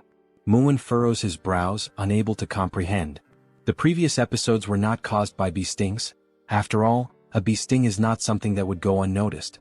With his confusion deepening, he questions Soryang, asking how he can be so certain that the culprit is bee venom. The young warrior, fully aware of Muin's concerns, acknowledges his reasoning before firmly stating that there is no doubt. The symptoms Inying displayed are a textbook case of anaphylaxis triggered by bee venom. At that moment he realizes what must be done next. He must search the records and identify another creature, one with venom similar to that of a bee. Something that contains melittin or peptides capable of inducing swelling and respiratory distress. Recalling that Hebei, China has a temperate continental climate, the venomous creatures in such a region would likely include certain snakes, scorpions and ants. Still lost in thought, Soryang quickly rules out snakes and scorpions. Instead, he tries to determine where she could have been repeatedly stung by a particular creature. Somewhere she frequents and something she does often. And then it hits him. Eating sweets. Soryang remembers that Hwain had shown him that Inying had hidden pockets to store candies. Now, with a confident smile, he states that he has finally found the answer. He declares with certainty that the cause is bee venom, assuring everyone that they can trust his conclusion. Hwain, however, remains doubtful. After all, Muin had already stated that his daughter had never been stung by a bee before. Soryang then explains that the people of the Tang clan surely understand that venom does not affect everyone the same way. For some, even the prick of a needle could be fatal, while others could withstand 10 times that amount without any issue. The patriarch nods, turning to Muin and acknowledging that, in a way, his son-in-law is correct. The same venom can have different effects on different individuals. Soryang continues, emphasizing that Inying is particularly sensitive to bee venom. One thing is clear, she is vulnerable to it. However, if there were no bees in her home, that leaves only one possibility. Hearing this, Muin grows even more intrigued and asks what that possibility could be. Soryang answers confidently, stating that it is indeed a bee, but a very special kind. Sometime later, as night falls, everyone is gathered near a particular area, their expressions tense. Hwain holds up a lantern, casting light over the scene. Still skeptical, Muin questions whether Soryang is truly certain. Without hesitation, Soryang confirms that he is. He then asks Hwain to illuminate the area more clearly, and she immediately complies. As the light reveals the ground, they see several ants feasting on one of Inying's sweets. While they eat, one of the ants suddenly bites another. With 2 wooden sticks, Soryang carefully lifts the aggressive ant by its head, holding it up for everyone to see. He confidently announces that this little creature is the culprit. However, confusion spreads among the group. They hesitate, unsure if what they are looking at is truly an ant, or perhaps something else entirely. Bringing the creature closer for inspection, Soryang points out that, at first glance, it resembles an ant. But upon closer analysis, it is actually a collateral relative of bees. To prove his point, he directs their attention to the creature's large, menacing stinger at the end of its body. At that moment, they finally understand what he meant by collateral relative. It is an ant, but one with a prominent, formidable stinger. Soryang then reveals the true identity of the creature.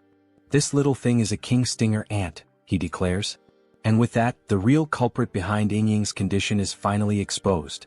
Demonstrating his deep knowledge on the subject, Soryong elaborates further, stating that this species belongs to the order Hymenoptera, within the Formicidae family.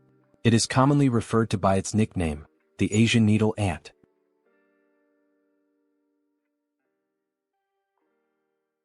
A detailed description of the giant stinger ant appears, outlining its classification within the insect order, its family, and its genus within the category of ants. Then, the central question that has been lingering all this time finally arises: can an ant really have a stinger similar to that of a bee? The answer lies in evolution. These stinger-bearing ants evolved from the same ancestors as wasps. Thus, even after countless generations, they have retained many characteristics of their wasp lineage.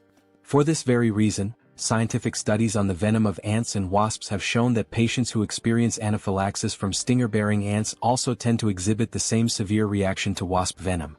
The research supports this connection. In any case, Soryong suspects that he came to hunt down demonic insects that had entangled themselves with the Tang family and in doing so, ended up stinging Yingying. After all, the giant stinger ant preys on demonic insects. Furthermore, the marks left by the ant's sting resemble mere blemishes, making it nearly impossible to identify whether the young lady had been stung before. It is now clear that, whenever Yingying woke up and noticed the marks, she and her family likely assumed they were nothing more than common skin spots. Upon hearing this explanation, Murim is stunned. He can hardly believe that his precious daughter had been fainting all this time because of such a tiny creature. Now convinced, Murim turns toward the patriarch and asks if he can develop an antidote. The patriarch nods and confirms that he can. He then adds that an antidote for bee venom already exists, but for someone as sensitive as Lady Yingying, it may not be entirely effective. Murim, momentarily uneasy, questions what might happen to his daughter. The patriarch reassures him, telling him to stay calm. Now that the cause has been identified, they can exercise greater caution to prevent future episodes before she faints again. Though still apprehensive, Murim takes a deep breath and agrees. Now, turning his attention to Soryong, he acknowledges that he has not yet properly thanked him. He expresses his deep gratitude to the young warrior for everything he has done. Soryong offers a modest smile and returns the gratitude. Then, in an attempt to reassure Murim, he tells him not to worry. Though the process will be slow, there is indeed a way to treat Yingying's condition. Murim, once again surprised, asks if there is truly a way to resolve this. Soryong confidently explains that the method is known as desensitization. Hwayin, standing quietly in the background, watches him intently, thinking to herself just how brilliant her companion is. Then, Soryong begins to explain the process in highly technical terms, leaving everyone completely lost in confusion. Realizing their bewilderment, he simplifies his explanation. In more straightforward words, he explains that small doses of bee venom must be administered to Yingying over time, gradually reducing her sensitivity to it. The process will require patience, but it is effective. At this, Hwayin suddenly frowns, visibly unsettled by the mere thought of deliberately poisoning the young lady, even if for treatment. Soryong reassures her, stating that while it will take time, once the process is complete, Yingying will no longer suffer allergic reactions to bee venom. Hearing this, the patriarch nods in agreement, saying that the approach makes sense.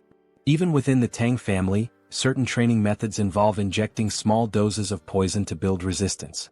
Now filled with newfound hope, Murim eagerly asks again if this means that, once the treatment is complete, his daughter will no longer suffer from this condition.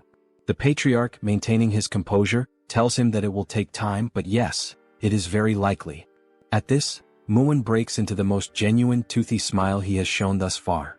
Still grinning, he slaps Soryong on the back in a gesture of deep appreciation for saving his daughter's life. With gratitude shining in his eyes, Murim declares that he cannot possibly let such a massive favor go unrewarded. He then asks Soryong if there is anything he desires, saying that he can grant him whatever he wishes. As Murim continues shaking him enthusiastically, Soryong can only wonder why the people of this world always throw around blank checks after receiving help. After composing himself, he clasps his hands together in a polite gesture of refusal. He tells Murim that Lady Yingying is like a younger sister to him now, and he cannot ask for any reward. Murim, however, laughs heartily and increases the force of his backslaps, declaring that within the Ping family, there is no need for modesty. Soryong can ask for anything. Realizing that if he doesn't request something soon, he might end up being crushed to death, Soryang thinks quickly and comes up with an idea. Excitedly, with eyes practically sparkling, he asks if the Peng clan, having traveled from afar, would be willing to accompany him on a journey to visit some famous mountains. A few days later, they now stand before the Gunga Mountains of Sichuan, the very place that Jaegal had mentioned before. Gazing at the majestic peaks, Muin, smiling in admiration, comments that it is indeed a famous mountain range. Soryang, standing beside him, agrees. He remarks that he has heard of the beautiful rock formations that can be found here. Hwayin approaches, adding that, according to the second military officer, this seems to be the right place. Soryang also nods in agreement but then poses an important question. How will they reach the cave behind the waterfall? Upon hearing this, Muin recalls something. He mentions that he has heard that Soryang recently learned the technique of light footwork. However, given that it is still new to him, he is likely unfamiliar with the technique known as flying swallow steps. However, Soryang questions what Muin is talking about, leaving Muin momentarily speechless. Instead of explaining, Muin grabs the young warrior by his clothing, declaring that he is far too lazy to put it into words, so he will demonstrate instead. Already anticipating what is about to happen, Hwayin's jaw drops in shock. With little effort, Muin hurls Soryang through the air as if he were making a perfect NBA three-pointer. Thanks to this unexpected maneuver, they reach the entrance of the cave much faster than expected. Muin bursts into laughter and, with a playful hint of irony, remarks that Soryang is quite fast. Hwayin quickly approaches, concern in her voice as she asks if her companion is all right. She then shifts her attention to their surroundings and acknowledges that, in any case, this really does seem to be the entrance to the cave, the hidden passage behind the waterfall. Still grinning, Muin declares that it is time to go inside, as there is sure to be something interesting within. As they cautiously step deeper into the cave, a strange sensation washes over them, prompting them to halt momentarily. Before them, numerous ice crystals glisten, their presence reinforcing the idea that Jaegal could not have been lying about this place. The interior of the cave is nothing like what they had expected. Drawing closer to examine the area, they recall Jaegal's description. He had spoken of a light descending upon the center of the cave, illuminating a floor blooming with unfamiliar flowers. The way he had described it, it had seemed like something from another world, breathtaking and surreal. Yet, as they venture even deeper, they come to realize that the cave does not feel as otherworldly as Jaegal had made it sound. Though there is indeed a light in the center, there are far fewer flowers than anticipated. Taking in the sight, Muin wonders aloud whether the divine creature they are seeking is altering the surrounding environment. As he continues observing, he senses cold air flowing from a specific rock. Soryang immediately agrees, certain that this must be the case. He tightens his grip on his sword and warns the others to stay behind him and remain on guard. Muin, now holding the hilt of his own sword, realizes that whatever they are about to face is likely a powerful foe. At that very moment, a piercing cry echoes through the cave, sending a jolt of fear through Hwayin and Muin. Realizing the source of the sound is up ahead, Muin stiffens and once again commands them to stay close to him. Then, from behind the large rock, a pair of glowing eyes emerges, slowly making their way into view.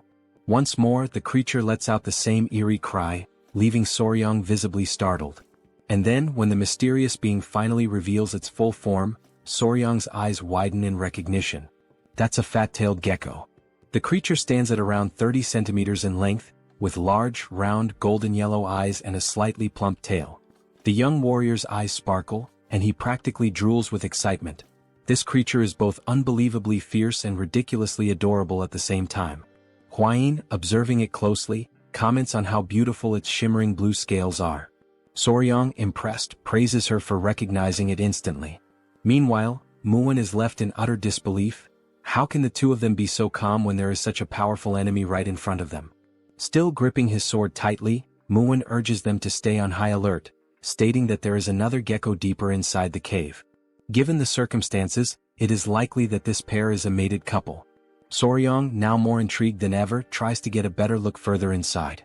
Amazed, he remarks that this is incredible. If there are two of them here, they might be able to breed offspring. He then turns to Muin and pleads with him to capture them both alive, without harming them. As they remain fixated on the agitated blue gecko before them, a thought crosses their minds. Where is the other one? Peering deeper into the cave, they finally spot it. At that moment, Lady Hwayin voices her concern, asking if something is wrong. Soryong, his expression growing serious, responds that the gecko inside looks weak, possibly sick. This does not bode well. In fact, the more he looks at it, the more he realizes that the creature inside does not even seem to be breathing. But before they can fully assess the situation, the blue gecko outside suddenly lunges at them. Driven purely by instinct, it attacks the group, determined to protect its home and its ailing mate.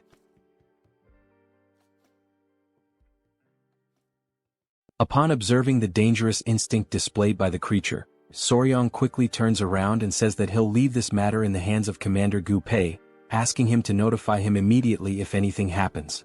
As he watches the furious lizard in the background, Gu nods and replies that Soryong can count on him.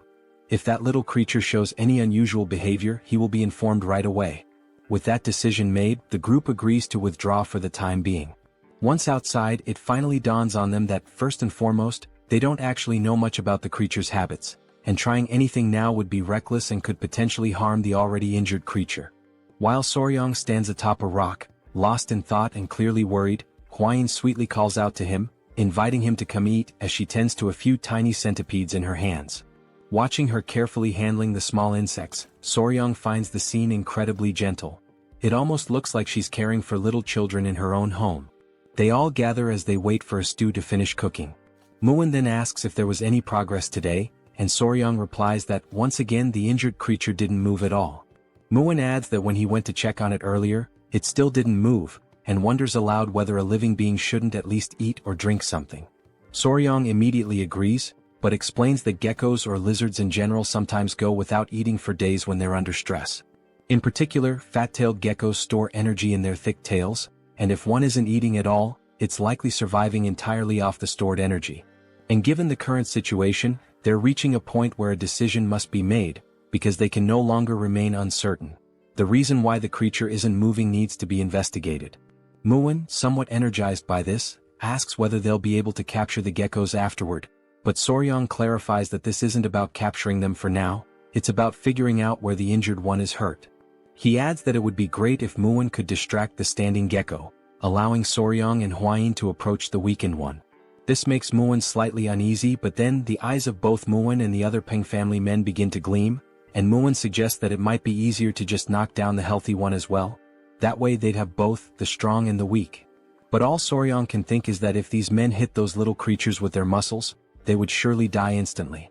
To lighten the mood, Soryong jokes that if Lord Peng hits them, even the rock dividing them from Jaegal would probably just drop dead on the spot. Muin bursts into laughter at the comment. As he gives a few overly strong pats on Soryong's back, Muin remarks that it's surprising Jaegal was pressured enough by such tiny creatures to retreat. He then agrees with Soryong, one hit from him would absolutely kill the geckos.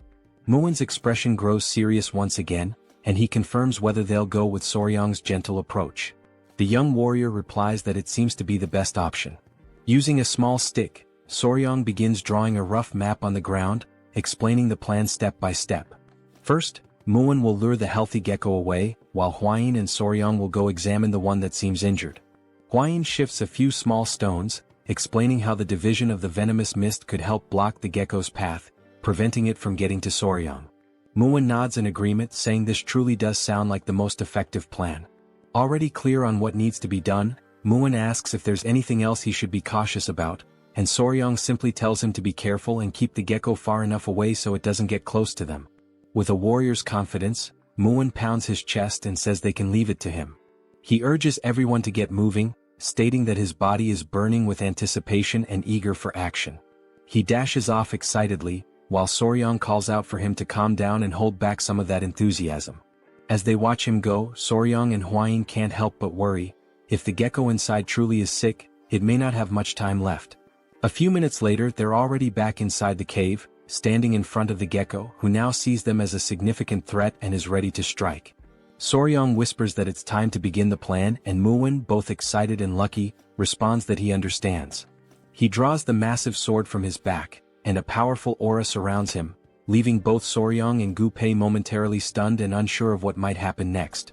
As Muin advances toward the gecko, flanked by his men, he reminds everyone to follow the plan, and the group shouts in unison, affirming they're ready. Sensing the danger closing in, the small gecko lets out a furious roar, its eyes glowing as it bares its fangs. Then the tiny creature leaps toward the group, leaving a trail of ice in its path. Muin deflects the attack with his sword, and exclaims that he hadn't expected so much power. As the creature begins swinging its tail repeatedly in fierce strikes, Muin admits that its attacks are indeed powerful, strong enough to qualify it as a first-class warrior of the Peng family. The small creature takes a few steps back and instinctively leaps forward once again to launch another attack. Recognizing this as a perfect opportunity, Muin smiles, seeing a clear opening. And just as the gecko strikes his sword, Muin redirects the creature slightly off course, creating the exact gap they needed. He shouts that this is the best chance they'll get. While the men stay surrounding the creature, the little gecko senses that something is wrong. Realizing the humans are trying to execute a plan, it lets out another roar, while the men desperately try to keep it from reaching Soryang and Huayin, who are focused on acting quickly while they still can. They approach the spot where the injured gecko lies, and immediately notice that everything around it is frozen solid. As Soryang looks more closely at the stone the creature is lying on, something about it makes him feel uneasy. Huayin gently asks if the gecko is truly injured, and Soryang replies that it seems to be, yes. As they continue observing, they realize that the tip of its tail is necrotizing, due to an incomplete shedding process. The gecko was unable to finish shedding its skin, and now even its eyes are filled with pus. Soryang says they need to treat it immediately, and Huayin, a bit alarmed, asks how they're going to do that without any medicine available. Soryang smiles and calmly replies that it's alright, he'll remove everything himself, which leaves Lady Huayin slightly annoyed. She recalls that lately, Soryang really seems to want to remove everything, but in this situation, it actually is the correct method. Sensing movement nearby, the sick gecko stirs, trying to see what's going on around it. Soryang slowly brings his hand closer to the gecko's head, speaking softly and reassuringly, telling the creature that everything is fine, and that he's going to treat it, kindly asking it to stay still. Once he holds the gecko, Soryang notices that it begins to calm down, and just like the queen bee from earlier, it seems to understand his words to a certain extent. As he holds the creature, he gently tugs on a bit of its skin and explains that, just like snakes, geckos also shed their skin. He even gives an example. Wild fat-tailed geckos tend to eat their own shed skin, which is why it's rare to find remnants of it lying around. Impressed by his knowledge, Huayin says that it's truly fascinating. Soryang pulls out a small knife, stating that the gecko's skin appears to be incredibly tough, and trying to remove it with bare hands wouldn't be effective. Carefully, he brings the blade near the creature, beginning to remove the dead skin from its body. Watching closely, Huayin puts her hand to her mouth and says it looks just like a precious gemstone. As we observe, Soryang begins peeling away the skin from the creature's back, and the blue color underneath is strikingly beautiful. He proceeds with great care, removing the skin from each of the gecko's legs, one by one. Seeing the exposed skin on the legs, Huayin exclaims that they look like adorable little gloves. She's reminded of the time when she was a YouTuber, and even back then videos of peeling or removal like this were trending and popular. Looking at the creature again, Soryang says that the most important part is still left, the head and the tail. Once more, he gently holds the gecko and says he needs to be especially careful with the eyes. Just as he had predicted, pus had built up inside the creature's eyes, and because it hadn't been properly removed, the inflammation caused the eyes to swell badly. With deliberate, slow movements, he begins removing all of the dead skin, working patiently until he successfully peels the skin off the gecko's entire face. Once everything has been taken off, Soryang gently asks the creature how it feels now, wondering if there's any improvement. At that very moment, Huayin gets visibly excited, because it's the first time she's seen the gecko open its eyes, and it no longer looks sick. Still holding the small creature, Soryang appears serious, and Huayin asks if something is wrong. He answers that yes, there is. He points to the tail, saying that he's trying to figure out what to do about it. It's clearly necrotizing. He adds that perhaps the only way to stop the necrosis is to cut the tail off entirely, but in the gecko's current weakened state, amputating the tail could very well kill it. At that moment, as they silently consider their options, they suddenly hear the voices of the men nearby, shouting for them to be careful. The men yell that they've lost sight of the other gecko, and as the couple turns around, there it is, ready to attack. Seeing that the creature is even more furious than before, Soryang is startled and begs it to calm down. He shouts in desperation, explaining that he's trying to help and treat its injured friend, even going so far as to point the knife toward the oncoming gecko. But in that exact moment, Soryang realizes that pointing the knife may have been a critical mistake. The gecko is bound to interpret it as a threat. And that's exactly what happens. With a chilling roar, the blue fury of the lizard echoes through the cave. The small gecko let out such a powerful roar that bolts of lightning surged all around it, fueled by its overwhelming fury. The pressure in the air was so intense that it even caused Soryang to be pushed slightly backward. Only then did our young warrior realize that he was in serious trouble, because he was still holding the other gecko in his arms. The enraged gecko lunged in the couple's direction, and Hwayin quickly stepped forward, trying to shield her companion, urging him to be careful. At the very last second, to prevent them from being struck, she shoved him slightly to the side in an attempt to save him. The furious gecko then slammed into the ground with immense force, shattering a nearby rock on impact. Soryang was thrown to one side, while Hwayin was tossed in the opposite direction. After hitting the ground from the push, Soryang did his best to shield the weakened gecko in his arms from the impact, but the other gecko, still enraged, refocused its attention on them. Soryang tried to gather himself and asked the furious gecko to wait just a moment, but it began to roar once more, sending more lightning crackling through the air. Still holding the debilitated gecko, and remembering that they seemed to understand human speech to some extent, Soryang tried to explain that things were not what they looked like, pleading for a moment to speak with the furious little one. Right after saying that, he heard a strange sound, one he hadn't noticed before. The gecko in his arms began to emit a soft noise, and Soryang was completely stunned by what was happening right before his eyes. The furious gecko paused for a brief moment upon hearing the sound. Then, seemingly calmed, the anger began to fade from its expression, and it responded by making the same sound back to the other gecko. Both of the geckos began to exchange the sounds and even smiled, and in that exact moment Soryang realized that they were actually communicating with one another. Right then Muin and his men came rushing over in a panic, trying to check whether Soryang was okay. Holding his sword, Muin commented that the slimy little bastard was fast, way faster than he expected, and that he hadn't anticipated it slipping through his legs like that. But when the small gecko saw the men again, it immediately began to growl, and its expression once again twisted into one of irritation. Soryang stepped between the gecko and the men while still holding the injured one, asking them to wait a moment, saying that there was no need to keep fighting. He assured them that he was fine and asked them to step back a bit, as he was going to try speaking with the geckos for a moment. Muin briefly wondered if Soryang had lost his mind trying to talk to that thing, asking if he really believed the creature could understand human words. Still observing the gecko, Soryang responded that yes, it seemed like the creature could understand human speech to some extent, and if so, it probably wouldn't attack again. He turned to Hwayin and asked if she could grab some of the dried grass he had seen nearby, and she answered that she could. Then she went off in a cute moment, appearing almost chibi-like, collecting the dry grass alongside a little centipede. Soryang arranged the dried grass so that the weakened gecko could lie on it, judging that it would be more comfortable than resting directly on the cold ground. The couple knelt down beside the geckos, and Soryang gently told them not to worry, that he wasn't trying to hurt them. He had only removed the stuck skin that wouldn't shed on its own and cleaned what was covering the sick gecko's eyes. Then Soryang reminded the healthy gecko not to forget to lick the eyes of the sick one, and immediately the small gecko did just that. Afterward, the young warrior stood up, crossed his arms and stated that there was only one problem, drawing everyone's attention back to him. He explained that the sick gecko's eyes would likely heal just fine, but her tail was already necrotized, so licking wouldn't help at all in that situation. The sick gecko seemed to finally realize that her tail was indeed useless. She couldn't feel anything from it anymore.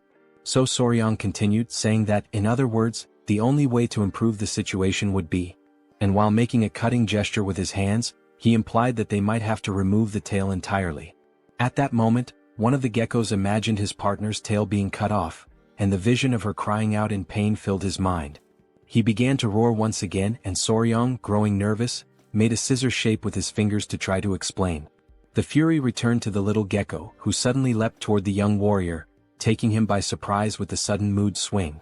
Realizing he wasn't fast or strong enough to stop this charge, the only thing Soryang could do in that moment was scream in desperation. Several minutes later, the couple sat on a rock with Muin beside them, while the men prepared a campfire. Hwayin was tending to some kind of wound on her companion's face, and he kept complaining that it hurt every time she touched it with her fingers. Soryang becomes a little irritated with the ungrateful gecko, since he was only trying to help. Hwayin tells him to stay still as she's in the middle of applying a healing balm, and if he keeps moving it might leave a scar. Hearing this, Muin crosses his arms and starts laughing, saying that now Soryong is finally beginning to act like a real man. After all, he earned a glorious battle scar. Realizing that this was not the right moment for jokes, Hwain turns to Muin with a terrifying glare. Along with Hwain, the little centipedes also fix their gaze on him, trying to intimidate him, and without saying a single word, Muin understands the message loud and clear. Touching the wound on his face, Soryong can only think about how the misunderstanding had somehow been resolved, and as he looks at Hwain and the baby centipedes, he also considers how the centipedes aren't reacting to any killing intent, and maybe the small gecko never actually had the intention to kill. At that moment, Gu interrupts and calls out to Soryong to talk to him about something. He says it looks like the little creature wants to say something to Soryong, since it keeps trying to get over to him. Soryong gives an awkward smile and asks if the gecko is finally ready.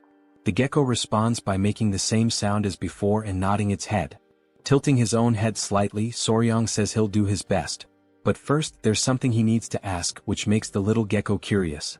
So he asks what geckos usually eat, explaining that if they really do need to cut off her tail, she'll need to eat something nutritious to recover properly. Before Soryong can even finish speaking, the small gecko quickly leaps away to show what they usually feed on. Soryong follows him, asking him to wait up since he's way too fast. The gecko stops in front of a small plant and begins making some sounds. Soryong realizes that with these sounds, the little one is definitely trying to communicate something. The gecko then picks the plant up with its mouth and lifts it, clearly wanting Soryong to see it. Soryong takes the plant from the gecko, and Hwain arrives shortly after, asking if she can take a quick look at it. She takes the plant and carefully examines it. Then she says it's weak, but she can still feel a bit of chi coming from it, so this little plant is definitely a seed of a spiritual herb that used to grow there. Soryong takes the plant back and is left stunned when he realizes it's that seed. This spiritual herb that everyone had talked about so much. Muin comments that he's heard of it before a long time ago. And it's said that spiritual herbs always grow in places where spiritual beasts live. Looking at the sleeping baby centipedes, Hwain says that maybe, just like the baby centipedes, the little geckos also survive by feeding on the chi from the spiritual herbs. Soryong looks a little alarmed and asks if now that the spiritual herb has been dug up, it means this is a big problem. He then tries to dig the ground with his hands, saying they should replant it quickly, but Muin tells him that won't help. Muin approaches, places a hand on Soryong's shoulder, and explains that once a spiritual herb has been touched by human hands, it won't grow again. He adds that the little gecko surely already knew this, and that's probably why he dug it up and showed it to them. So even if they plant it again, it won't grow any further from this point on. Then he remembers Jagal, who had come there earlier and dug up the plant, which led to the small, defenseless geckos being harmed. Soryong begins to cry and says that he's sorry for that humans are truly sorry little geckos. Muin then turns to Gu Pei and asks what the name of the spiritual herb that used to grow there was. Gu Pei answers that he remembers it was called frost ginseng, while Soryong continues mourning in the background and Hwain tries to comfort him. Muin then says that what they need to do is find something that emits the same type of chi as frost ginseng. Hearing that instantly lifts Soryong's spirits, and he asks if such a thing really exists. Muin grins with his toothless smile and says yes, of course it does. This thing is called ice jade, and just like frost ginseng, it carries the essence of cold chi. But then Muin says that the problem is how to get ice jade, as it's incredibly rare. Even with money, it's not something easily obtained. Hwain interrupts their moment of uncertainty and asks if they're talking about ice jade. She says she knows someone who has it. Hearing that, Soryong and Muin both light up with excitement, asking if she's serious and saying that's wonderful news. Barely able to contain his excitement, Soryong steps closer and asks who it is. Hwain is startled and tells him to calm down. While both of them are watching her, she says she doesn't really know how to say this. Then she takes a deep breath and says, "There's some other weed, or whatever." The two of them are left in shock by all the buildup, and Muin asks if she means it's just a weed. Hwain seems disappointed, thinking they would have taken it more seriously. Then Soryong shouts, completely confused, "What?"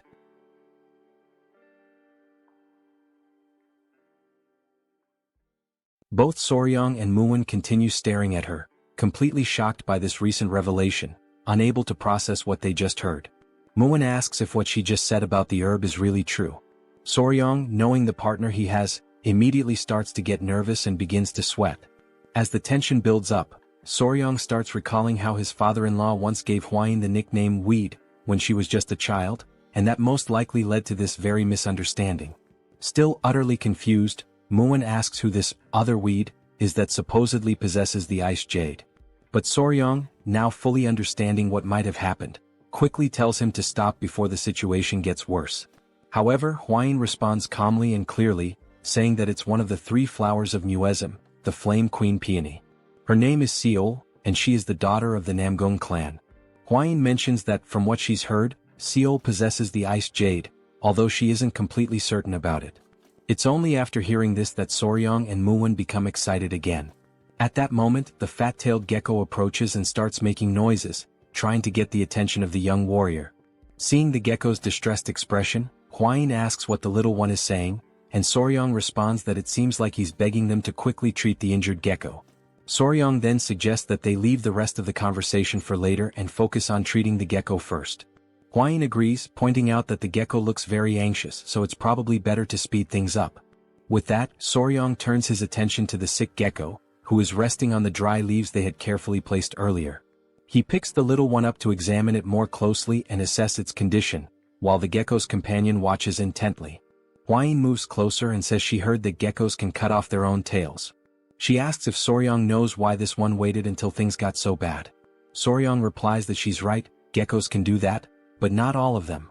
This surprises Hwain, since she had always heard that all geckos were capable of it. So Soryong begins to explain. When a gecko detaches its own tail, the process is called autotomy. But depending on the species, the characteristics can vary. Some are able to perform autotomy but can't regenerate afterward, while others can lose their tails and still grow them back. And then there are those that can do neither, they can't detach and they can't regenerate. That's why you can't make assumptions. You have to examine them properly. Bringing his hand close to the tail, Soryong says that once it's confirmed, they'll find the detachment segment, the specific area that needs to be pressed with a finger to trigger separation. Hwain asks what the detachment segment means, clearly confused by the term. So Soryong explains again, saying that while it might seem like a gecko's tail can be cut off anywhere, in reality, the spot where it actually breaks is predetermined.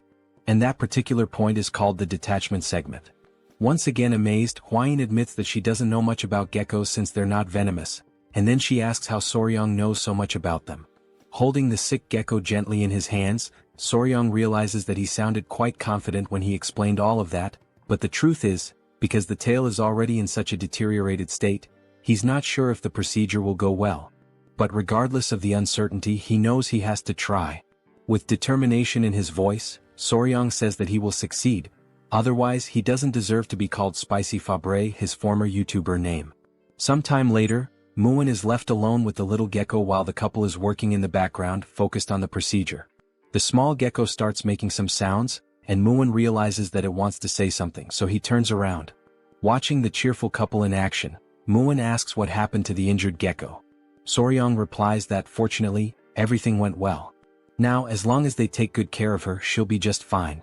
Hearing that makes the other gecko extremely happy, so much so that he starts crying tears of joy. Soryong crouches down, still holding the injured gecko in his hands, and asks the other one if he's happy now.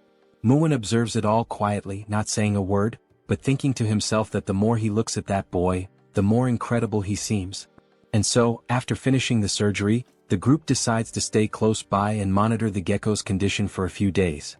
A few days later, the couple approaches with excitement as they run toward the stone where the geckos usually stay.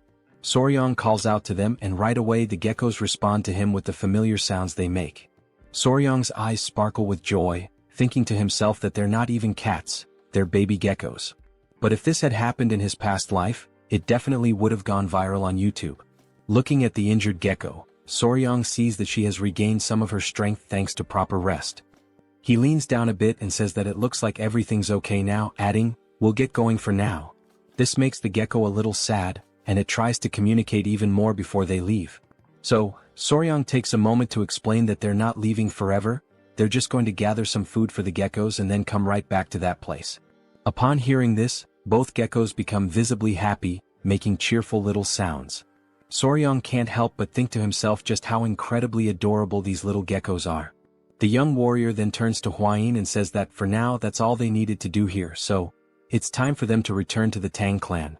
With determination, he clenches his fist and, full of energy, declares that they are going to recover the ice jade. Sometime later, they arrive back at the Tang clan, having left the little lizards behind in good care. As the couple reunites with the patriarch, they notice that many updates have come in while they were away. The father-in-law begins speaking and says that among all the news, by far the most significant incident is undoubtedly the one involving the blood cult. He starts explaining that after the identity of a spy embedded within the Murim alliance was exposed, their warriors decided to follow an owl that had been created by one of their assistants. However, as they were tracking the owl through the skies, they received a piece of information that turned out to be extremely valuable. No one would have believed it at first, but following that owl actually led the group directly to the hidden base of the blood cult. Coincidentally, a squad had just returned to the Murim alliance, and they brought with them a batch of poison extracted from the striped tiger water leavings. The patriarch adds that he heard the poison played a crucial role during the raid on the cult's hideout. Then he presents something to Soryong, a handwritten letter of gratitude from the leader of the alliance. Holding it up, he expresses how proud he is of his son-in-law. Returning to the subject of the geckos, the patriarch then asks Soryong if he managed to capture the mysterious geckos, saying that at any moment now he plans to walk through the garden of creatures to take a look at them himself. Looking a bit embarrassed, Soryong scratches his face and says that he could say they half captured the geckos. Hwain steps in at that moment to clarify everything, and so, Lady Hwain proceeds to explain everything that had happened up until now in full detail. After listening to the whole story, the patriarch falls into thought the moment he hears about the ice jade. Hwain continues, saying that in order to retrieve the ice jade, they are planning to travel together to Anhui province to visit the Namgung clan. She turns to her father and asks if that's all right. The patriarch tells them to go ahead, mentioning that there's something that needs to be delivered along the way anyway, so it all works out conveniently. He adds that the current times are unstable due to the ongoing threat of the blood cult, but since Soryong will be with her, he feels reassured and can allow it without worry. Seeing his father-in-law smile as he says this, Soryong quietly wonders to himself if that kind of statement really deserves to be said with a smile on one's face. Then the patriarch pauses, telling them to wait for a moment, because now that he thinks about it, since they're heading to the Namgung clan, there have been some rather disturbing rumors going around lately. The couple exchange glances, already expecting that it must be something strange, and they ask what kind of rumors these are this time. The patriarch begins to recount what he's heard. Near the Namgung clan, around Yellow Mountain, there are whispers that some men have been walking through the forest late at night. One man supposedly asks if the other is serious about what he's saying. The second man insists that he's telling the truth and goes on to say that the young woman from the Namgung clan, she really... But then the first man cuts him off, saying that it's nonsense, that it's nothing more than a filthy and scandalous rumor. Even if it were true, one of them says, still.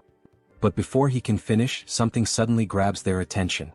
Both men ask aloud what in the world they're seeing as they spot a man lying unconscious on the forest floor. They rush toward him, realizing someone has collapsed right in the middle of the woods. As they get closer to the fallen man, they call out to ask if he's okay. When he doesn't respond, they even wonder if he might be dead. Suddenly, the unconscious man starts smiling, leaving the other two completely bewildered and unsure of what to think. The man on the ground has a creepy, perverted look on his face. He seems to be under some kind of spell or trance. Blood trickles from his nose, and he's drooling as if he's not fully conscious. The two who tried to help him look at each other, still unable to grasp what is actually going on. From a distance, a feminine figure watches the whole scene unfold. The men carry the unconscious man on their backs, asking aloud whether he was drunk or something. Meanwhile, the woman observing them emits a soft, mysterious pink aura. She continues walking alone through the dark forest, her silhouette blending into the shadows. Everything about her presence is shrouded in mystery, and then, there's a subtle hint that she might have some kind of connection to spiders.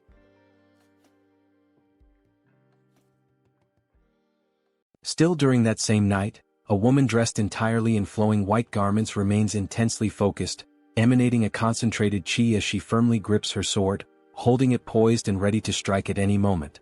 She senses deep within that this is the perfect moment she had been waiting for. Without hesitation, she unleashes a series of swift and precise strikes with her sword, so quick and forceful that they seem to slice through the very air itself, producing sharp, cutting sounds. After executing the flurry of attacks, her hand begins to tremble uncontrollably, as though she has already reached the limits of her physical endurance. Moreover, her face has grown pale, and sweat is pouring down from her forehead, clear signs that she has completely exhausted herself. At that moment, she quietly mutters that once again she failed to cut through all the falling leaves, admitting to herself that perhaps she still requires even more training. Just then, another young woman approaches, calling out urgently to her as she prepares to make another round of attacks. The younger girl tells her that they must return now without delay, warning that if they linger any longer they will be caught. It becomes apparent from their conversation that the two are sisters, as the younger girl mentions that their father will scold her as well if they get caught this time. She continues, saying that although she knows her elder sister is an excellent swordswoman, she should also take better care of her own health. The older sister removes the traditional Hanfu hat from her head and in a gentle voice, responds that she understands, calling the younger girl Un. At that moment we are formally introduced to the elder sister, whose name is Seol, and it is revealed that both of them are daughters of the prestigious Namgung clan. Suddenly, Seol begins coughing harshly, causing Un to grow visibly concerned. Seol's cheeks flush red, and weakened by her earlier exertions, she appears clearly unwell. It is explained that this condition is known as an overflow of qi deviation. In the beginning, everyone in the family believed it to be a blessing. This condition occurs because her qi channels are extraordinarily open, allowing for the extremely rapid accumulation of internal energy, with no obstructions blocking the flow of pure qi. An elderly man who had been monitoring the sickly girl from her bedside explains that many of her vital blood points are wide open, causing her innate qi to be consumed at an alarming rate. Another man, almost desperate, asks anxiously if there is any solution to her condition. The elderly man contemplates deeply before speaking again, stating that what the girl truly needs is yin energy, a strong, pure form of yin energy that must be supplied before her innate qi is completely depleted. If not, he warns gravely, her life will be tragically short-lived. Returning to the present moment, Seol is still coughing heavily, and her younger sister anxiously asks if she is truly all right. Seol, trying to smile reassuringly, insists that she is fine and suggests they head back immediately. Un, not fully convinced, hesitantly asks if she is sure about that. As they walk together under the night sky, making their way back home, Seol's gaze falls upon the lantern that Un is carrying in her small hands. Seol makes a quiet analogy in her heart. She likens herself to the flickering oil flame inside the lantern, a fragile existence destined to vanish the moment the oil is exhausted. In that bittersweet realization, Seol understands that she must hurry and master at least the basics of the Emperor's sword style as quickly as possible. Lifting her eyes to the pale moon overhead, she reflects silently that under this frail body, she will simply burn away and vanish. The scene shifts to the Yangtze River, where a small boat is calmly gliding across the wide, shimmering waters. Aboard this modest vessel are Soryong, Huayin, Gu Pei, and the commander in charge of steering the boat. Gu, knowing well that Soryong has a deep love for animals, excitedly calls him over to witness something incredible, the sighting of a baiji dolphin. Soryong immediately thinks to himself that he has read about this creature somewhere before, in an old book perhaps. As they watch the rare dolphin swim gracefully through the river, a wave of excitement spreads among them. Soryong exclaims that he can hardly believe he is seeing with his own eyes a species that had once been declared extinct.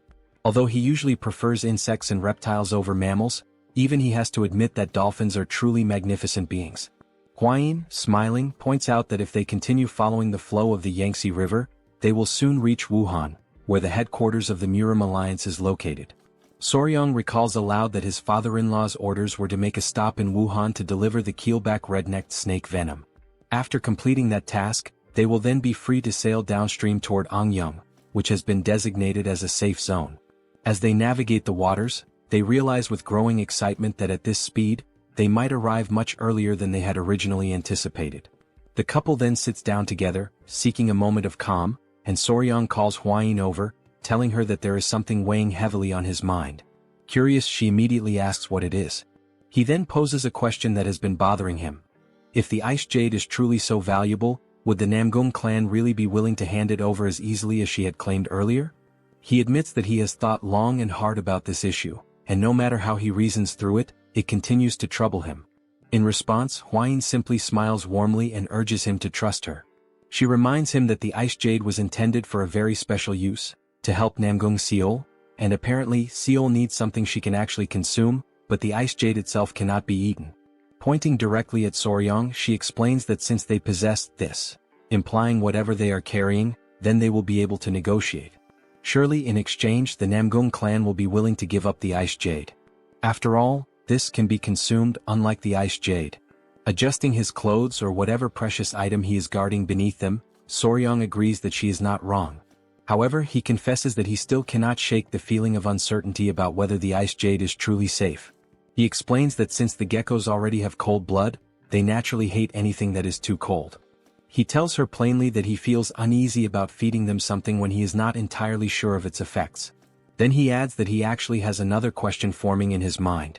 Soryong then says that she had mentioned before that the jade possesses a cold yin energy, and he asks her what exactly she meant by that. He admits that although he has heard about yin and yang energies before, he still finds it very difficult to fully understand them. She becomes visibly excited at the opportunity to explain, knowing how important this knowledge is for martial arts cultivation, and she asks him to listen carefully and to remember everything she is about to say. She begins her explanation by saying that yin qi is the qi that generates yin fire. Among the qis of heaven and earth, yin qi refers specifically to the qi that sinks and gathers. Normally, she continues, yin energy suppresses the activities of living beings. Things that are dark, cold, and frightening, all of these are manifestations of different types of yin energy. She goes on to clarify that the expression cold yin energy simply refers to a specific variety of yin energy, emphasizing that it is still a part of the broader concept. Soryong is completely captivated by her explanation, but more questions start to arise in his mind. The first question he asks is whether yin energy, then, should be considered a bad or negative energy. She quickly responds that it is not exactly the case. In contrast to yin energy, yang energy creates yang fire, but too much of it can accelerate the activities of living beings, leading to faster aging and rapid depletion of energy. She explains that the reason why the two geckos need cold energy is because their bodies are inherently composed of cold energy themselves. Therefore, they grow stronger by absorbing yin energy, almost as if they were recharging their inner reserves. Scratching his head in confusion due to the increasing number of questions piling up in his mind, Soryong asks whether yin and yang are not supposed to be in balance. He then wonders out loud how they can achieve that balance when they are dealing with pure yin energy. Knowing that he is intelligent and endlessly curious, she begins to blush, her cheeks turning a soft pink. Then, awkwardly and still blushing, she starts to stammer and admits that she actually does not know how to explain it properly. A little flustered but gathering her courage, she raises her voice slightly and says that they will figure it out together later, how to find that balance between yin and yang. Soryong also blushes slightly upon seeing her so shy, but deep down he knows that he himself has absolutely no idea how they are supposed to discover that balance either. He tries to comfort her, but just at that moment, Gu suddenly shouts loudly that they have arrived and that everyone should prepare to disembark. They have just reached Wuhan. The boat is anchored there at the bustling port. As the couple steps off the boat, Huayin immediately introduces herself as Huayin of the Tang Clan from Sichuan, and she announces that she has brought what was requested. The man who came to greet them informs them that the general is already waiting for them. As they follow the man through the streets, Soryong carefully observes everything around him, taking in the atmosphere. This is the famous Murim alliance, and it is even larger and more imposing than he had imagined. Glancing backward, he notices three figures, a group composed of 2 men and 1 woman. The woman is tugging sharply at one of the men's ears while he protests, asking her to let go. The man pleads for her to release him, calling her Sword Phoenix, and insisting that he had been just about to teach someone an important lesson. The woman sternly responds that he cannot duel against allies. The other man watching the scene, comments that indeed, their companion acted too rashly without verifying the facts first. The man whose ear is being pulled argues that he was simply trying to defend the honor of the young lady. At that moment he suddenly notices something, or someone, that captures his full attention. He immediately calls out to Huayin, using her well-known nickname, the Poisonous Flower. Huayin instantly recognizes the 3 individuals. The first is the Slaying Dragon, the woman is the Sword Phoenix, and the third is the Spear Dragon. Huayin remarks that it has been a long time since they last met, not since the Dragon Phoenix gathering, and she asks how they have been doing. The man, visibly excited, responds enthusiastically that it is a great occasion to see her again, the Poisonous Flower herself. Watching them interact, Soryong realizes that only those with truly exceptional skills are allowed into the Murim Alliance, and that many of them earn prestigious titles like Dragon or Phoenix. All those gathered here are elite martial artists. The woman then says that there is something she would like to ask Huayin and mentions that a strange rumor has been circulating about her lately. Huayin asks if the rumor is truly about her, and the woman confirms it with a nod. The rumor, she says, is absurd, a ridiculous claim that Huayin has a lover. Hearing this, Huayin is left momentarily speechless, caught completely off guard. Soryang, overhearing the entire conversation, simply listens in silence, not uttering a single word. Lady Huayin then asks, seeking confirmation, if the rumor really is about her having a lover. The man immediately steps forward and, with visible agitation, says that all the warriors had been gossiping about it, and that he had been just about to challenge them to a duel to defend her honor. Soryang, silently observing the situation, begins to realize that this man is clearly in love with Huayin.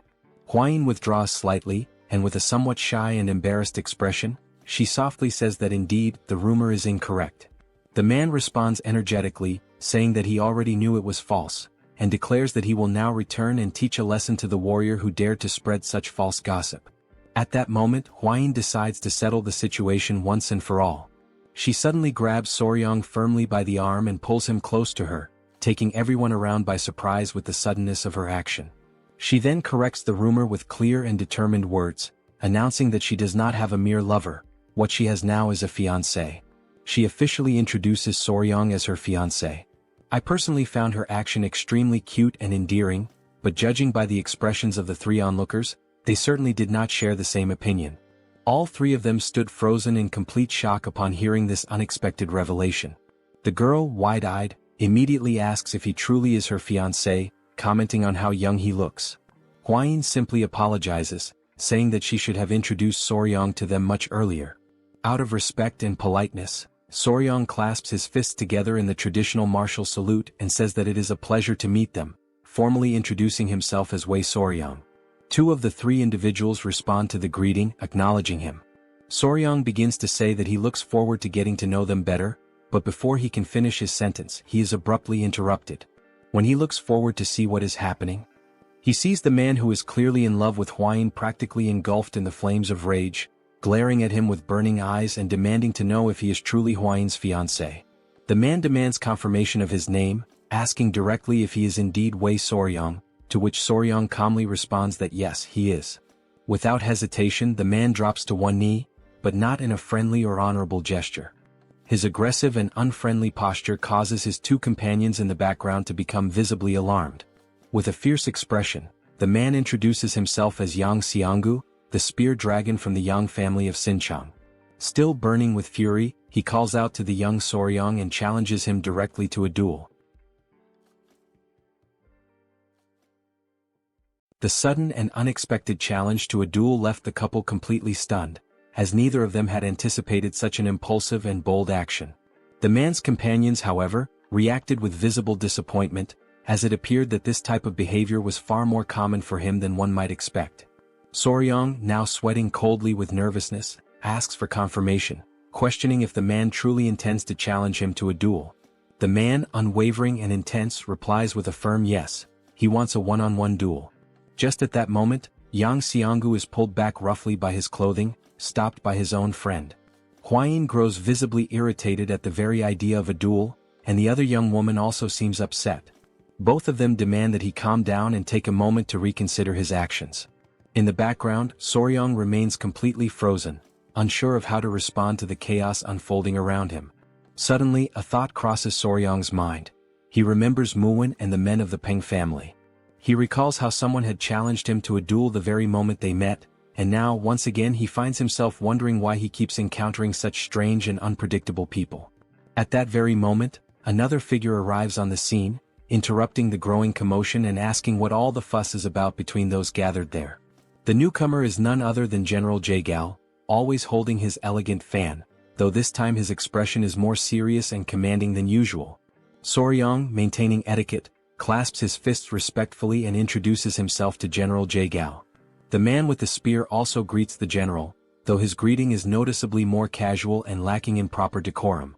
Perhaps in response to this lack of formality, General Jaegao uses his fan in an unusual way. He strikes the man's face with it in a sharp and pointed gesture. Jaegao then demands to know what on earth the spear-wielding man thinks he is doing, especially with the honored guests. The man offers nothing but a quick apology in response. Opening his fan once again with a calm but knowing smile, Jaegao remarks that he had been growing old while waiting for Soryang's arrival. He then formally invites Soryang to accompany him to the Celestial Martial Pavilion, where the leader of the Murim alliance is currently waiting for them. With that, the group begins to move, the couple following General Jaegal and leaving Yang Xianggu behind, his conflict unresolved. This unfinished business only serves to stoke the fire of Xianggu's rage even further. Meanwhile, his friends watching quietly seem unsurprised, as if they knew something like this would happen all along. Sometime later at the Celestial Martial Pavilion, Huayin informs Soryang that she will be waiting for him for a short while in the guest hall, and Soryang acknowledges her with a simple nod and a few words. A young girl who had been standing there ready to receive them, begins giving them instructions, including the directive that the first person they must greet is the leader of the alliance. Soryang, silently and inwardly, thinks that she must be some clueless novice.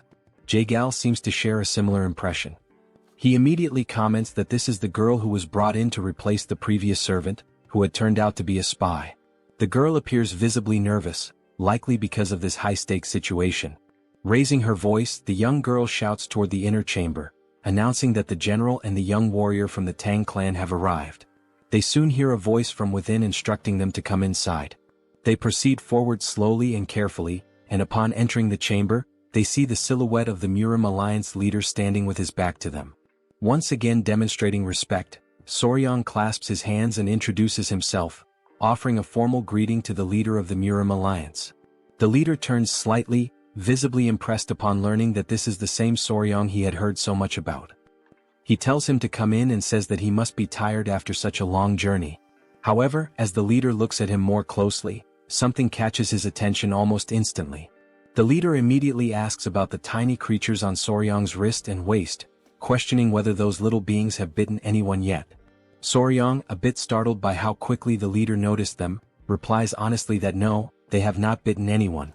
At that moment, all Soryang can think about is how they had said the alliance leader was one of the top 3 martial masters in all of Murim, and now he has no doubt. The man immediately recognized the venomous creatures hidden beneath his clothing. The leader gestures for them to sit, and once they are settled, he proposes they move straight to the most important matter. He then asks Soryang whether he brought the venom from the tiger-striped water snakes. Soryang replies that yes, he did bring it. He adds that he prepared as much as he could before leaving, managing to fill 3 full bottles. Jaegal, clearly impressed by the quantity, comments that he once witnessed the venom extraction process while in Sichuan, and he knows just how difficult and dangerous that task truly is. He expresses his gratitude for receiving so much. The leader then mentions that he heard Soryang became the son-in-law of the Tang clan in Sichuan, to which Soryang confirms that this information is correct. The leader asks about Soryang's family, and Soryang responds quietly that he has no family, that he is alone in this world and has no one he can truly trust.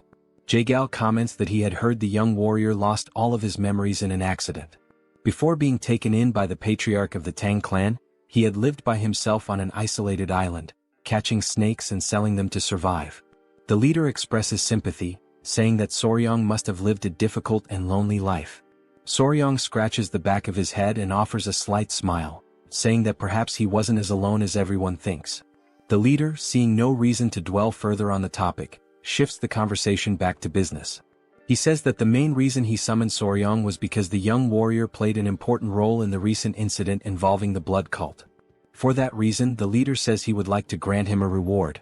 Soryang, caught off guard by the idea of a reward, answers honestly. He says that he already told General Jaegal what he needed the last time they spoke. Jaegal says that what Soryang discovered is significant. So significant, in fact, that it might ensure that those damned members of the blood cult never set foot on the Central Plains again. And because of that, what he did deserves far more than just a simple or ordinary reward. Trying to modestly decline, Soryang insists that it was something that happened entirely by chance. He explains that he simply fell into a pit while trying to save everyone, and he mentions that the gift they already offered him is more than enough. Hearing this, both the leader and General Jaegal are left stunned, their eyes widening in disbelief. Rising from his chair, the leader asks if Soryang really just said that he tripped while trying to save the Tang clan. As the leader pieces everything together, he crosses his arms thoughtfully and says that he's beginning to understand why he has felt such a strange sense of familiarity with Soryang. It has just now dawned on him how alike they truly are. Hearing that they are alike leaves Soryang in utter shock, frozen in place. The leader clarifies that he's not talking about physical appearance. With a more serious tone, the leader continues, revealing that he himself lost his clan and those he loved to those bastards of the blood cult. He then speaks about how he became stronger, doing everything in his power, pushing himself to the limits, all to try and save at least one surviving member of his family. And somewhere along that path, he experienced a moment of enlightenment and achieved martial mastery. He then asks if the rumors are true. Did Soryong really throw himself at an elder of the blood cult while he was poisoned, all in an attempt to save the Tang clan? Soryong affirms that it is true. With pride in his voice, the leader says once more that they are indeed alike, just as he himself had done 30 years ago. Approaching Soryong with a steady gaze, the leader comments that given Soryong's current strength, it should have been impossible. And yet he still gave it everything he had. He acted with nothing but desperation in his heart. He places a hand on Soryong's shoulder, an intimate and symbolic gesture, as if the two now share a bond that goes beyond words. He then announces that as a reward he will grant Soryong his unique martial technique, one that he alone possesses, called the Iron Coffer technique. Both Soryong and Jaegal are left dumbfounded by what they just heard, unable to immediately process the gravity of such a gift. The leader explains that he has never accepted a disciple before. When he dies, this technique would have disappeared along with him. But now it won't. He adds that he has no intention of taking on the role of a formal master, so the Tang clan need not worry about any kind of mentorship arrangement. Soryong still finds it difficult to believe the words he's hearing. It almost doesn't feel real. A bit overwhelmed but also clearly excited, Soryong expresses his gratitude and promises that he will make sure never to bring shame to the leader's great name. Smiling with his arms now crossed, the leader replies that it's good to hear and that he'll count on the young warrior. Later, as night falls, Soryong is seen walking while carrying a very heavy book in his arms. He can only think about how unbelievable it is that the leader of the alliance actually granted him his personal martial technique. He remembers how Jaegal instructed him to keep this a secret from everyone, except for the elders of the Tang clan, because if this information spreads, it could easily make Soryong a target of the blood cult. While walking and thinking about returning to the guest hall, because if he tells Hwayin what he received, she'll likely be overjoyed, someone suddenly calls out to him from behind. As Soryong turns around, he sees the spear-wielding man from earlier, still burning with the fury left over from the events of that afternoon. The man declares that they have met again due to fate, which only makes Soryong feel even more unsettled and anxious. He explains that he heard Soryong had left the Celestial Martial Pavilion, so he came looking for him. He says he still hasn't received an answer to his earlier challenge for a duel. Soryong can only think about how incredibly persistent this man is. Clutching his spear, the man says that he needs to know whether Soryong is truly a man worthy of Lady Tang Hwayin, the poison flower. He insists that Soryong must prove himself. Soryong replies that it's too dangerous and that they really shouldn't. But before he can finish, the man interrupts and gestures to his spear, saying there's no need to worry because he'll remove the tip and only use his hands gently. Soryong responds that this isn't what he meant. He explains that the danger isn't to himself, but rather he's afraid that the spear warrior Yang might actually die. For a moment, the area falls into complete silence. The two men simply stare at one another. This only serves to infuriate the spear-wielding man even further. Grabbing Soryong by the collar, he demands that Soryong repeat what he just said. At that moment, something completely unexpected happens. The three tiny centipedes leap from Soryong's body, instantly preparing to attack the man. But Soryong quickly reacts, managing to hold them back. He tells them that everything is fine, that he is not in danger, and pleads with them not to attack the man. The man, now breathless and clearly terrified, is left wondering what the hell those creatures even are. After partially calming the tiny centipedes, Soryong apologizes to the warrior Yang.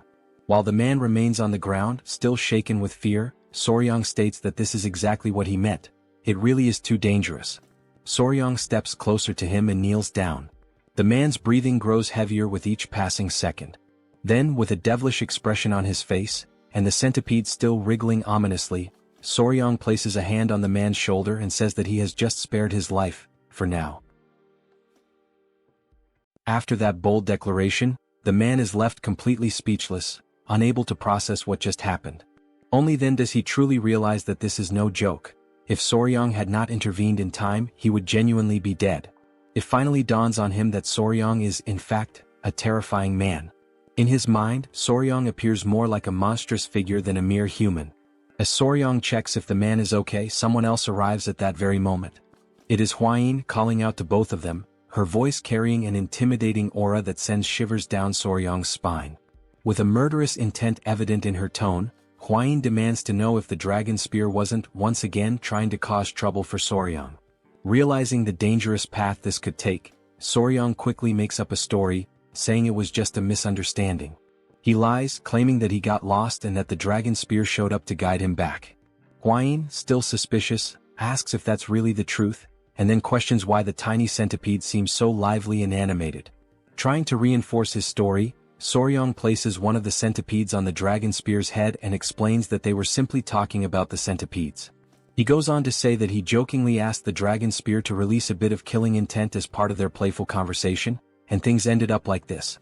Continuing his improvisation, Soryang insists that it was just a harmless prank, but it seems like the dragon spear genuinely got scared.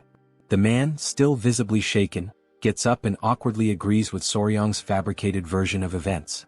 Although Huayin doesn't seem entirely convinced, she remains silent, merely observing them. Then she thanks the dragon spear for guiding Soryang and calls the young warrior to return to the guest hall. Soryang quickly dashes to follow Huayin, leaving the man behind, still in shock and disbelief. With a long, deep sigh, the man can only think about how that situation almost escalated into a far greater disaster. While running, Soryang calls out to the dragon spear and reminds him that he has saved his life twice now. This comment leaves the spear-wielding man even more bewildered, struggling to process the events. The next morning arrives. The couple, along with Gu Pei, are already prepared to set out on their journey. Huayin bids farewell to the group, saying that she has matters to attend to and they must leave now. She adds that it was a pleasure to see them again. The young woman also expresses her gratitude and tells them to be careful on their travels. As the couple turns to leave, the girl calls out to Soryang, asking him to wait for a moment. She then pushes the dragon spear forward, clearly forcing him to say a proper goodbye, as if trying to make him apologize sincerely. The girl explains that she heard everything from that idiot the night before and thanks Soryang for his generosity as a young warrior. The dragon spear, feeling awkward and slightly embarrassed, mutters an apology and also expresses his gratitude for what Soryang did the previous day. He then adds that after talking with the Sword Phoenix, he finally realized just how foolish he had been. Clenching his fists and almost on the verge of tears, he admits that, judging by Soryang's actions, he truly seems to be a suitable match to be the fiancé of the poison flower. The man then bows respectfully, thanking Soryang earnestly and asking him to please take good care of Huayin from now on. The young warrior nods, saying he understands and tells them to take care as well. Soryang also mentions that he has heard they will likely meet again soon at some upcoming ceremony, so there's no reason for any animosity between them. They board the boat, bid farewell to their new friends, and set off toward their next destination. Late at night, they find themselves staying at an inn located in a small lower village on the slopes of Huangshan Mountain. Soryang recalls Gu mentioning that they would rest there for the night since the mountain is treacherous, and it would take at least half a day to reach the Namgung clan's estate. That was the reason they decided to spend the night at this inn. After Soryang shares the details of his encounter with the leader, Huayin is left utterly shocked. She has just learned that Soryang received the secret manual of the Iron Coffer technique, the unique martial art of the first emperor himself. Soryang casually remarks that the emperor said they seemed alike. However, he also mentions that he heard the training required to master this technique is painful. Yet, once fully mastered, it can even block blades and withstand chi-based attacks. Huayin explains that the emperor's exclusive technique rivals the legendary indestructible diamond technique of the Shaolin. Since it is an external martial art, it does not require internal cultivation, which means Soryang shouldn't have much difficulty learning it. Realizing this, Soryang understands that, essentially, mastering it would be like gaining bulletproof protection. He truly inherited an incredible technique. Then Huayin offers to help him train in the new technique. She mentions having heard that the emperor used to whip his own body every morning as part of his rigorous practice, and she enthusiastically volunteers to assist him with that. Soryang is left utterly speechless, his jaw dropping as he processes what Huayin just said. He then asks in disbelief if it's really true that the emperor used whips as part of his training. Huayin, still excited, firmly confirms it, explaining that hardening one's skin through repeated whipping is an essential part of mastering the technique. Soryang, who has a vivid imagination, suddenly envisions Huayin wielding a whip while wearing a more daring outfit. This mental image makes him hesitate for a moment, but then he rationalizes that if it's for the sake of cultivation and becoming stronger, he would be willing to accept it. Just then, an elderly man who works at the inn interrupts their conversation. Apologizing for the intrusion, he asks if they are planning to climb Mount Huangshan. Huayin responds affirmatively and inquires why he's asking such a question. The old man explains that he is the owner of the inn, and judging by their appearance and equipment, it seems that they are heading towards the Namgung clan. Rising from his seat, Soryong cautiously asks if there is any problem they should know about. Before the old man can respond, Huayin recalls that her father had mentioned some unsettling rumors circulating lately. Curious, she asks if those rumors are related to what he's about to say. The elderly man then reveals that, in truth, over the past few months, people who have ventured up the mountain have mysteriously disappeared. Fortunately, those who went missing were later found safe, but something disturbing had happened to them. They had their yang energy completely drained. Both Soryong and Huayin feel a slight chill at this revelation. Huayin, clearly puzzled, remarks that it sounds rather strange and questions what this has to do with the Namgung clan. Blushing slightly and appearing somewhat embarrassed, the old man hesitates before confessing that all those who regained consciousness after the incident said the same thing. The person they spent the night with was none other than Lady Namgung Seol. This shocking statement leaves both Soryong and Huayin completely stunned. Huayin immediately questions whether this could possibly be true. Outraged, she continues, asserting that this is clearly a malicious trap, a vile and baseless accusation. Seeing that she is becoming increasingly agitated, Soryong gently urges her to calm down. The old man, equally taken aback, reassures them that, naturally, everyone reacted the same way at first. However, before he can finish his sentence, the scene transitions to the Namgung clan. Inside the clan's estate, Lady Seol is meticulously practicing her manual skills when she hears approaching footsteps. A young girl pushes the door open and calls for Lady Seol's attention. The girl informs her that the patriarch has summoned her to the hall immediately. Curious and slightly apprehensive, Lady Seol asks what her father wants. As she hurries toward the hall, she wonders what could be so urgent and also worries whether her father has discovered that she has been secretly practicing sword techniques at night. Arriving at the hall, Lady Seol is met with an unpleasant surprise. Her father is there, surrounded by several men kneeling on the ground, while another man holds a spiked mace. The patriarch gestures for her to come closer, and Lady Seol hesitantly steps forward, questioning the meaning of this gathering. The patriarch commands the kneeling men to lift their heads and look at her, instructing them to say whether the woman they saw was indeed his daughter. The trembling men, filled with fear, profusely apologize to the elder, some even breaking into tears. Annoyed by their hesitation, the patriarch firmly demands that they speak the truth at once. Turning his attention to Lady Seol, the patriarch pointedly asks if she has been sneaking out to the mountain at night. Stunned, she remains silent, unsure of how to respond. He presses on, stating that these men claim she drained their yang energy. Lady Seol, completely taken aback, repeats the accusation, trying to comprehend how such a rumor even started. Frustrated by her silence, the elder insists that she speak up and give a clear answer immediately. Finally gathering her thoughts, Lady Seol admits that it is true she has been training with the sword on the mountain recently, but she swears that aside from her training sessions, she has done nothing else. The patriarch shifts his gaze back to the men, stating that his daughter has declared her innocence, and therefore they must present concrete evidence to support their accusations. One of the men, clearly fearful for his life, insists that they only reported what they saw with their own eyes and had no intention of disrespecting the young lady. Another man, his voice quivering, suggests that maybe they all went mad or were possessed by spirits, as nothing else could explain their experience. Realizing the dangerous implications of their statements, one of the men nervously backtracks, admitting that it might indeed have been some sort of hallucination. Then, one of the men hesitantly mentions something peculiar, a distinguishing mark. The patriarch, curious, demands more details, asking what kind of mark he is referring to. With great reluctance, the man explains that the woman they saw had a mole on her chest, pointing to the approximate location.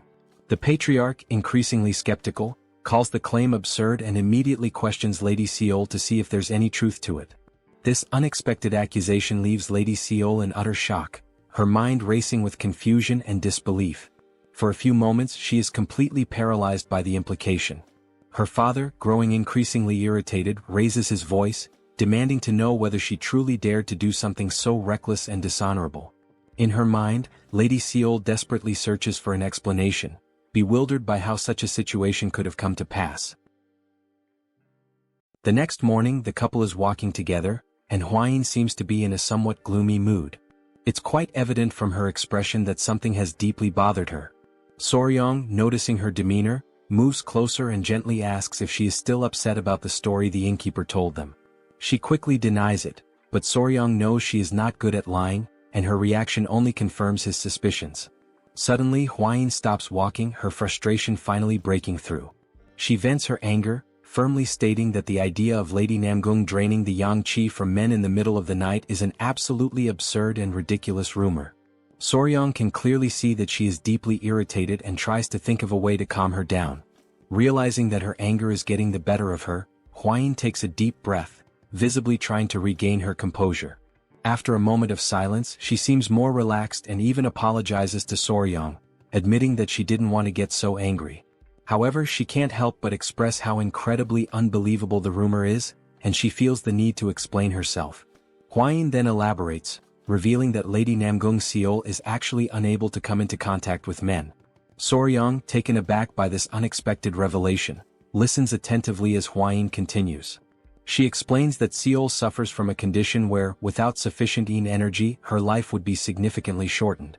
Consequently, yang energy acts almost like a poison to her, making it unimaginable that Seol would be involved in any nightly escapades with men.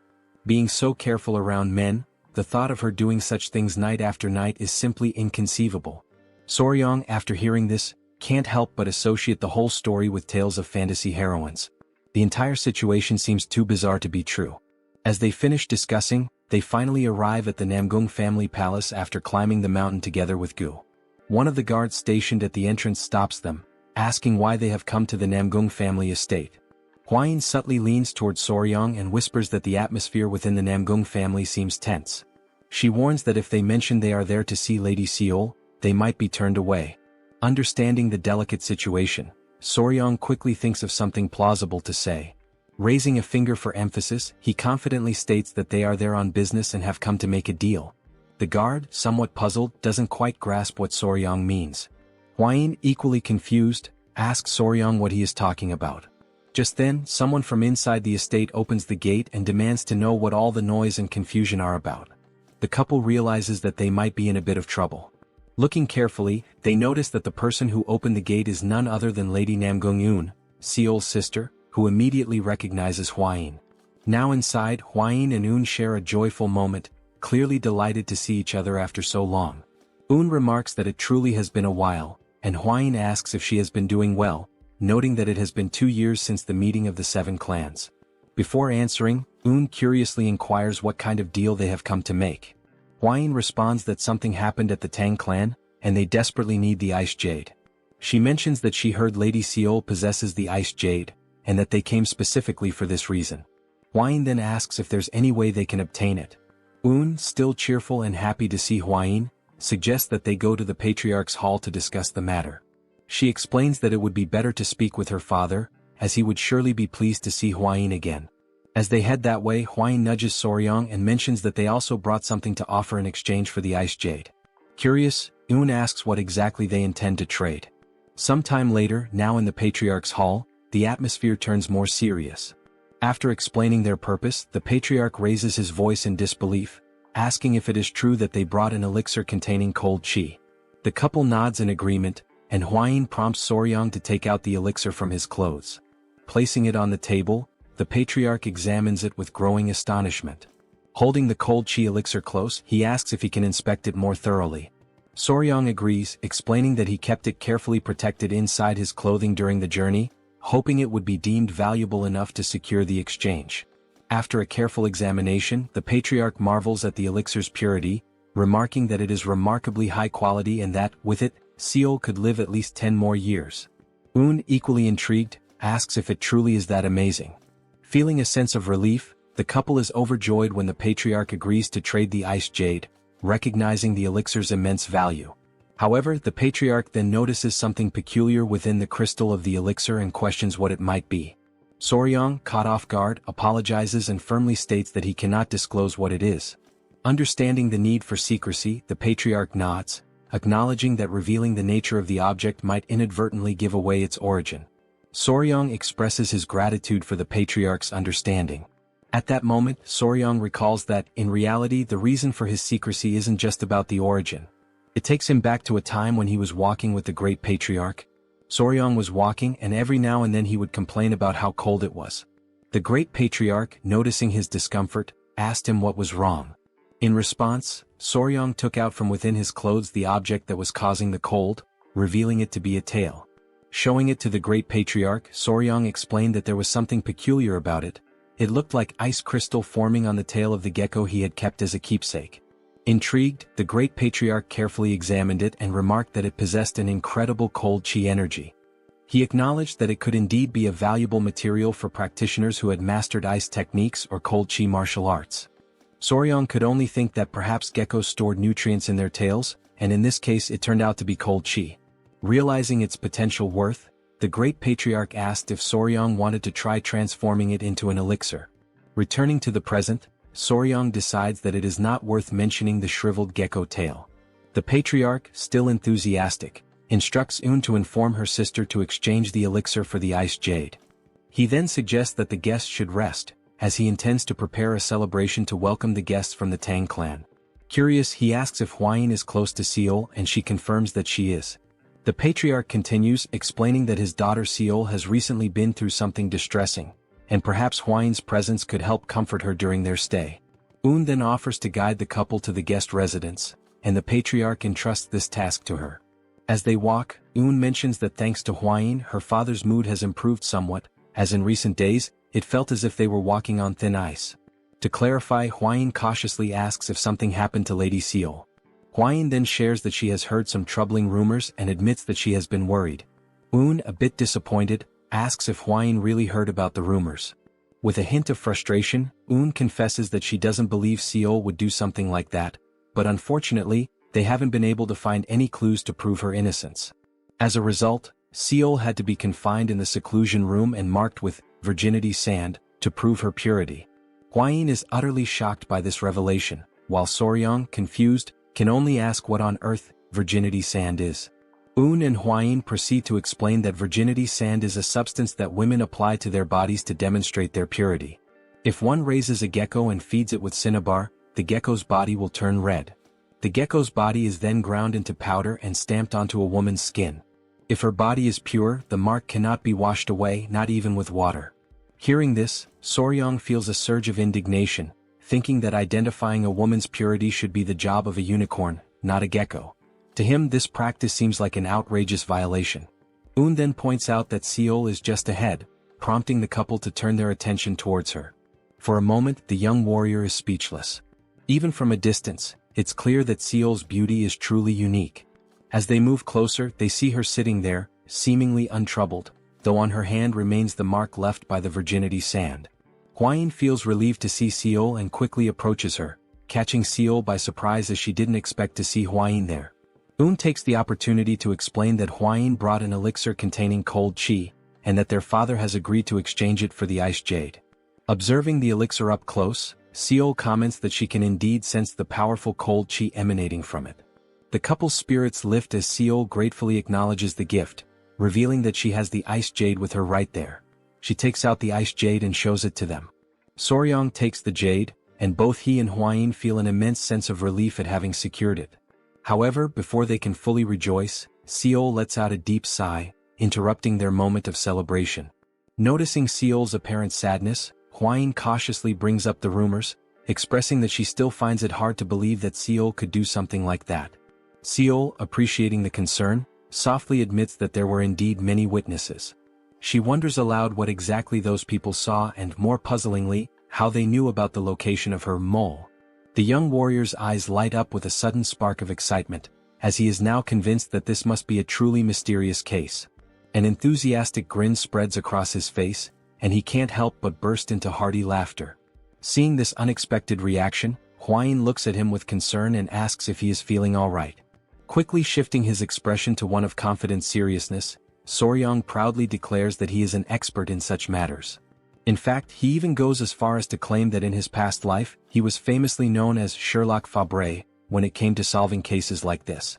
Then, seemingly out of nowhere, Soryong asks Seol if she has ever bathed alone in a pond or river at night. The sudden and random nature of the question leaves all the girls puzzled, unsure of where this line of reasoning is leading. Hwayin tries to make sense of it and cautiously suggests that maybe, in doing so, someone might have spied on Seol. However, Seol shakes her head and confidently states that she has never washed her body outside the house. Even if someone had seen her, they would have no reason to spread such malicious rumors. After all, even the people living in the lower parts of the mountain are considered family to her. Upon hearing this explanation, Soryong realizes that his deduction was completely off the mark, and a heavy sense of disappointment settles over him. His enthusiasm drains away as he contemplates his failed reasoning. Hwayin, on the other hand, suddenly appears thoughtful, as if an idea has just struck her. She confidently says that maybe she has figured something out and asks if there could be another, more plausible explanation for this entire situation. Still sitting on the ground and lamenting his lack of deductive prowess, Soryong lifts his head and notices that Hwayin is speaking with a renewed sense of determination. It seems she might have a clearer idea of what could have actually happened.